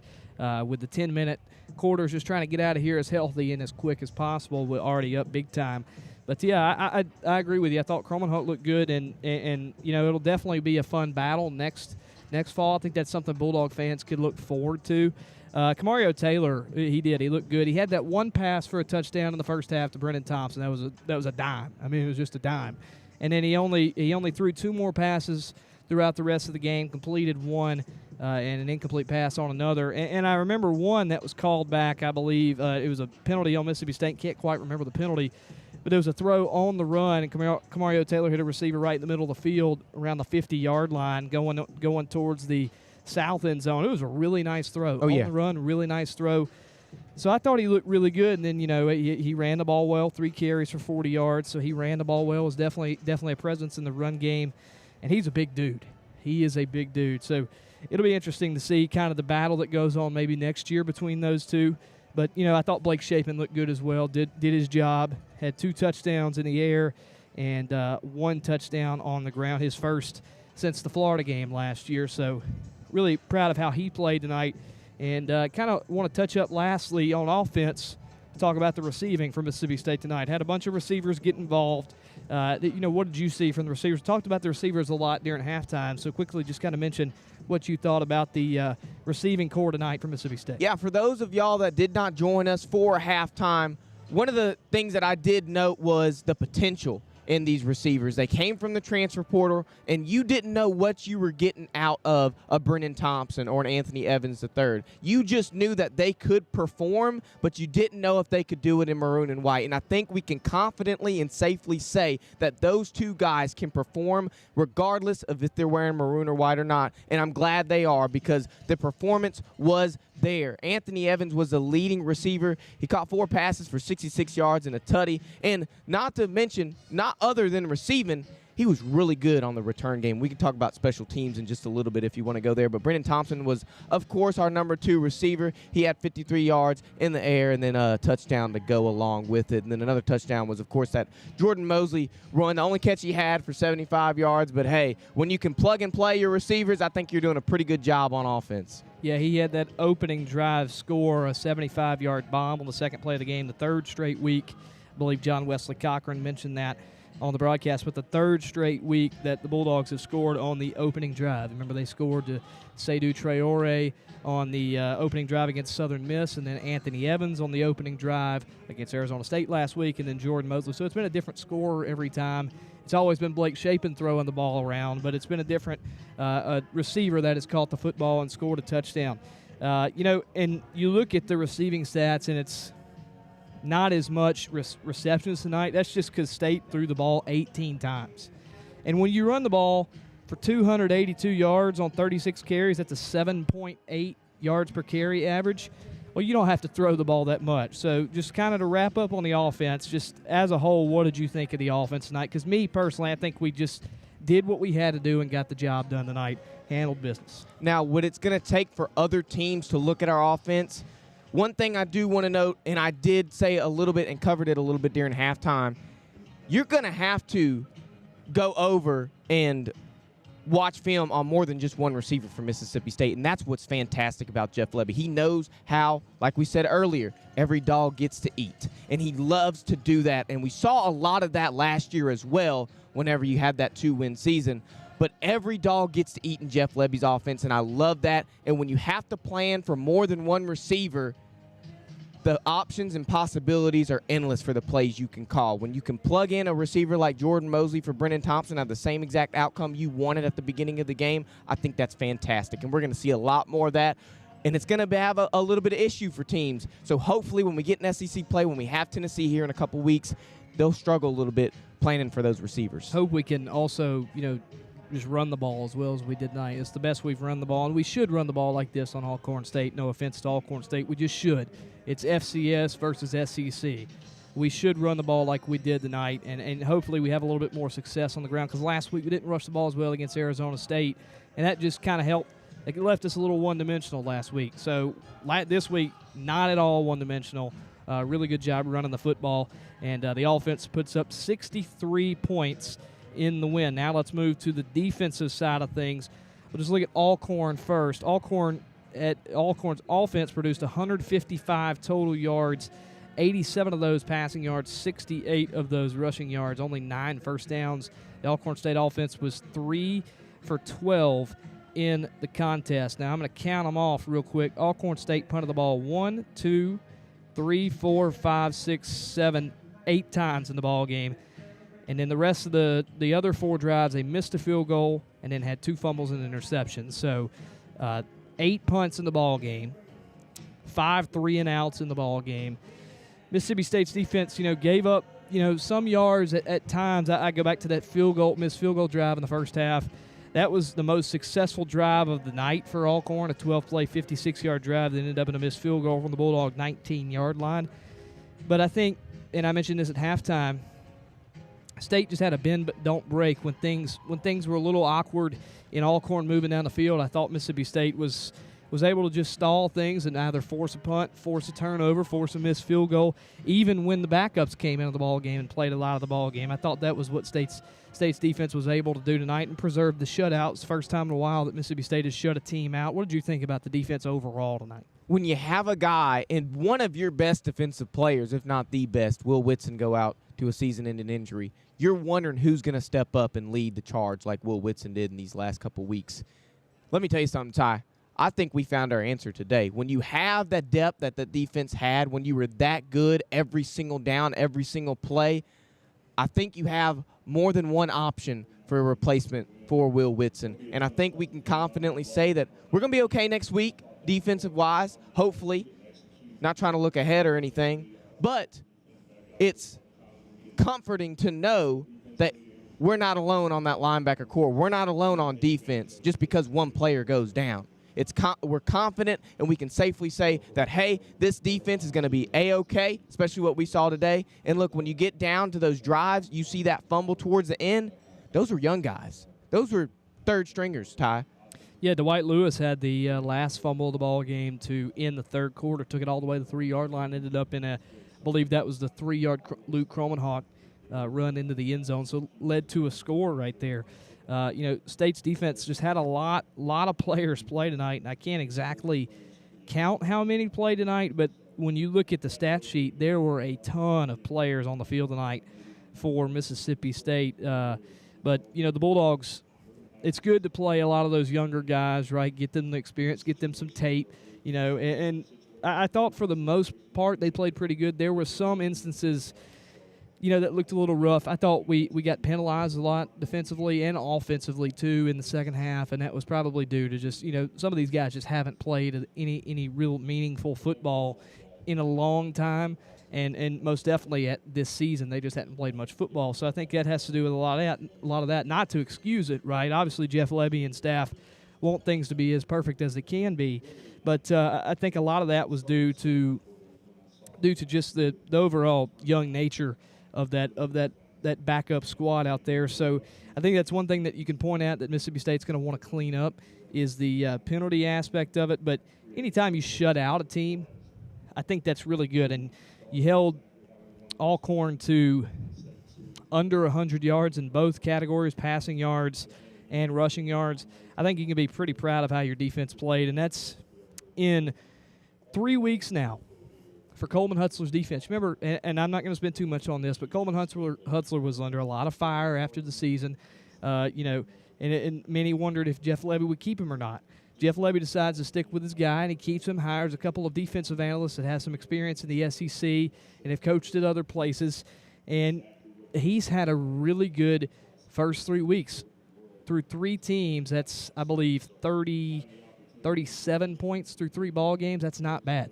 It's not bad at all. That averages to about 12 points per ball game. So the defenses, I think, played pretty well. And you kind of spoke about how the defense has improved. Just how have they exactly improved?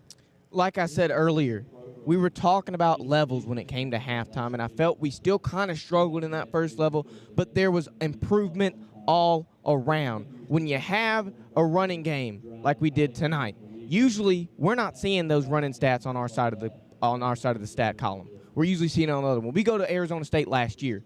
They ran about 300-plus yards. Even last week they ran really well. Really well last week as well. And you can tell Arizona was just about the same team we played the year prior, and obviously they lost Cam Scatterbo to the NFL, and that was a big hit to their offense. But you look at it and you say, we did so much better than we did the year prior. That's why we won last week. That's why it was 24-20. We knew the same exact team that was coming into Starkville. We planned accordingly. The defense was better. We were great in the first level, great in the second level, and great in the third. That goal line stop on that last drive for Arizona State was fantastic, and I want to continue to see more of that throughout the season. Yeah, I mean, I think just as a whole, yeah, the defense has just improved. I mean, that's plain and simple to say, but that's just the fact. The defense has improved as a whole. You go out and get a lot of guys in the transfer portal, and some guys that have stayed, like Nick Mitchell that has stayed, like Isaac Smith that has stayed. There's a bunch of other Bulldogs that have stayed, but those guys are, 2 of the top guys that you could think of. 2 guys that I think could really be all SEC candidates. Isaac Smith was a preseason, I believe, 2nd or 3rd team all SEC player this season. He should be an all SEC defensive player this season. But, you have a lot of guys that stay. And Hunter Washington, too. I won't go without mentioning and talking about Hunter Washington. Kelly Jones comes to mind. A lot of those guys come to mind. And they have really stepped it up this year. They really have. I mean, I'm so proud of the pass defense because I was a little nervous about the pass defense coming into the season just because it just wasn't a lot of proven guys, right? A lot of guys that you were a little unsure about, right? You didn't have any, you had some good safeties, but I think the main thing you were worried about was the corners. And I think Kelly Jones and Bradley Lanier and Diego Brumfield have done a really, really good job in pass defense. Talk about the pass defense for Mississippi State because I think that's so important to focus on. Oh, I definitely want to because last year we were just really talking about it's the Isaac Smith show on defense. Stone Blanton kind of arose in the middle of the season. And the reason that was is because he had to make so many tackles. Yeah, he had but to. It's different he had this to. season. But it is different this year because we're spreading the wealth on defense. You have people like Kelly Jones, Diego Brumfield stepping up. And I think that's what the first level being a lot better than it was last year, these guys can be confident in the third level. They don't have to – there's not a lot of pressure on them to make big plays because they don't have to. They can trust their first level. They can trust their second level for sure. I thought our linebacker core was going to be the best going into the season, and, it was for these first couple weeks. Yeah. And now we have this pass defense that has played so extraordinarily. Let's talk about even last week. I know we have a lot of reference from last week, but there's a lot of content to go in because we didn't call last week's game. So we have a lot to talk about. When you hold Sam Levitt to, 10 completions, 2 picks, you're going to be applauded for your defensive performance pass-wise. Now, you did struggle in that second half, rushing defense-wise, but now you know what you need to work on. There's not holes everywhere. You focus on the hole you have, which is now your rushing game. And today, the rush defense really improved. They stepped it up. Now, there were times where I was like, they probably shouldn't run Alcorn, 12 yards with Sewell. Alcorn had a couple of they had a couple really good plays. But you know what? They stepped up, and they're only going to get better through the rest of the season. I can agree with you on that. I mean, I think you're exactly right with how going back to last week, you play so good in the first half defensively. You play so good in the first half defensively. Shoulda shut 'em out. And I think the big thing too, yeah, except for that last drive. But I think the big thing too about Arizona State getting back into that game was the offense. Maybe it really didn't play as well. They played fine in the first half and didn't play as well in the second half. And then obviously the last drive was great and everything. We scored, won the ball game. But I think a lot of the reason it was closer last week was because we had a lot of missed opportunities last week offensively, but the defense played so good. It's been a long time since the Mississippi State defense has played that good, probably since 2022 or 2000, maybe some games in 2023 that defense has played that good. And they played really good today. I mean, they've played really well, and I'm very proud of them. They've definitely improved, and going out in the portal and getting a lot of guys has proven to be really good. You hate to lose Will Whitson, who's somebody you went and got from Coastal Carolina, who is probably going to have a really, really good year, and I hope we can get him back next year. Hopefully he gets an injury year and he can come back. But, but you still have a bunch of guys on that line that have been really good. Red Hibbler, I thought, has been really good for Mississippi State. Nick Mitchell has stepped down a lot and come into the line of scrimmage. Bingley Jones, I thought, has been really good this season. There's a lot of guys that have been really good, and I think that's just it's also a culture thing too. I think that team in that locker room right now is so just meshed it together. If people can understand what I mean by that. I mean, they're so well formed together. They're so grouped together. I mean, they just have great chemistry. I think that makes a big difference. Levy talks about all the time that they have to have belief in that locker room and belief in that program. I think that's something that's a part of their team and what they have this season. And when you stick to your guns, you bring your defensive guy back in Coleman Hutzler, you can build that chemistry and build off of what it was last year. So I do compliment Levy for bringing his guy back, sticking with his guns, and seeing what he can do. One of the big things I thought Hutzler struggled with last year was the lack of exotic defensive plays. He just didn't have a lot in his arsenal. But with these analysts coming in, he seemed to have learned a thing or two because these analysts know a thing or two. So now they're playing a lot better defense. I mean, you have Isaac Smith coming on the line a lot of times, and it's fun to watch when you have guys that don't normally line up in certain positions, lining up in certain positions and making plays. This is what defense is so good to watch. But when it was so vanilla last year and you're watching the same 3-3-5 formation, you kind of wonder, when is he going to step it up? When is it going to change? And this year was a change, Ty. This year was stepping up because everybody believed in what Jeff Levy was building, and they carried it on over here, and now we're 3-0 to start the season. Yeah, I think, we still have that 3-3-5 identity on defense, but I think there's been some plays this year where we've kind of mixed it up a little bit. We've gotten a little bit more exotic, I feel like, than we were last year. I thought we've been really good on third down this year too, which is what we have really struggled in. We really struggled in last year was third down defense, and I thought we've gotten a lot better on third down defense today. State held Alcorn State to 3 of 12 on third down. I think Arizona State didn't do too well last week. Southern Miss, I don't believe, did too well in week 1. I think they went 10 for 19 on third down. So, State's been really good on third down this season. And I think at the point of attack, and we'll wrap up here on defense, but I think at the point of attack, it's definitely changed. I think there's a lot more guys in there. You've gone out and got guys in the portal, and you've grown from within as well. And I think it's a significant change on the front line for Mississippi State, and that's really contributed to a pretty good season so far defensively for Mississippi State. Now, I'm going to move into let's talk about special teams real quick. Okay. Did want to mention about Anthony Evans. For sure. Talk about Anthony Evans' game. He had one heck of a ball game for Mississippi State, not only offensively, but returning some punts. And you talked about his all-purpose yards. I don't know if it was in my ear, Ty, when we were producing, or it was during the halftime show. But along with his receiving, he did really good returning the ball. He had 163 all-purpose yards. 97 of those were return yards, and that was only 3 returns, Ty.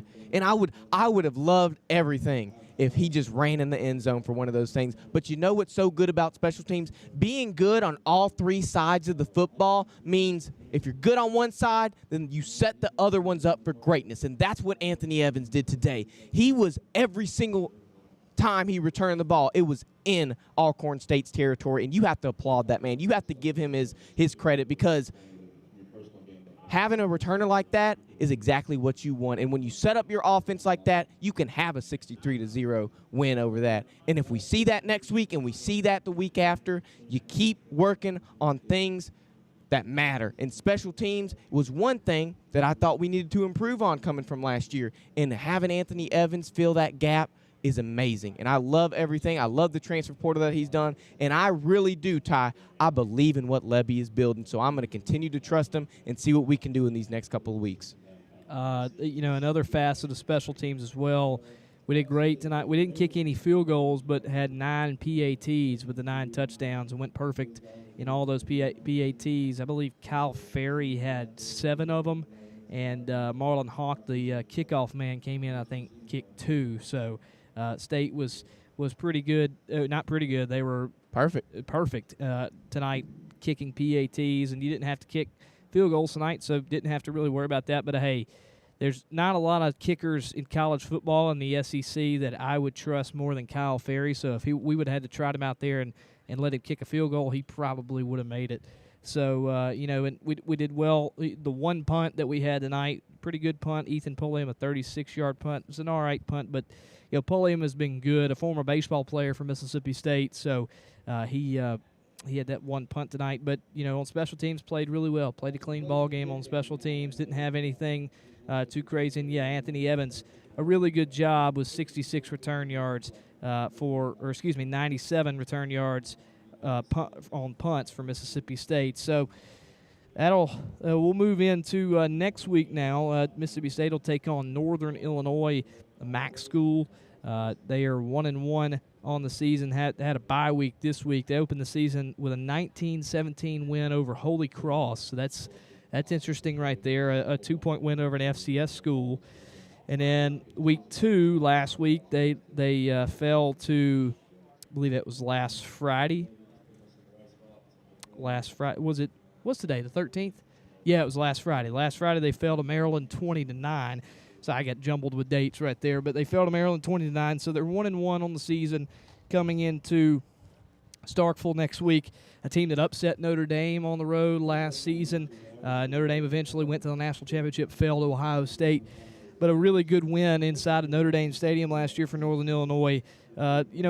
State needs to – what does State need to do next week to kind of replicate, the win? Maybe not a 63-0 win like we had this week, but just an efficient win and a win you can be satisfied by going into the Tennessee game. What does State need to do next week? You really have to round your edges. And offensively, I think that starts with the offensive line. There were times where Chapin got too much pressure, and then most of the time Alcorn was only rushing 4.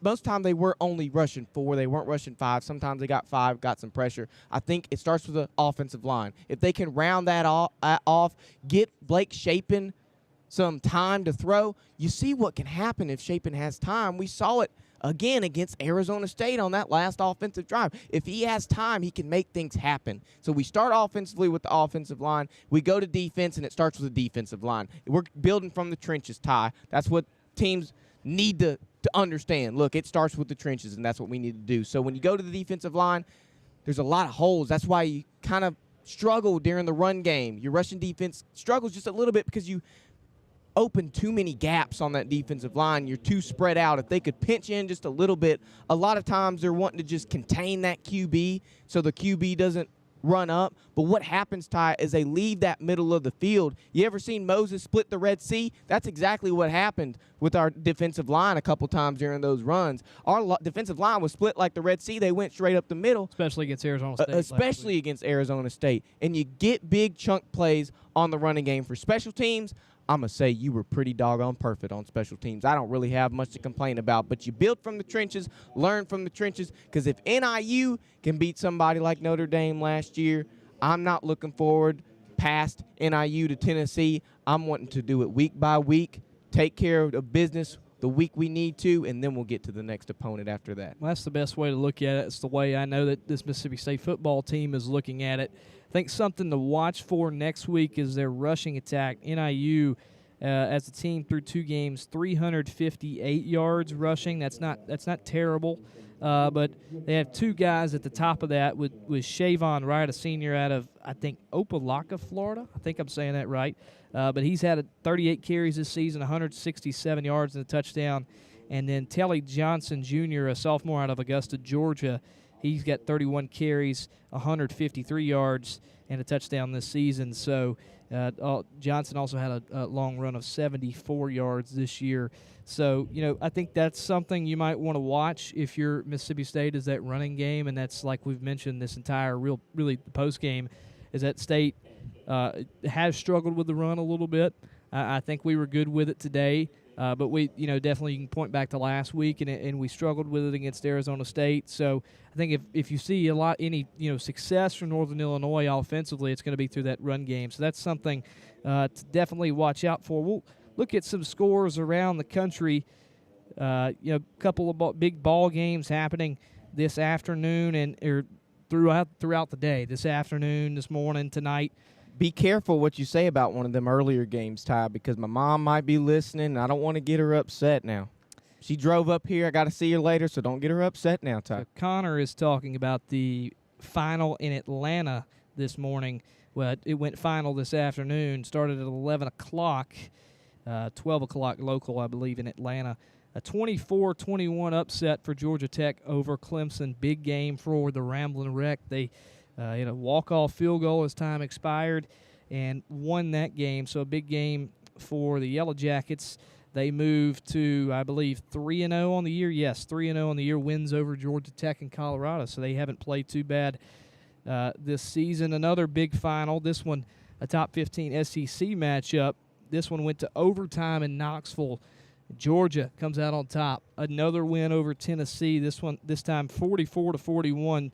Tennessee has still not beaten Georgia. It's been since 2016 that Josh Dobbs Hail Mary into the end zone. To Juwan Jennings? Yes, that's what you're referring to? Juwan Jennings. That's the last time Tennessee has beaten Georgia, and they were not able to beat them today, a 44-41 win. And those are 2 teams that Mississippi State are going to play this season, Connor.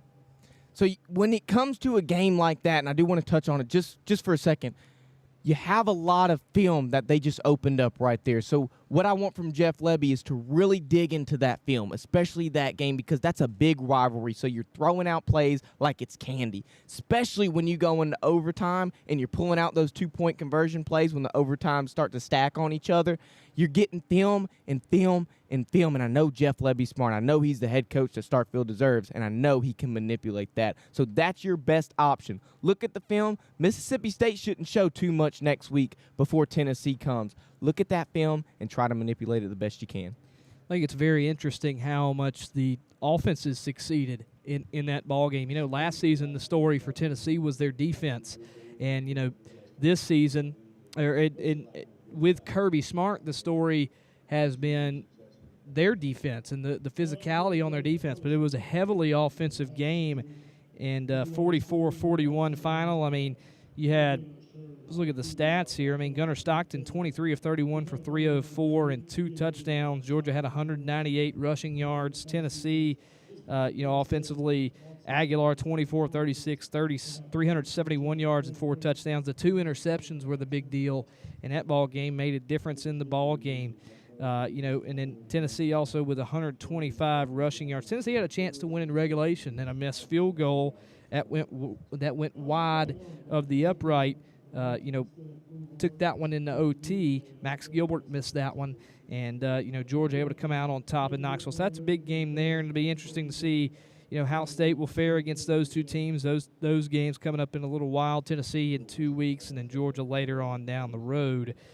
A couple more finals in the SEC, and then a couple of games going on right now. So Missouri played Louisiana today. They won 52-10. Auburn with a 31-15 win over South Alabama. Alabama defeats Wisconsin in Bryant-Denny Stadium 38-14. Oklahoma with a weird trip to Philadelphia. They went to Temple and beat them 42-3. And then Texas with a close 27-10 win over UTEP. Now, some games going on right now. Vanderbilt at halftime in Columbia. Vanderbilt in South Carolina. The Commodores lead at 14-7 over the number 11th ranked Gamecocks of South Carolina. Kentucky 28-16 over Eastern Michigan right now in the third quarter over there in Lexington. Halftime in South Bend, Texas A&M on top of Notre Dame 28-24. Texas A&M are number 16 in the country. That'll be Mississippi State's first road game or first conference road game this season. And Notre Dame number 8 in the country, but A&M leading 28-24. LSU at halftime leading Florida in Death Valley 13-10. LSU number 3 in the country. Florida unranked after that upset loss to South Florida last weekend.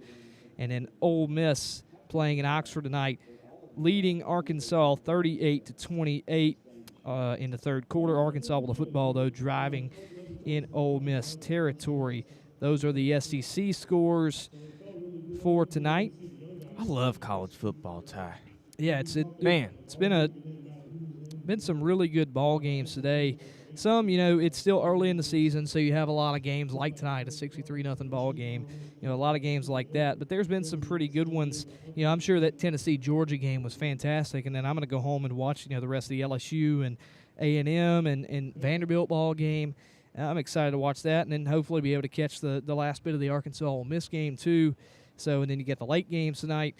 Just so happy it's college football season, man. And it's fun when your team, Mississippi State, is 3-0. And we won 2 last year. Yeah, in 2 weeks, we won the same amount of games we won last year in the whole season. I mean, it's a testament to how hard everybody in this program has worked, how hard everybody in this athletic department has worked. It's last week, and we didn't do the game last week, so Connor and I got to watch it as students last week. That was one of the best atmospheres I've been a part of in a long time. It's the best for me. I mean, it was growing up. I would come to state games, so I was here for the 14 win against Auburn to go to number 1. I was here for a lot of big Mississippi State wins, but that's the best environment I've seen in quite some time, and that's a credit just to everybody, the football program, the athletic department, the game day operation people, everybody in charge of these new lights that we have at the stadium, all the new fireworks and stuff. I think we're going to have a drone show this season. So just State is really, as a university, as an athletic department, really leaned into football, really leaned into football, putting everything they can into football, and it's paid off. Bulldogs are 3-0. You had a great environment last week. Had a good environment this week to play an Alcorn State FCS team. You had a pretty good environment.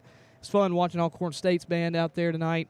Alcorn brought a couple of fans, or a good bit of fans here tonight. So it was all in all a pretty good atmosphere, and just grateful that Mississippi State won tonight. But I'm sure next week will be a really good atmosphere again. Hopefully the Bulldogs can get to 4-0, and then I just can't wait if we win that game next week. That Tennessee game is going to be something to behold. Hopefully they flex it to that later night, about 6:30. I hope they can do that, because if they can do that, them cowbells are going to be ringing, and their ears are going to be ringing for Tennessee. And maybe they might do a little bit more practicing than Arizona State when they just rang cowbells in the players' ears before the week. But, Tennessee might prepare just a little bit better than what old Dillingham did last week. But hopefully Levy prepares as well, and we're going to see that. Like, when you have trust in people that you've hired to have these positions in football and basketball, all these sports, we're pretty blessed to be Mississippi State students, because our sports, they're coming to fruition to be great. And that's what the SEC is all about. You have this standard. You want to keep it because you want to keep that threshold and that popularity. Well, Connor, I'm going to kind of wrap it up here. You got any last words after what you just said there? Any last words that you want to tell the audience here tonight? Had a really good audience tonight for the first broadcast of the year. Any last words you want to say before I wrap things up? I appreciate everybody listening. Me and Ty have a really blessed opportunity to do what we can do here tonight. This is some of our dreams. We want to work in football as we get older. So y'all supporting us and watching and listening, we appreciate it. And hopefully we can be a little bit better than we were last year. I think we have done that. And, hey, it's Mississippi State football season now. It's something to be happy about. And, it doesn't get any worse whenever you get to basketball and baseball. So we're really blessed. We're really fortunate to have this opportunity. And Hell State, baby. Well said there, Connor. We do appreciate y'all tonight for tuning in to the broadcast. If any of y'all tuned in to the live tweets, this throughout the ball game. Appreciate that. That was me. That was me doing that. So there you go. You did something. I appreciate y'all doing that and interacting with us. If you want to interact with us on social media, first I'll give you the Instagram handle. It's at Bulldog Student Sports Network. That's all lowercase, at Bulldog Student Sports Network. You can follow us there. We'll have some things to post this, I'd probably tomorrow afternoon, maybe some calls from the ball game from John Wesley and Charlie Curley that we want to call. We'll have some things to post on Instagram. I had a game day post today, so follow us there. You can also follow us on X, Twitter, whatever you want to call it. That's at BSSN_MSU.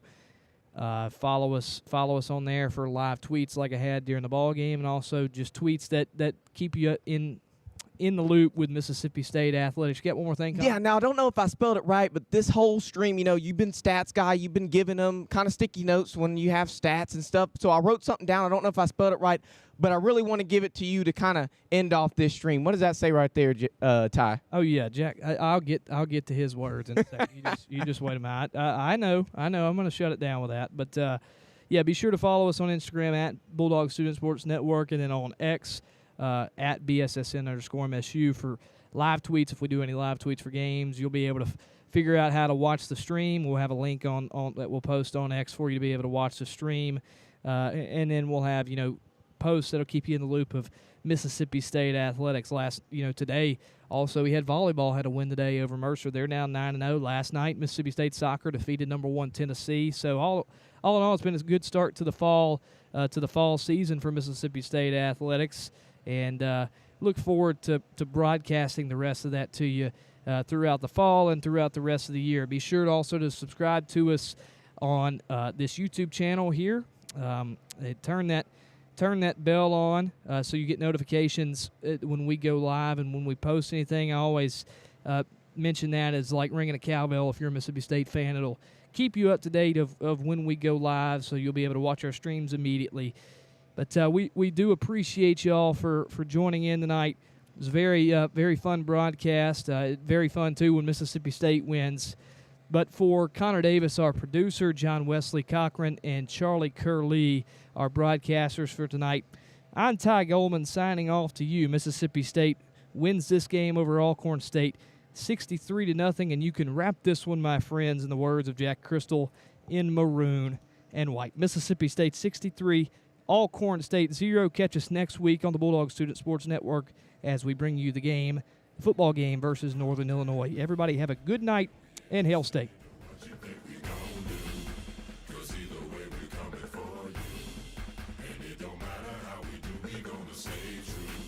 Cause that's true maroon and that's through and through. On that L-I-S-S-I. Now stay from the stands with a plate and my hand full of cheese fries. S-S-I. Cause I beat me, you know that we believe. Hit the street when we're ready, check me on the Yeti.